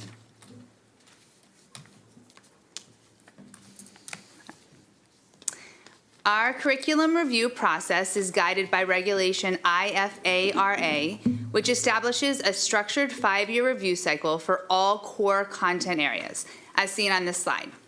This cycle ensures that every subject receives a deep, comprehensive review on a regular basis, keeping our curriculum relevant, rigorous, and responsive. Each year, at least one area of the curriculum is reported to the board for review and discussion, allowing us to maintain transparency and alignment with district priorities. This long-term approach strikes a balance between stability, providing teachers with consistent frameworks and innovation as we continually update our content to reflect new standards, research, and student needs. This structured approach allows us to monitor implementation fidelity, resource quality, and alignment with both state standards and district priorities. On this slide, you'll notice, in elementary, our focus remains on early literacy acceleration through the continued implementation of core knowledge language arts, which we refer to as CKLA. That curriculum is in its second year. We're analyzing feedback from the field to ensure the rollout maintains both rigor and teacher support. On the math side, through the upcoming grades kindergarten through 8th grade math curriculum request for proposal, or RFP, we're seeking high-quality, research-based instructional materials that align with updated state standards and reflect best practices in mathematics education. The RFP process includes input from teachers, school leaders, and community members to ensure that the curricular materials we select are not only effective, but also practical and engaging in the classroom. Lastly, we want to highlight year 1 of implementation for our kindergarten through grade 12 literacy interventions, which support our students receiving Tier 3 intervention. The upcoming math request for proposal represents a significant step in modernizing our math curriculum to align with the latest MSDE standards and math policy. We are prioritizing open source materials that emphasize conceptual understanding, procedural fluency, and problem solving, and are supported by both digital and print resources. The process includes input from teachers, leaders, and the community to ensure both instructional quality and accessibility. Ultimately, we aim to provide a cohesive, vertically aligned math experience that supports every learner, from foundational concepts in elementary school to advanced coursework in middle school. This slide reflects secondary changes, which highlight the implementation of Core Knowledge Language Arts, or CKLA curriculum, at the middle school level for the first year to align instruction for students in grades kindergarten through 8th grade and our new grade 10 English Language Arts curriculum. At the secondary level, we're hopeful to advance through the development of the grade 6 and 7th social studies curriculum, which is designed to deepen global awareness and critical thinking. This work includes complete alignment with the state's new framework and integration of inquiry-based, culturally responsive instruction. Additionally, our humanities curriculum review process will ensure compliance with the high-quality instructional materials mandate and ensure coherence between English language arts and social studies instruction in an interdisciplinary way at Eastern and Martin Luther King Jr. middle schools in their humanities and communication magnet programs. I'll now turn things over to Tracy Oliver Gary, the pre-K to 12th grade social studies supervisor. Good afternoon, Dr. Taylor and board members. The proposed grade 6 and 7 social studies curriculum development builds stronger geographic and global foundations, connecting the world in which our students live to a broader world context. The curriculum emphasizes critical thinking, civic engagement, and historical competency. Additionally, we will continue to include our financial literacy learning in grade 7 as well. Approval of this development process allows our team to begin the creation of the new curriculum. This revision is about helping students understand their place in an interconnected world. Lessons will be designed around compelling geographic questions and inquiry-based learning using primary sources reflective of diverse perspectives. Students will examine global issues to understand how people of different backgrounds experience historical and current day events, building skills essential for civic literacy and global readiness using their knowledge. Using the knowledge that they will gain, students will continue their learning from elementary on how to take informed action in their schools and communities today. Within the provided projected budget, we are seeking funds to pay an external consultant to host community listening sessions as part of our preparation to write new learning for grade 7 students on the Middle East. In particular, regional conflicts, diplomacy efforts, and how ongoing attempts at peace and cooperation define meaning and the status of Jerusalem within the region. This will ensure that MCPS remains neutral as we engage with our community members. We will be conducting a review process to select a new English language arts curriculum that supports critical and rigorous reading, writing, and argumentation within authentic historical and cultural contexts. The curriculum selected will be customized to support the interdisciplinary integration in the Humanities and Communications Magnet Program to ensure students learn content and develop analytical and expressive skills that carry across disciplines. And now I will turn it over to Ms. Porter.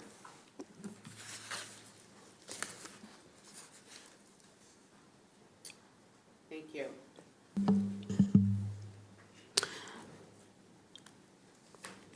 Excuse me. All of the curriculum work is anchored in our commitment to instructional excellence and equity.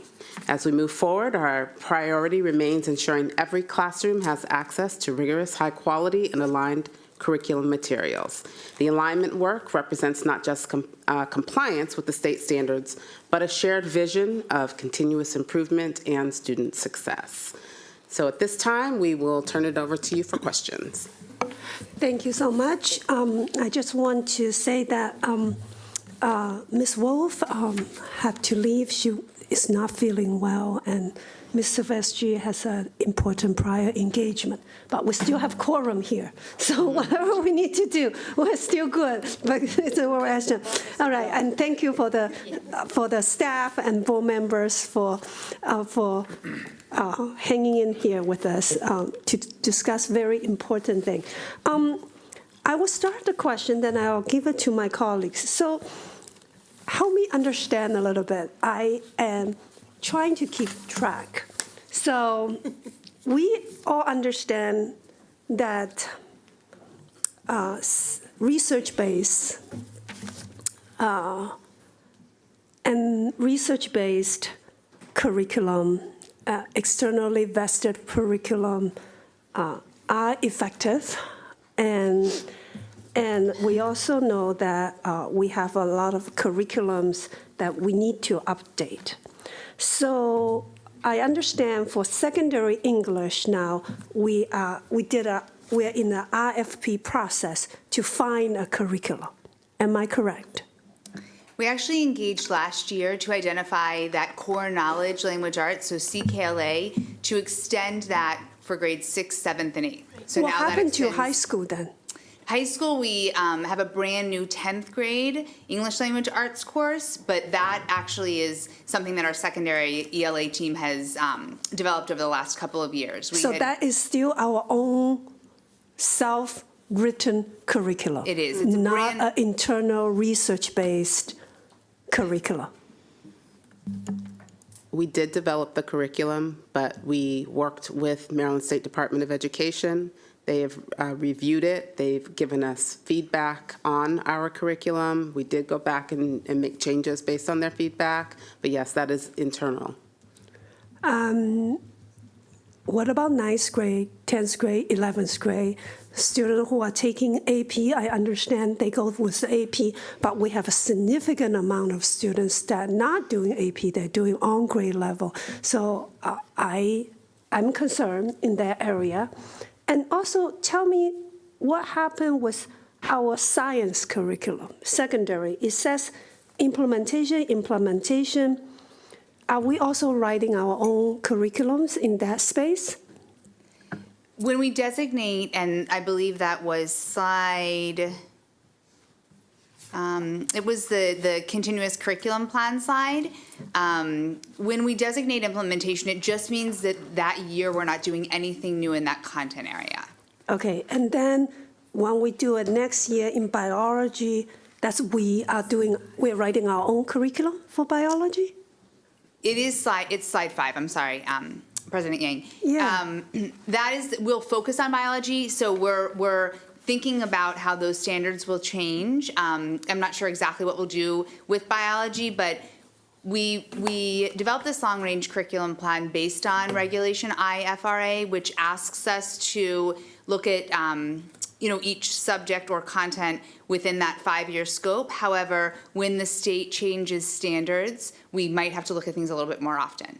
And so biology is one that naturally comes up in that sequence.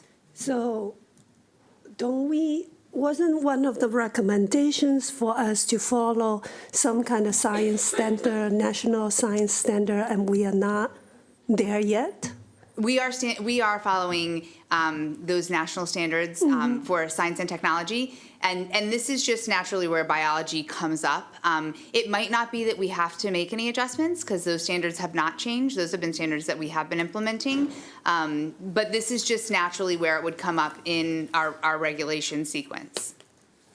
Okay, so this is still, all these are still self-written curriculums that we are using. I understand you say we're trying to align with standards, but these are self-written. Can you elaborate on the sequence and the cycle? Obviously, because we can't adopt new curriculum every year. Right. So if you can elaborate on what that means for the board and for the public as to like why we scope it out in different years. Absolutely. Yeah, so we actually have a 10-year plan, but we just decided to share this, the 5-year plan with you so that we and our community members have an understanding of what course or content area is up next in the cycle for review or revision. And we also try to align it with Maryland State Department of Ed. If they're making changes to their standards, we would note that as well. Math and literacy at the primary level and now, well, elementary level and now even with our middle school level, we have looked for external sources to purchase.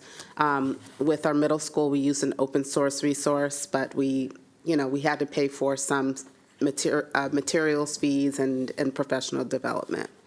As we continue our work with social studies or with our sciences, we are going to look for open source resources. So the open source just means that they are free resources, but they are evidence-based resources. And so we are looking at a variety of resources that we can use that are external to incorporate. So we may be developing it internally, but we're using other external sources to support that work as we move forward. You could, sure. And so for the case, let's say for social studies. So with the new frameworks, an example would be grades 4 and 5 when we wrote that curriculum. We looked to see what vendor products were out there, what was out there that matched the new frameworks that the state put out. The state frameworks for 4 and 5 were so different from most of the country because they shifted when students studied different parts of U.S. history and the depth at which they studied it. So that necessitated us writing that curriculum. Additionally, many of the vendor products or external products lacked the level of rigor that we wanted to bring to social studies. So we wanted students, when we're talking about social studies skills, we wanted them to learn by grade 5. Our students are learning how to source a document, to be able to identify the author, the bias, the intended audience. They're learning to corroborate documents or sources. They're learning to contextualize. Vendor products didn't have that level. And so we were able to write to that level of rigor that we wanted them to have in order to prepare them for middle school. So the social studies frameworks for 6 and 7 that the state put out, no one in the country has the curriculum that was just voted on. It's very different from anything else in the country. And while vendors are trying to create things, right now the state also just approved, or they're going through a pilot phase where they're reviewing for the very first time vendor products to see if they meet the high quality instructional materials standards or expectations. That's all new for social studies. It has never existed before this year, 2025. So as we're looking at vendor products, for the expectations that we're having for our students, many times they don't reach that level. Additionally, it's extremely important for us, for our students to study diverse perspectives or to use inquiry-based learning. So while you may have a text, the idea is that the teacher isn't just telling the student what to know, that students, you have a big question, they are looking at different sources to develop their own understanding of history. And unfortunately, many people don't teach history that way. And we're not teaching history through a textbook. So it's not read this chapter or read these pages and answer these questions, which unfortunately is a very traditional way of teaching social studies. So sometimes the way that the curriculum or the frameworks are written at the state level may necessitate us having to have a more hands-on approach to make sure that that level of rigor is there. Additionally, allows us, the free resources do not have the supports that we need for emerging multilingual learners and students who are receiving disability services. And so when we are able to craft those things in-house, we can ensure that they're there. Okay, so I'm glad to hear how thoughtful we are in terms of a social studies curriculum. I'm happy to see elementary school math and secondary math. We are in the RFP process, and I will continue to say I'm concerned about secondary English curriculum for evidence-based, research-based, research-vetted curriculums. Can I make a clarification for grade 9 and 10 English? Okay. It's not totally in-house. We are using a product called Odell, which is also an open source resource, evidence-based, and it fits under what you heard Ms. Oliver Gary called high quality instructional material, or HQIM. It's what the state says we must have. There are certain criteria that fit into high quality instructional material, and Odell resources fall into the HQIM category. So we are using evidence-based resources for grades 9 and 10 in our ELA. Okay. I'm sorry to monopolize the conversation a little bit, folks. When you say we use Odell, now, for CKLA, the rollout, every elementary school teacher get a training when we roll it out, right? So when you say, okay, we are using an open source curriculum for 9th and 10th grade, what does that mean? Well, so the curriculum, you asked if we were using, if we wrote our own curriculum, and so we did use Odell resources that are high quality instructional materials to write develop the curriculum. And so it's not just an internally developed curriculum. So that is not just a resource that you use. You use it, a resource for teachers if they are interested in using or not. So you actually use it to integrate it into your curriculum. It's a significant part of the ELA curriculum for grade 9 and 10. Okay. All right. Ms. Stewart. How long have you been using that in 9 and 10? Just this last year, or? This is the second year for 9th grade and the first year for 10th grade. However, we did have a group of schools who rolled it out 1 year early. And just like Ms. Porter shared, we made significant changes as a result of the feedback of those schools with the first year of implementation. I want to let you know that one of the biggest feedback I get about curriculum is especially 9th grade ELA. So hopefully we can review that because it is a theme. Especially some kids, how often did they have to read a book, for instance, a full book? That seems to be a great concern because, kids need to develop those muscles to be able to read a long text, right, and get through the book. And I don't know if there's some variance between classes or between schools, but this is something I'd like for us to look at maybe at a little later date because it's something I hear consistently. And the other thing I remember, and please correct me, and maybe I'm remembering wrong, or maybe it was just answered, I didn't realize it was answered, but I remember that we had, I think, middle school science curriculum we were going to buy, and we said, no, let's take it out of the budget because we need more input from the state. Math. Was that math or? Okay, so. The state changing the standard, is that? Yes. Yeah, so we was that math? For, okay, so where are we, because secondary science is not broken up between middle school and high school. Can you kind of tell me where we are in the secondary science curriculum and separating middle school and high school today? Do you have? Going to see if if our supervisor for science is here today. Sorry. And she left. She didn't. So I will get back to you with that answer. Okay. Okay. Thank you. Ms. Rivera-Ovens? Oh, yeah. Thank you. So I would like to know the plan for a couple of things. So when we first purchased CKL for elementary school, we did not purchase the materials for EML students and I believe special education. So as we are putting RFPs and so on for math and others, I just want to be assured that those populations are not going to be left out of, that we're not going to just be making lessons for them just to make out that they are actually, because I know for a fact that CKL actually has a whole, because other jurisdictions use it, they'll actually have a whole curriculum for kids in EML and special ed and so on. So when you evaluate CKL, are you also going to evaluate those populations? Because I want to ensure that that's part of the whole picture. Thank you for that question.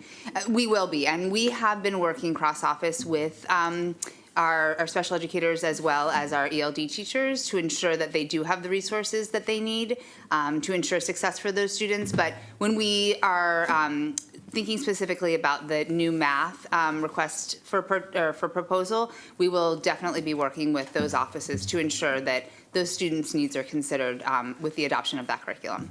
Okay. And just very quickly, for the RFPs for math, first I want to say that ninth grade, and I concur with Ms. Yang that I'm a little bit concerned. And it's mainly about the implementation that is not true in every school, right? There's just too much leadway on like Watkins Mill versus Richard Montgomery or BCC, right? There's not this uniformity of how it is implemented, which is I think why it's important to have a curriculum that can be followed and implemented in each school. And that's, I think, part of some of the issues that we have. But with their RFPs, if you only get one person who applies, is that who we just go with? I mean, that's one of my concerns that, it's like, oh, only one, this is who we're going to go with. I think these are very important moments where we can make positive long-term changes for our students and to bring rigor, but also to be inclusive of others. So you can answer that. We definitely would not just consider one curricular resource. But that is never a problem for us. We always have several to choose from. And so that is something that, not a problem that we have had. We do want to make sure, of course, that any vendor that comes to us has all of the components that we're looking for, particularly for students who require English language development services or special education services. Okay. So that is important. I do want to just clarify that we did purchase materials for all of our students, regardless of service. It was just that we didn't purchase one set of materials for every teacher, and that is where we had the issue last school year. But all of our students did receive the curriculum materials that they needed. Okay. All I know is in my own district that when I visited, maybe that's it, because they did not have the material for those populations, and that creates a huge inequity. When you have to ask teachers to be borrowing or be calling others, can I make a cut? I mean, that's just not okay. And the other thing I'm noticing is a lot of implementation is going on in elementary school. So I'm a little bit concerned about that with, because you're asking teachers to do an implementation of math and then science and history all at the same time, and I'm a little bit concerned. Well, maybe this is good feedback. Maybe this is not clear. Wording is When we say implementation, we mean it's just No a regular change. year No happening change. in that year. Okay, because I'm So just that's like, good to know. That's good I'm feedback having for heart us. palpitations for, for Yeah. our teachers, because I'm like, how are they going to be able to juggle it all? Yeah, Okay. that's good feedback for us. Thank you So we'll for fix that. clarifying. Uh-huh. I think I was confused too Yeah, about science, so Right, that right. makes That more makes sense. So okay. sorry for that. Okay. Ms. Zimmerman. Thank you. I actually have questions about the memo. I know we're looking at the presentation, but as I was looking at it, I saw, like attachment A outlines like how the state standards have shifted and the things there.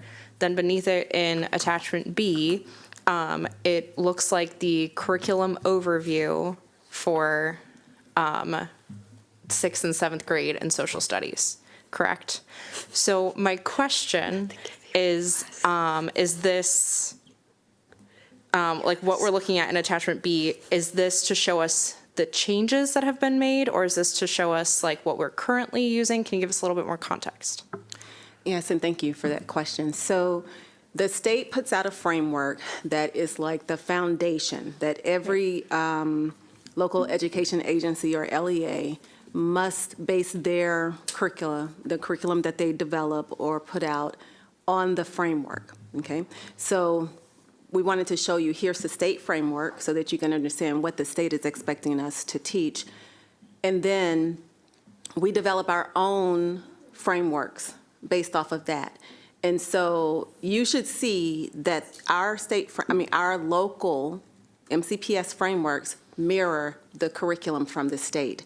And that is to show that we are in alignment with the state's expectations. Okay, so I got one more thing to add to that. We also have local curriculum where we've enhanced the state framework and have additional content. For example, I know that Ms. Oliver has been working to integrate, for example, our AAPI community, and so that our kids can feel seen in the curriculum and enhance some of those materials, and so they've been worked into the framework. So our curriculum frameworks go above and beyond what the state requires. Exactly. Can I give another example of that too? So one thing I'm really super excited about, so for social studies at least, when we are able to be able to craft our curriculum, especially based on our local needs. So for grade 3 that is being implemented this year, that is new, we have such an international population in MCPS or in Montgomery County, such an international community. And so one of the things we wanted to do, students have to learn about culture and they have to learn about people around the world. And we were like, well, we have people here who represent different parts of the world. And so we were able to get staff members to talk about their home countries and their cultures. And so students are able to see community members in the curriculum. That is a perfect example of how we're able to localize and go above and beyond. Wonderful. This leads me to a couple other questions. One with I can see the middle years program connection. With inquiry, there also tends to come extra materials and other things. Will our educators who are not teaching specifically a middle years program still have access to those inquiry-based materials that they could choose to use them with their students, or are they still just for our middle years program? That one I am going to get clarity on for Sure. that specific question, because all of our curriculum materials should be open to anybody's teaching social Lovely. studies. So we don't gatekeep for who has access to them. If somebody wants to use, I was even told that for our modern world curriculum that some AP teachers use our curriculum, some of our curriculum materials for their AP world history classes. Great. So we don't gatekeep on who's able to use our curriculum materials. Wonderful. All teachers have access. Great. And I think that's great too, that then all of our students can have access to that as well. I had another follow-up and I just forgot it for a moment. it came back to me. As we are updating curriculum and going through, I think then that calls upon probably some action up here too, to think about grading and how it aligns with the way that we are grading our students and making sure that the curriculum that we're using will match the way that we report back and how our students are doing. That's a good point. Thank you. One last question. Over the years, we have heard about our middle school English. Parents have brought concern that the books we use are not on grade level materials, and there are huge variances as what books teacher choose. Some choose on grade level books, some choose below grade level books. So in our effort of doing secondary ELA, how are we addressing that concern? Thank you so much for that question. So the CKLA curriculum is a continuation, certainly of what was built knowledge-wise in the elementary grades. But what I'm really excited to share with the board, and this is information that we can provide to you, is we are doing an implementation study, and we've been working with TNTP, and they provided actually all of our professional learning for our 6th, 7th, and 8th grade teachers this past summer, but they're also doing instructional walkthroughs. And so we're going to look at that implementation. We're going to look at the materials, we're going to look at the instructional practices side by side with them, and have some really exciting information to share. Okay. Thank you. I think that concludes this discussion. Thank you so much for your work on this. We appreciate the update very much. And we're going to move to our next item is, oh my goodness, fiscal year 2026 program evaluation, item 9.2. Round 2. Back again. As Dr. Addison is getting settled, this should hopefully draw a through line between some of the board's priorities and the blueprint for Maryland Future, and that's going to be the heavy focus of Dr. Addison's brief presentation and tee up a recommendation and a request for some feedback from the board. Yes, thank you. Good afternoon. And as Dr. Taylor shared, round 2, back at it once more, and I'll see you once more. So this presentation is really designed for discussion purposes. It is to allow you all to engage in a dialogue to think about which evaluation topics you most strongly align with, that align not only to your priorities, but as Dr. Taylor queued up, that also align to our strategic plan, the blueprint for Maryland's future, as well as the fiscal realities that we are facing this year. And so by the end of our time together, our goal is to have agreement on the direction of the evaluation topics that will move forward during the October 30th meeting when I see you again. So as a reminder to what I lifted up during our previous conversation, program evaluation is more than a reporting function. It is our decision-making tool. And through rigorous and transparent evaluation, we are able to determine which programs are working, which need to be refined, and which may no longer be the best for use of our resources. And so each evaluation is intended to be tied to our strategic plan goals, ensuring alignment with those goals around academic excellence and preparing our future-ready graduates, as well as maintaining positive and effective learning environments. And so with this year's plan, we want to continue to emphasize equity, measurable outcomes, and stewardship of our resources. And so our findings are always designed to guide both instructional and fiscal decisions that lead to continuous improvement across the district. And so again, the intent for today's discussion and your feedback is really to help shape the final list for approval later this month. Okay. And so as shared last month, the evaluation agenda connects directly to our 2025-2030 strategic plan. Our evaluations are often structured around the 4 goals of the strategic plan that you see on this slide. So what you see here listed is the initial list of proposed evaluation projects shared with you in September. And at that time, the list included a mix of evaluations requested for fiscal year 2025 and several that were under consideration for fiscal year 2026. And so while the list generated meaningful dialogue and discussion, several of you raised some important questions about which studies should be prioritized, particularly given our fiscal constraints and the need to focus on high-impact areas. And so our goal, again, is to collaboratively refine this list, ensuring that what moves forward is in alignment with current board priorities, blueprint requirements, and areas of greatest potential return on investment. So to bring a bit more structure and consistency to how we select evaluation topics, we're developing a formal framework based on your recommendation and a policy for prioritization based on your recommendation. And so on September 16th, the Policy Management Committee began discussions on a new policy that will codify how studies are selected, reviewed, and approved. That draft policy expected to come forward at that committee meeting by December 5th. The Fiscal Management Committee also discussed embedding an academic return on investment framework, ensuring that we systematically assess the relationship between academic impact and financial investment. And as we review the potential FY26 studies this afternoon, I encourage you to think about these three questions. One is related to equity impact. Which programs most directly promote equitable outcomes for students? Strategic plan alignment. Which evaluations best support our goals of academic excellence and preparing future-ready graduates? And then resource stewardship. Which studies will give us the most useful information for making informed fiscal and programmatic decisions? This is good.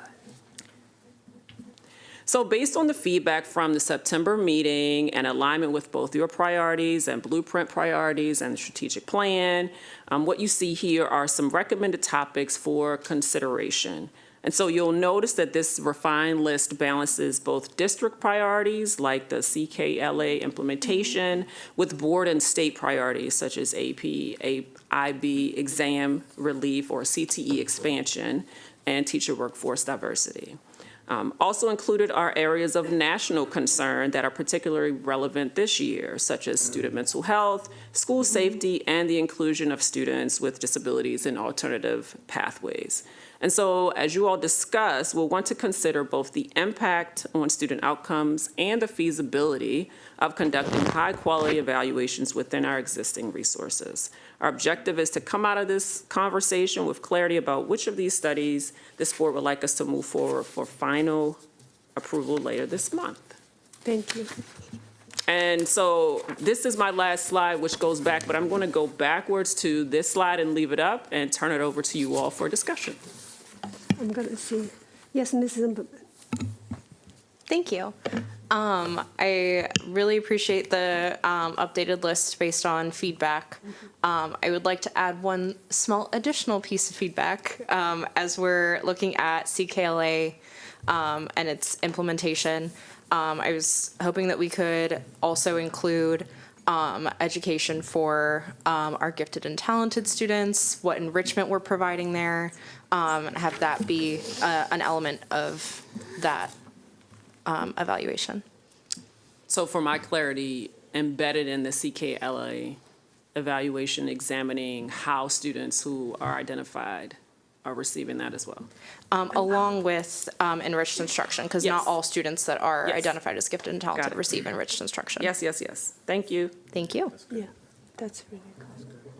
I would like to align myself with Ms. Zimmerman's comments about that. And I also just want to add a brief comment that I am very happy to see that it's being proposed to look at funding relief for AP and IB exams. So many students have been incredibly concerned about what is going to happen in the future and just everything about it in general. And as for student mental health and well-being supports, will we also be looking at grading regulation along the lines of how that affected student mental health too?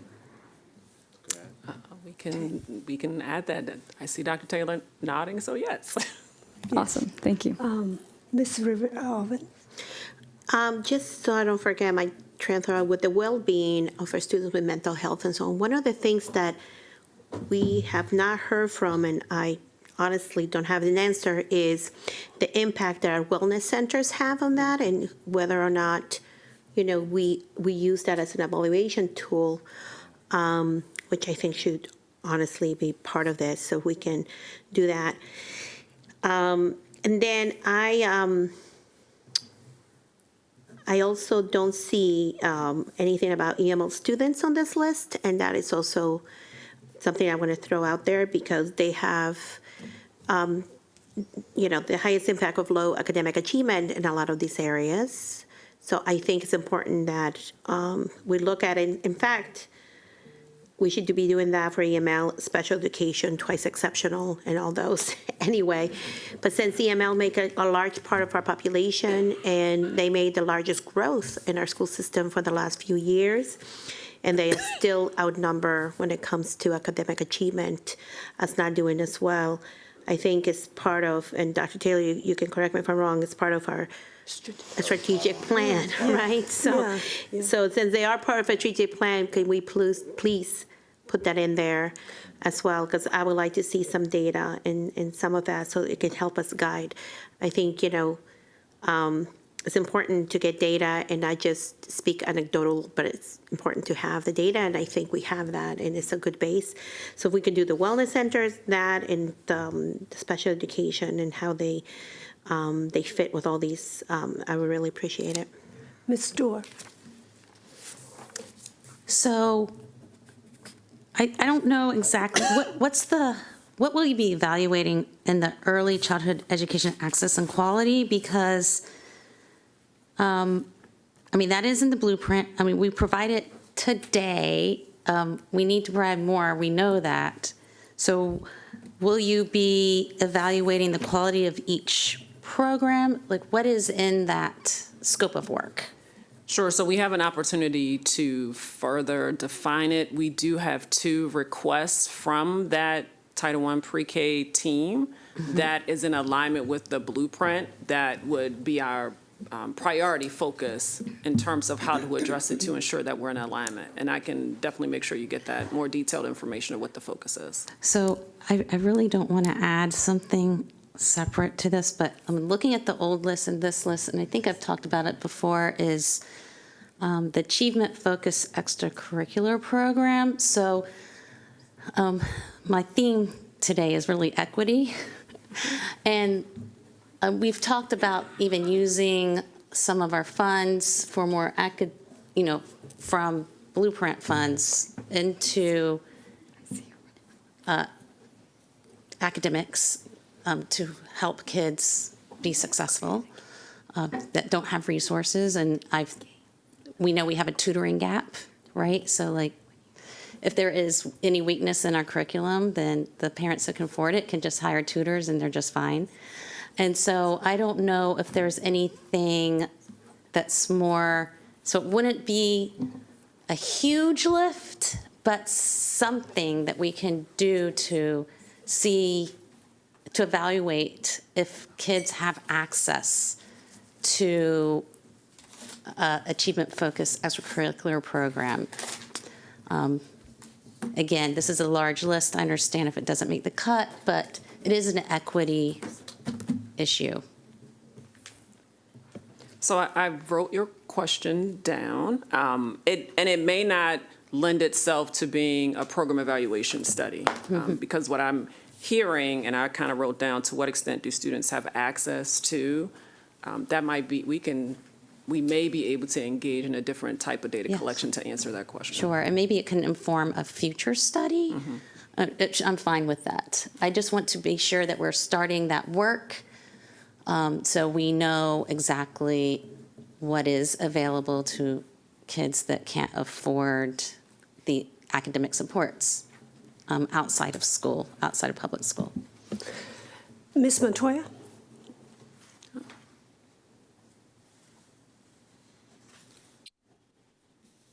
Yes, thank you so much. And I apologize. I'm literally trying to get the kids to and from, but I first thank you so much for your presentation and the discussion so far.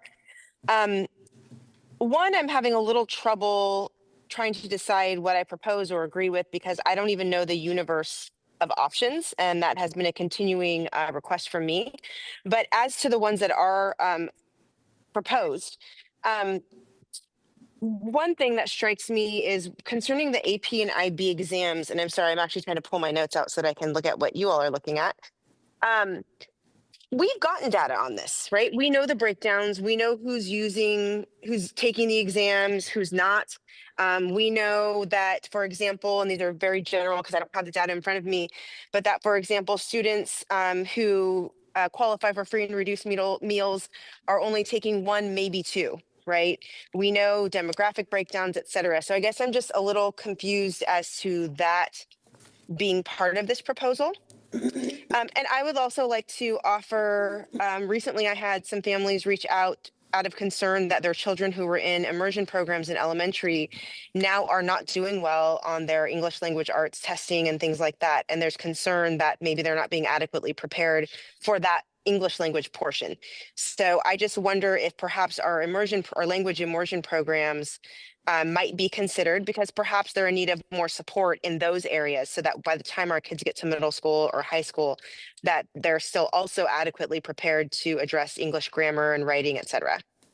And then my last comment would just be, and I know we kind of talked about math curriculum, I was listening in online, and I know that we are starting to have those conversations about what to do about math, but we have some serious problems in math. I mean, our proficiency rates are just really horrifying, and especially when we get to middle school. So I just wonder if math as a whole needs something more than just a new curriculum, right? We need to figure out what's going on, what is the problem. Thank you. If I could quickly respond, particularly for your last two, Ms. Montoya, we not too long ago completed an evaluation and an examination on immersion, so we can make sure you have that report that might support what your question was that you just raised. And then for math curriculum, coming your way soon, we're wrapping up the program evaluation study of illustrative math, which is being implemented at the middle school level. So that may also give you some insights to support kind of the conversation that's also forthcoming. Right, but that's curriculum, right? And so that's great. And if we're going to get a new curriculum, I think it's the elementary school curriculum that might be like a year overdue because we were waiting for the standards to come out, which totally makes sense. But I'm not sure that just looking and reviewing curriculum or looking at curriculum tells us what the actual problem is. So just right, why are our kids? I apologize. Just for clarity, in that while it's the focus is the curriculum, we do have data on student outcomes as well as recommendations. So it is not only about the implementation of the curriculum, but I do think you will find it informative that aligns with the questions you're raising. Okay, thank you. Ms. Malone?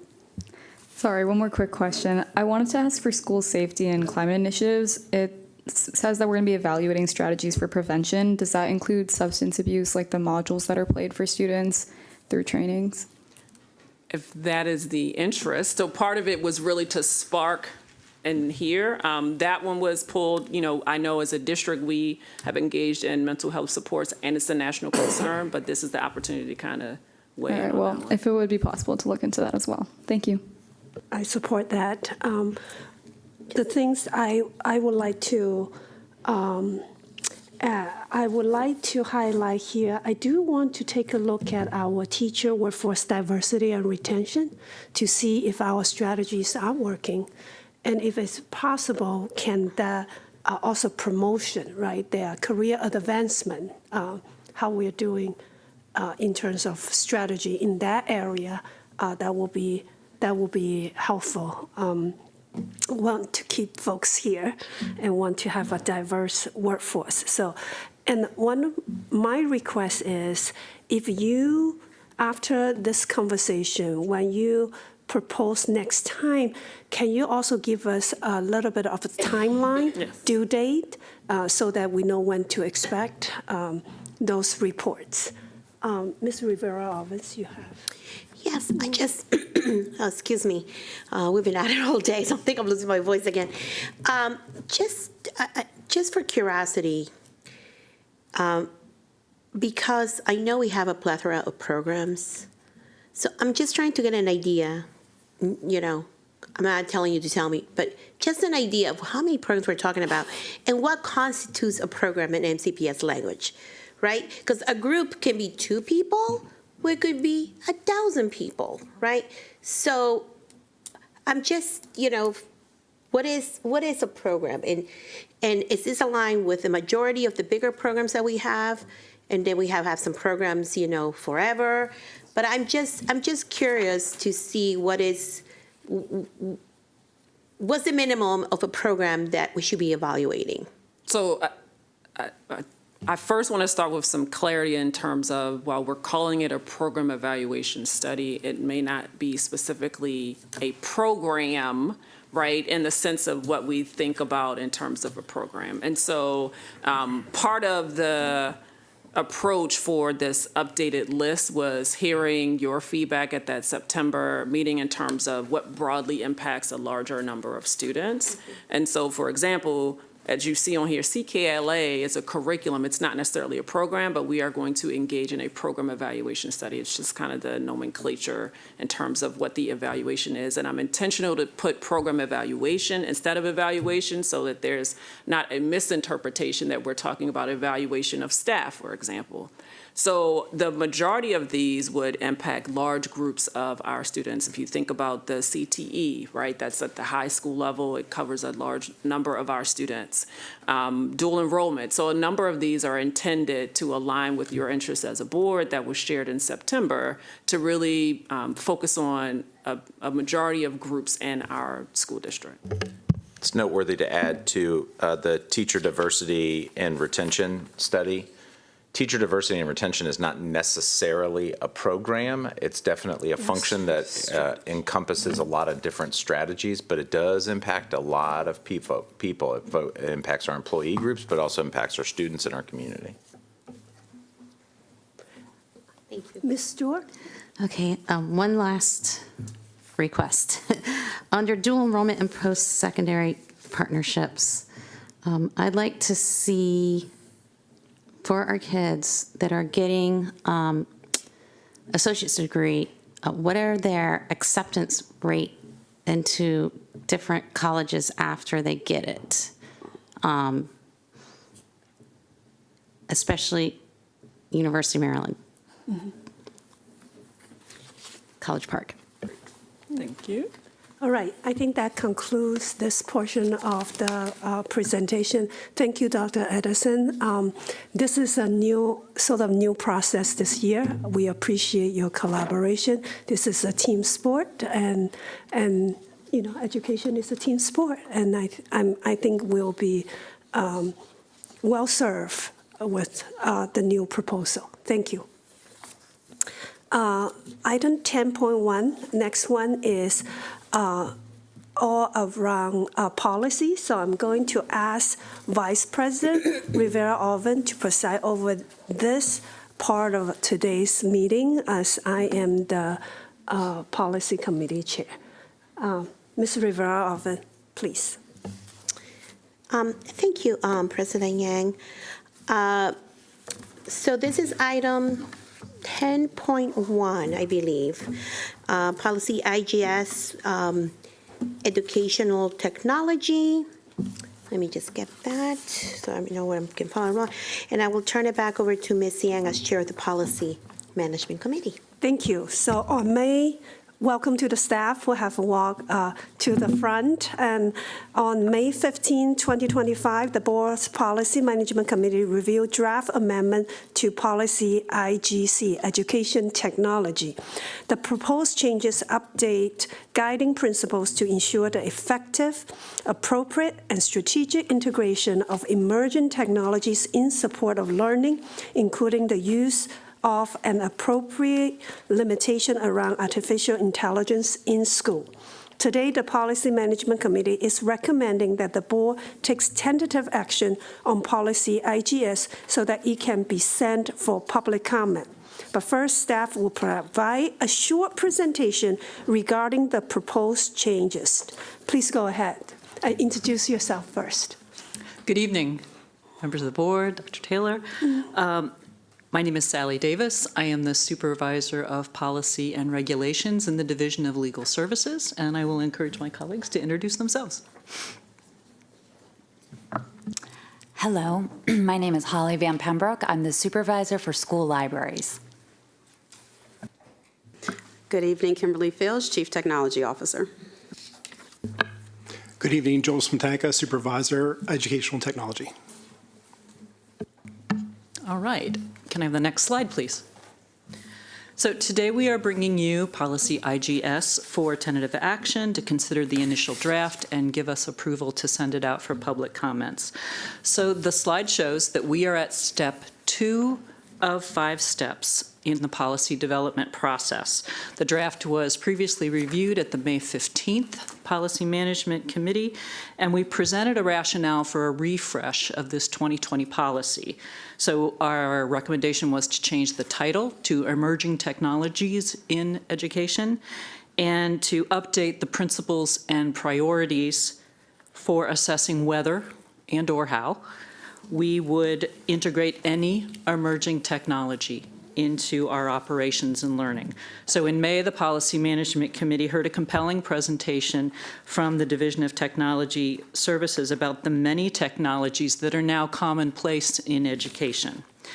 For a minute, let's think about the 1993 version of the policy, and I will go fast, but it actually used the words "a new medium, the information superhighway." And Dr. Trenkamp showed in that May presentation that each new technology introduced in the education sphere brought potential transformation, but also worries. In fact, she was showing that even chalk, when it was introduced in the 1800s, had people creating riots at Yale University with people thinking it would alter the integrity and the rigor of instruction. And here in MCPS, graphing calculators, email, internet, laptops, and electronic signatures were all new at one point. And so calculators, there were many who thought that they would prevent students from learning to think mathematically without them. The internet challenged our thinking about accurate content, safe content, and the unapproved use of student data. In each case, we saw the potential value, but also how educators before us engaged in conversations about how these emerging technologies should be used safely and responsibly.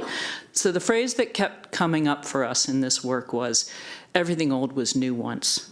Next slide, please.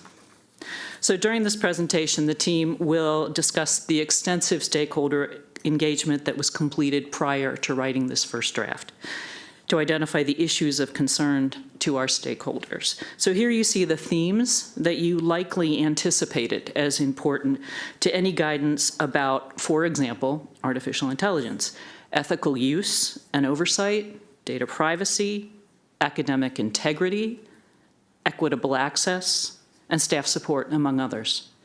So these themes are also themes that are currently addressed in other policies, such as the equity and non-discrimination policy, the grading and reporting policy, the behavior intervention policy.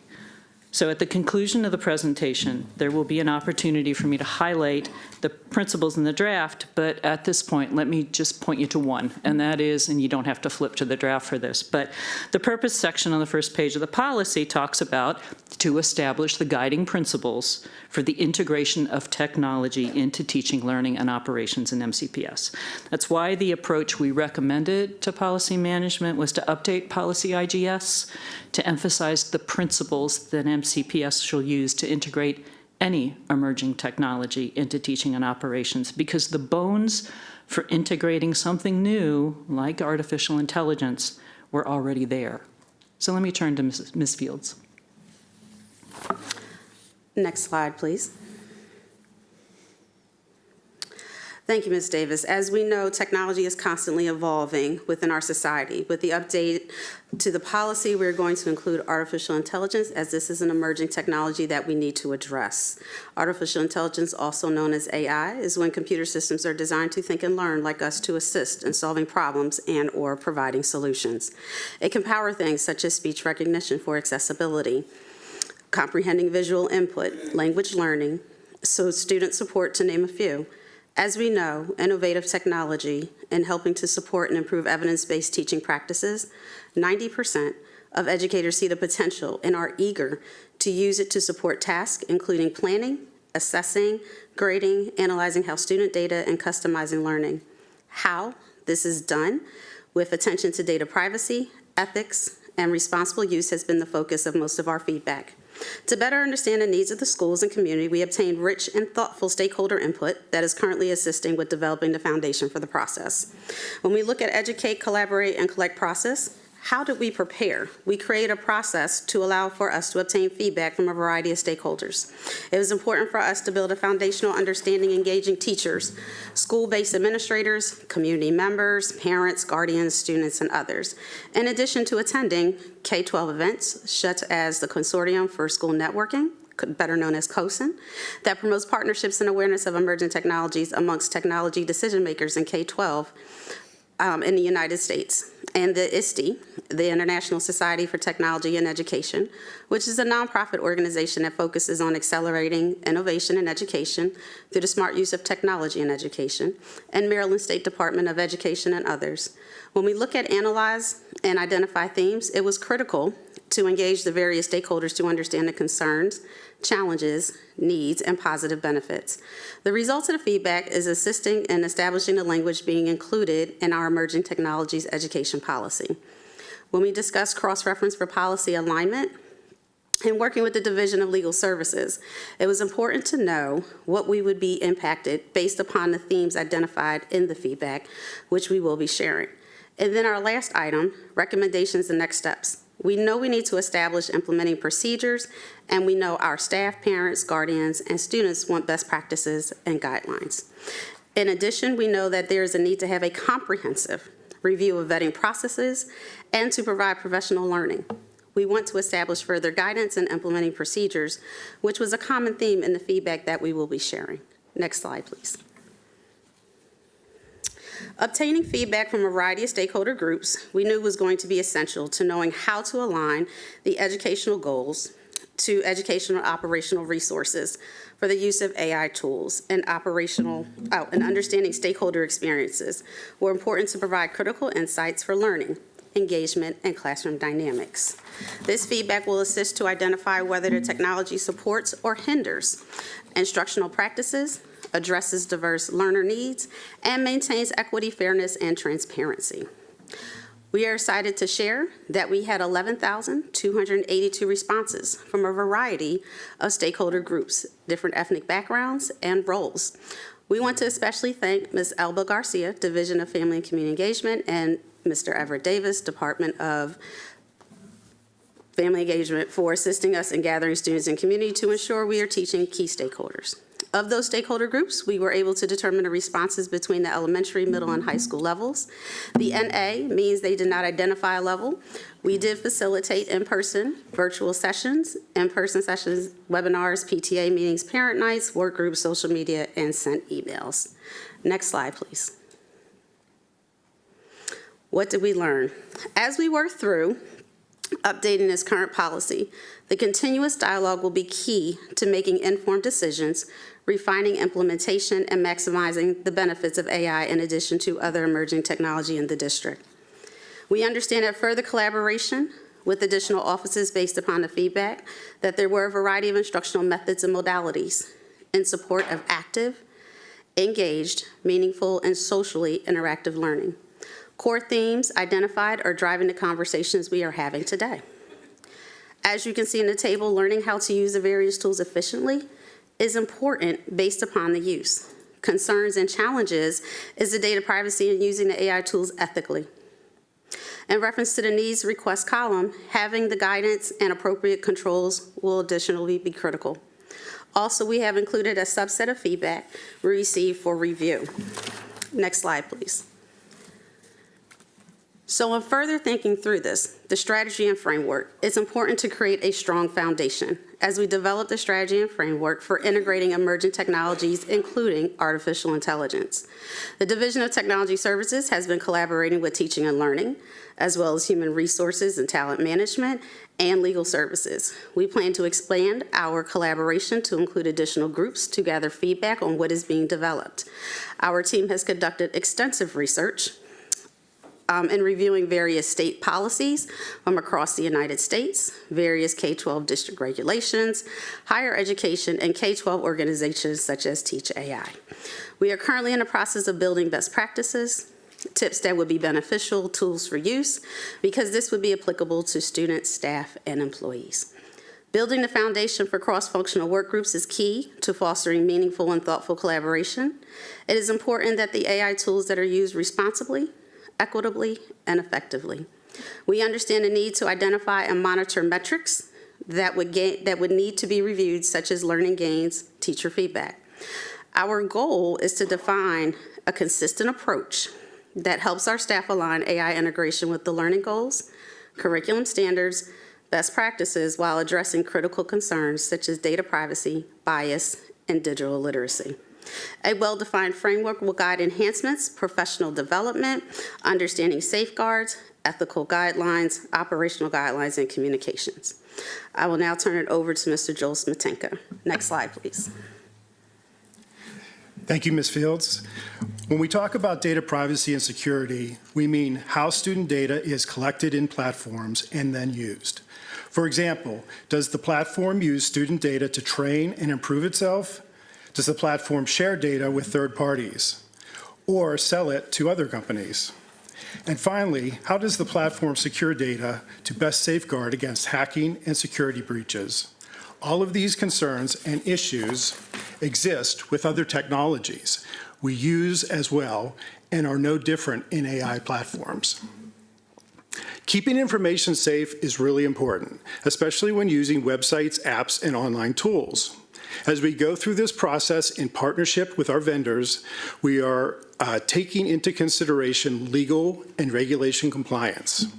With this policy, it will be important to maintain the awareness of data security and encourage and promote guidelines for safe, legal, and ethical use of digital information. We are wanting to maintain data safety and to encourage responsible use of digital tools. We also are going to continue to support ongoing training for staff on how to handle information safely and use new technologies like artificial intelligence responsibly. In addition, we're working on improving the process for reviewing and approving online digital tools, including products that are being updated to include AI features. To further assist our staff, we are going to continue collaborating with teaching and learning to encourage ongoing professional development and providing additional resources and support. Ms. Holly Van Pembroke will continue on the next slide. Thank you. The integration of AI in education offers transformative potential, but its success depends on a thoughtful balance between innovation, ethics, and the well-being of students and staff. Upholding academic and professional integrity in this context means aligning AI use with existing codes of conduct and expectations for academic honesty, fostering AI literacy, and providing guidance on how to cite AI tools when used. Upholding academic and professional integrity also includes protecting data privacy and promoting equitable access to AI resources. Most importantly, like all educational technology tools, AI should serve as a support, not a replacement for human judgment. Educators, students, and administrators maintain responsibility for ethical and informed decision-making. Ethical use of AI in education is where we want to have alignment with board core values and responsible adherence to data privacy law, the board's grading and reporting policy, and MCPS's acceptable use regulation. As educators and students become AI literate, we want users to continually learn how to think critically about AI outputs and recognize potential bias embedded in these tools. AI should enhance learning, not compromise equity, privacy, or professional standards. We understand that a commitment to student and staff safety is important when evaluating tools. Having the ability to audit technology allows for us to better align with data privacy, learning, and education goals. We want to best serve our students and families. And now I'm going to turn it back to Ms. Davis for our final slide. Thank you, Ms. Pembroke. So where do we go from here? Hopefully your action today will allow us to publicize the draft for public comment for a minimum of 21 days. Now we say at least 21 days because the board's current requirement is in parliamentary speak, that the draft will lie on the table for a minimum of 21 days. We recommend a longer period, and here's why. First, emerging technologies impact just about everyone. As our presenters discussed, we've heard from over 10,000 already, and with your approval, we'll request translation and post translations for public comment, but our translators need time. Second, we'd like to reach out to participants from the first round to update them on the ongoing work, and I'll get back to that in just a second. Third, we anticipate a large number of comments, and we think it's important not to rush our stakeholders to comment, nor to rush a thoughtful analysis of the comments we receive, so that we can thoughtfully suggest updates in the next board's review.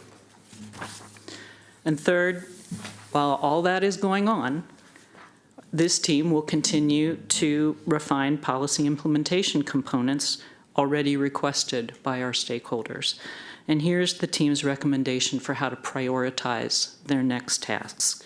First, the team recommends that they prioritize their ongoing and comprehensive assessment of how AI product vetting processes are currently engaged to complete their analysis, to see how things are currently recommended and approved for data privacy, security, access, and curriculum relevance. This is a vital first step before they can identify improvements to implementing the board's principles with fidelity.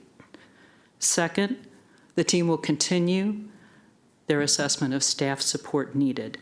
AI professional development has been offered in the past and well attended, but with close to 26,000 MCPS employees, we need a comprehensive assessment of their needs before relevant and effective professional development, professional learning can be developed and successfully implemented. And of course, the team is keeping tabs on emerging practices and will continually benchmark. So there's much to do. So now Ms. Rivera-Owen will conclude this presentation and turn the discussion back. I'd be happy to highlight some sections of the policy if that's your preference. Otherwise, we'll await your discussion. Thank you. That we're, oh, I'm so sorry, yeah.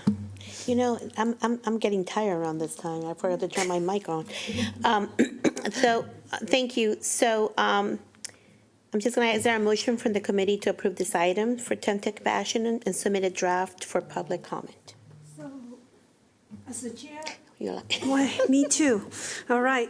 As the chair of the Policy Management Committee, I move that the board take tentative action on this policy and send it out for extended public comment period as detailed in the presentation.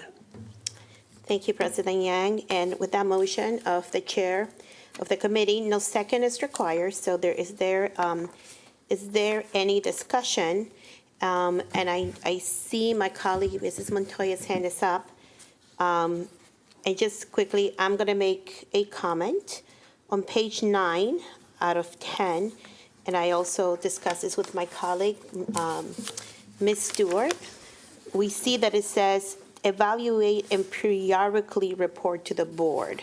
So the word periodically could be in the next 32 years since this policy was proposed in 1993. So it's a little bit vague. So I would like us to be a little bit more specific. So we were thinking that it should be annually. Okay. Or what else did you say, Ms. Stewart? I just said, like, put an upper limit, so annually at least, but if Correct. you want to come back earlier, if there's something If something interesting, comes yes, up but- that it makes us, if something comes up, if Right. there's a hacking or something, if there's like an emergency, but I think Yes. annually it's a very reasonable minimum. request if we could, and with that, I will turn it over to my colleague, Ms. Montoya. Thank you so much, and thank you for allowing me to go out of churn. I have pulled over so that I can make these comments. I really appreciate it. First, I just appreciate the committee's work and all of our staff's work on this policy because there are emerging technologies that can be challenging. I also want to acknowledge that October is Alternative and Augmentative Communication Month, and that was brought to my attention by our wonderful principal, Sarah Starr at Longview School. So I want to acknowledge that and all the wonderful technologies that help our students to thrive at Longview and in other spaces. As it regards the actual policy, I think that you and Ms. Stewart teed it up quite well. I just think that there's some spaces where we could be more clear about what these terms mean. When we do policies, we want to basically put people on notice as to what's okay and what's not okay. And so I think when we're looking at, for example, section C, item number 1.A, the terms there say positive contribution and impact. What does that mean, right? How is staff supposed to know or evaluate that? Or how is staff supposed to evaluate it if someone complains about a technology? So just really making sure that that's clear and measurable. In C1B, we have the term, we have the clause original, comma, authentic, and active learning. And again, I would just ask, like, what does that mean? Can it be evaluated? Can it be measured? I'm also wondering if active learning is an educational term of art. If it is, then I think it creates a legal interpretation challenge when putting it in the same clause as original and authentic. And if it's not a term of art, again, that's okay, but then I think we should define it. The same for C1B. We have limit or detect academic dishonesty. And I'm wondering if that is in relation to some sort of technology industry minimum standards, and if it is, perhaps we should reference that and add it, or again, just defining, right? So that people know what's okay and what's not, so they don't inadvertently do something they're not supposed to do. In the, let's see here, the same subsection C1B, it says assess higher order thinking. And again, I'm wondering if higher order thinking is a term of art in education. And if so, either way, I think we want to define it. But if it is a term of art, then perhaps there's a way to kind of designate that as well. Those of us who are not in education may not know what that means. Sorry, just bear with me here. In section C2, we do define, right? So we've defined what generative AI is, but we start with for the purposes of this policy. And so I think that's kind of what I'm looking for with some of those other terms. As it relates to C2A, sorry, to C2, I think that definition of generative AI should be its own standalone clause, however you want to enumerate or alphabetize that in terms of structure of the policy is fine, but I think that it needs to be separate from that initial lead-in sentence. For C2C, I would say the same in terms of student use, that beginning that sentence perhaps should also be its own. So perhaps C is teachers and staff, et cetera. And then D is student use is subject to oversight, et cetera. And then move the D down to an E. Let me see here. I think, and this is an easy fix, but it looks like the items got misordered, where it goes from C to E, and then D follows after E. And I noticed in some of our other policies that switched. So I would just want to be consistent across policies if we want desired outcomes or implementation strategies, whichever order it makes sense to have that, but perhaps just make it consistent. There's some kind of grammar type things, but I'll send an email about that. There's no need to use time for that here. Let me just give me one moment. And then in section F2, which is at the very end, and I believe this might be the case in the other policies we're going to review also, there's a related sources section, and it includes any like legal or policy references. But in F2, it said this policy will be reviewed in accordance with the Board of Education's policy review process. Perhaps that policy should be referenced as well, so that when folks are looking to see, well, what is that process? You know, what is the timeline or however that works, that they're able to find it in the sources very easily. And again, I do have some kind of technical grammar type things, but I'll go ahead and send an email to that. So thank you. Thank you, Ms. Montoya. Are there any other comments or discussion from anyone else? Oh my God, I forgot again. There we go. Thank you. Thank you for whoever that little angel was who helped me out. Thank you. Any other discussion from anybody else? Ms. Zimmerman reminded me that this policy is older than she is. That was not nice. So, And that's why we need to do it. And let's send it out for public comments. I could for not extended agree period of more. time. Okay, wait a minute, Ms. Zimmer. You were born prior to feel old. 2020. I was born prior to 2020, but not prior to 1993. Oh, that was several editions before. Well, thank goodness.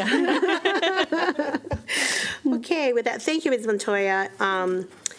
I think some of her suggestions, especially putting the student part, I think that is a very good suggestion. I definitely think that should, this is such an important policy, and it really is time to deal with it. So I'm glad it's going to go out for public comments. So with that, no further discussion. I'm just going to ask my colleagues who are here, because we still have a quorum. All those in favor, please raise your hand. And I don't see Ms. Montoya. Oh, she is raising her hand, right? Yes, okay. So with that, thank you so much. That passes.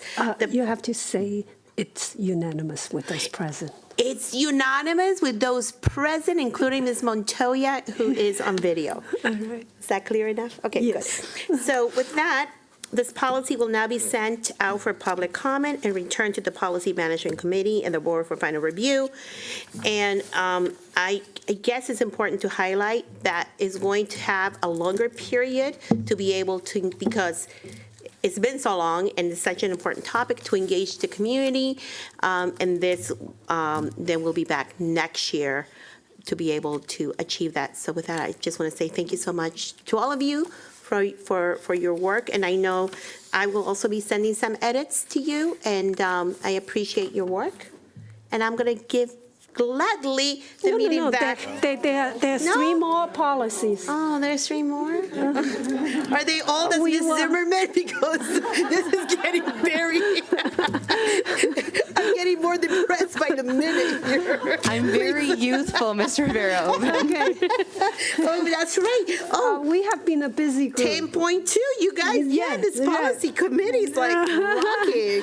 Right. Okay, so next item on the agenda will be 10.2.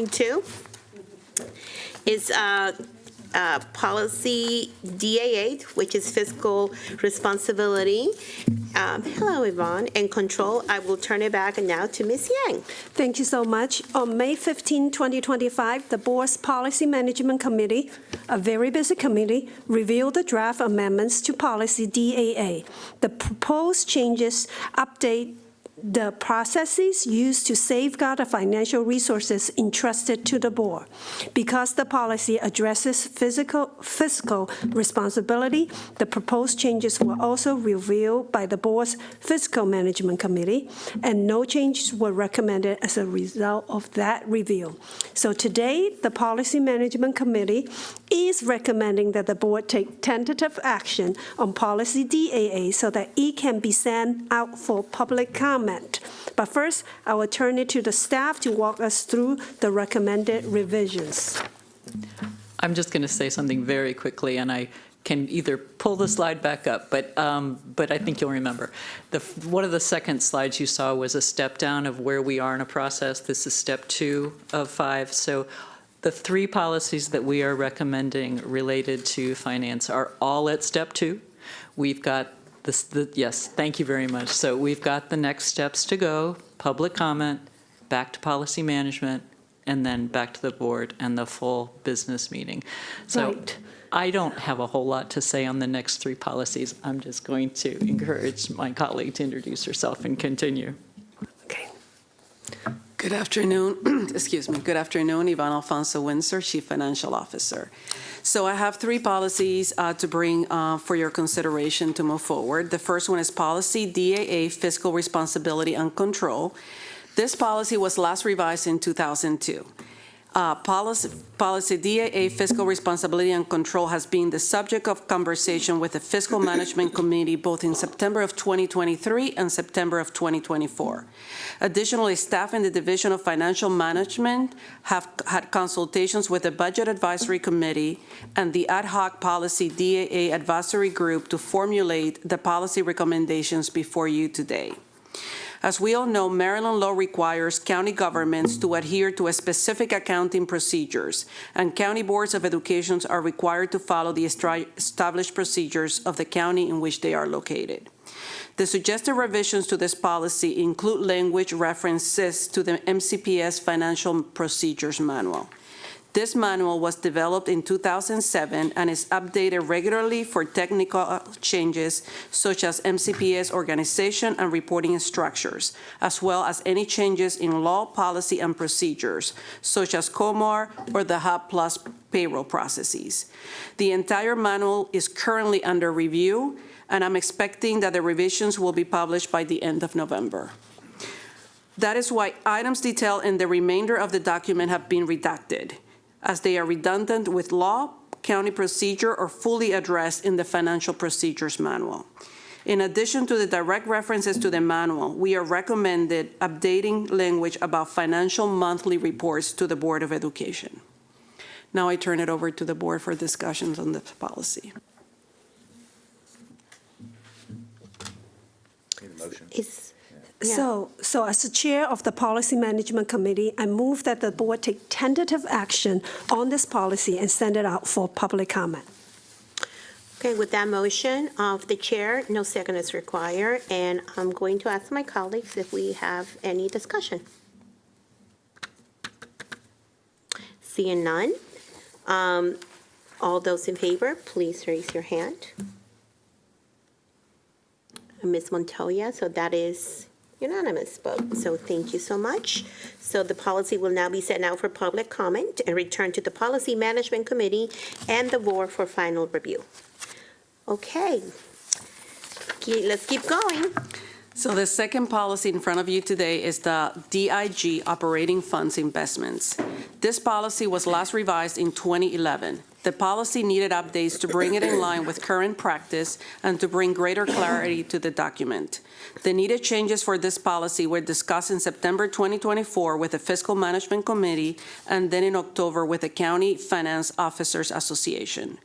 This policy establishes the criteria for the investment of unexpended appropriated operating funds and designates the superintendent of schools or designee as investing the funds consistent with this policy. I also want to reiterate that this only applies to the operating funds. As stated in this policy, MCPS draws funds as needed and does not hold a substantial balance for long-term investments. Also, as stated in the policy, certain investment policy practices are prohibited in Maryland law, specifically borrowing money for the purpose of investment. MCPS fully complies with the Maryland law. MCPS makes only short-term investments, which, based on the magnitude of the operating funds, has produced modest returns over the last 2 or 3 years of approximately $5 to $7 million. Short-term means that the terms of the agreement are less than a year with the flexibility to cash in, cash out daily to avoid cash flow issues and maximize our investments. New language states that the objective for investment activities and emphasize values of prudent judgment, discretion and care, and foremost, maintaining the safety of the capital. I now turn it over to the members of the board for discussion. But first, we need a motion first before discussion. So as the chair of the Policy Management Committee, I move that the board takes tentative action on this policy and send it out for public comment. With the motion of the chair, no second is required. Is there any discussion? I just want to quickly say that these changes are actually very clear. And how often are we supposed to review this policy? That's a great question. Good. I love, see, I'm still, this is still working. So that is up to the Policy Management Committee. They adopt the work plan every year. Staff will identify some that are of particular interest. We often need to go with ones that have some kind of compliance issue. We do have to, the agenda for moving things forward is really up to the Policy Management Committee to set that Right, agenda. so that's a good one. Usually we have several buckets of things, either things that we are looking at compliance issue we need to address immediately, and there are things that that will guide our systems work, like the AI policy is new. Like this year, we are going to take a look at evaluation policy. Those are the things that we have identified holes in our system that we have decided to take it on this year. And also there are periodical updates. We base that on the public's feedback and staff feedback, and that's how, and also what can be reasonably done within a year's time frame, and that is how we develop our work plan for this year. Okay, thank you. Because I know on page 2 of 3, you have a very detailed thing on how to conduct an evaluation of the retirement pension, at least every 5 years. So that's new language, correct? Under implementation strategies, that would be line 63 through 67. Am I looking at the wrong thing? Is that the funding retirement pension? Am I looking at the wrong thing? Is that the funding? Okay, never mind. See, I'm really tired now. Okay, so with that, is there no more comments? No further discussion? Okay, so this policy, so we need to vote so that you can go. All those in favor? Thank you, Ms. Montoya, and that would be unanimous with those present. So with this policy will now be sent out for public comment and returned to the Policy Management Committee and the board for final review. Yes. Okay. One more, the next item on the agenda. The last policy GIG Funding Retirement Pension System, was last revised in 2009. In terms of summary of stakeholder engagement, the Fiscal Management Committee's discussion of policy updates began in 2023, then again in September 2024. Following that discussion, we sought recommendations in October from the Board of Investment Trustees and returned in November 2024 to the Fiscal Management Committee for further discussion. In addition, in February of 2025, we sought suggestions from GRS, the firm contracted to audit the retirement pension system. Those recommendations are what I'm presenting to you today. First of all, we want to make sure to make it as clear as possible to the public that this policy simultaneously refers to two boards with two very separate spheres of responsibility. The first is the Board of Education and the intent and responsibility to provide retirement pension benefits to MCPS employees. The second board is the Board of Investment Trustees, to whom the Board of Education delegates responsibility to oversee the investments of fund assets. The Board of Education delegates certain powers and duties to the trustees through the trust agreement. The policy also assigns to the superintendent of schools or designees certain responsibilities, which include contracting with a credentialed actuarial firm to prepare studies and reports required by the Board of Education, and further to meet with the Fiscal Management Committee every year to review findings of these reports and to make recommendations to the board. There is also redacted language in this policy that refers to terminology that we recommend be relocated to new regulatory language, which we're currently working on. I'll now turn it over to the board. Thank you. Is there a motion from the chair? Yes, as the chair of the Policy Management Committee, I move that the board takes tentative action on this policy and send it out for public comment. With that motion of the chair, is there no second is required? Is there any discussion? Seeing none, can we do a vote? All those in favor? And Ms. Montoya online, that's unanimous. Thank you. This policy will now be sent out for public comment and returned to the Policy Management Committee and the board for final review. With that, I'm gladly return the gavel to Ms. Yang. Thank you so much, and I want to thank staff for your work. We have 4 policy going out for public comment. Thank you so much. And thank you for my colleagues on the policy committee for your dedication to this work. Okay, last item of the day, item 11, adjournment. May I have a motion for adjournment? Motion. Second. All in favor, please raise your hand.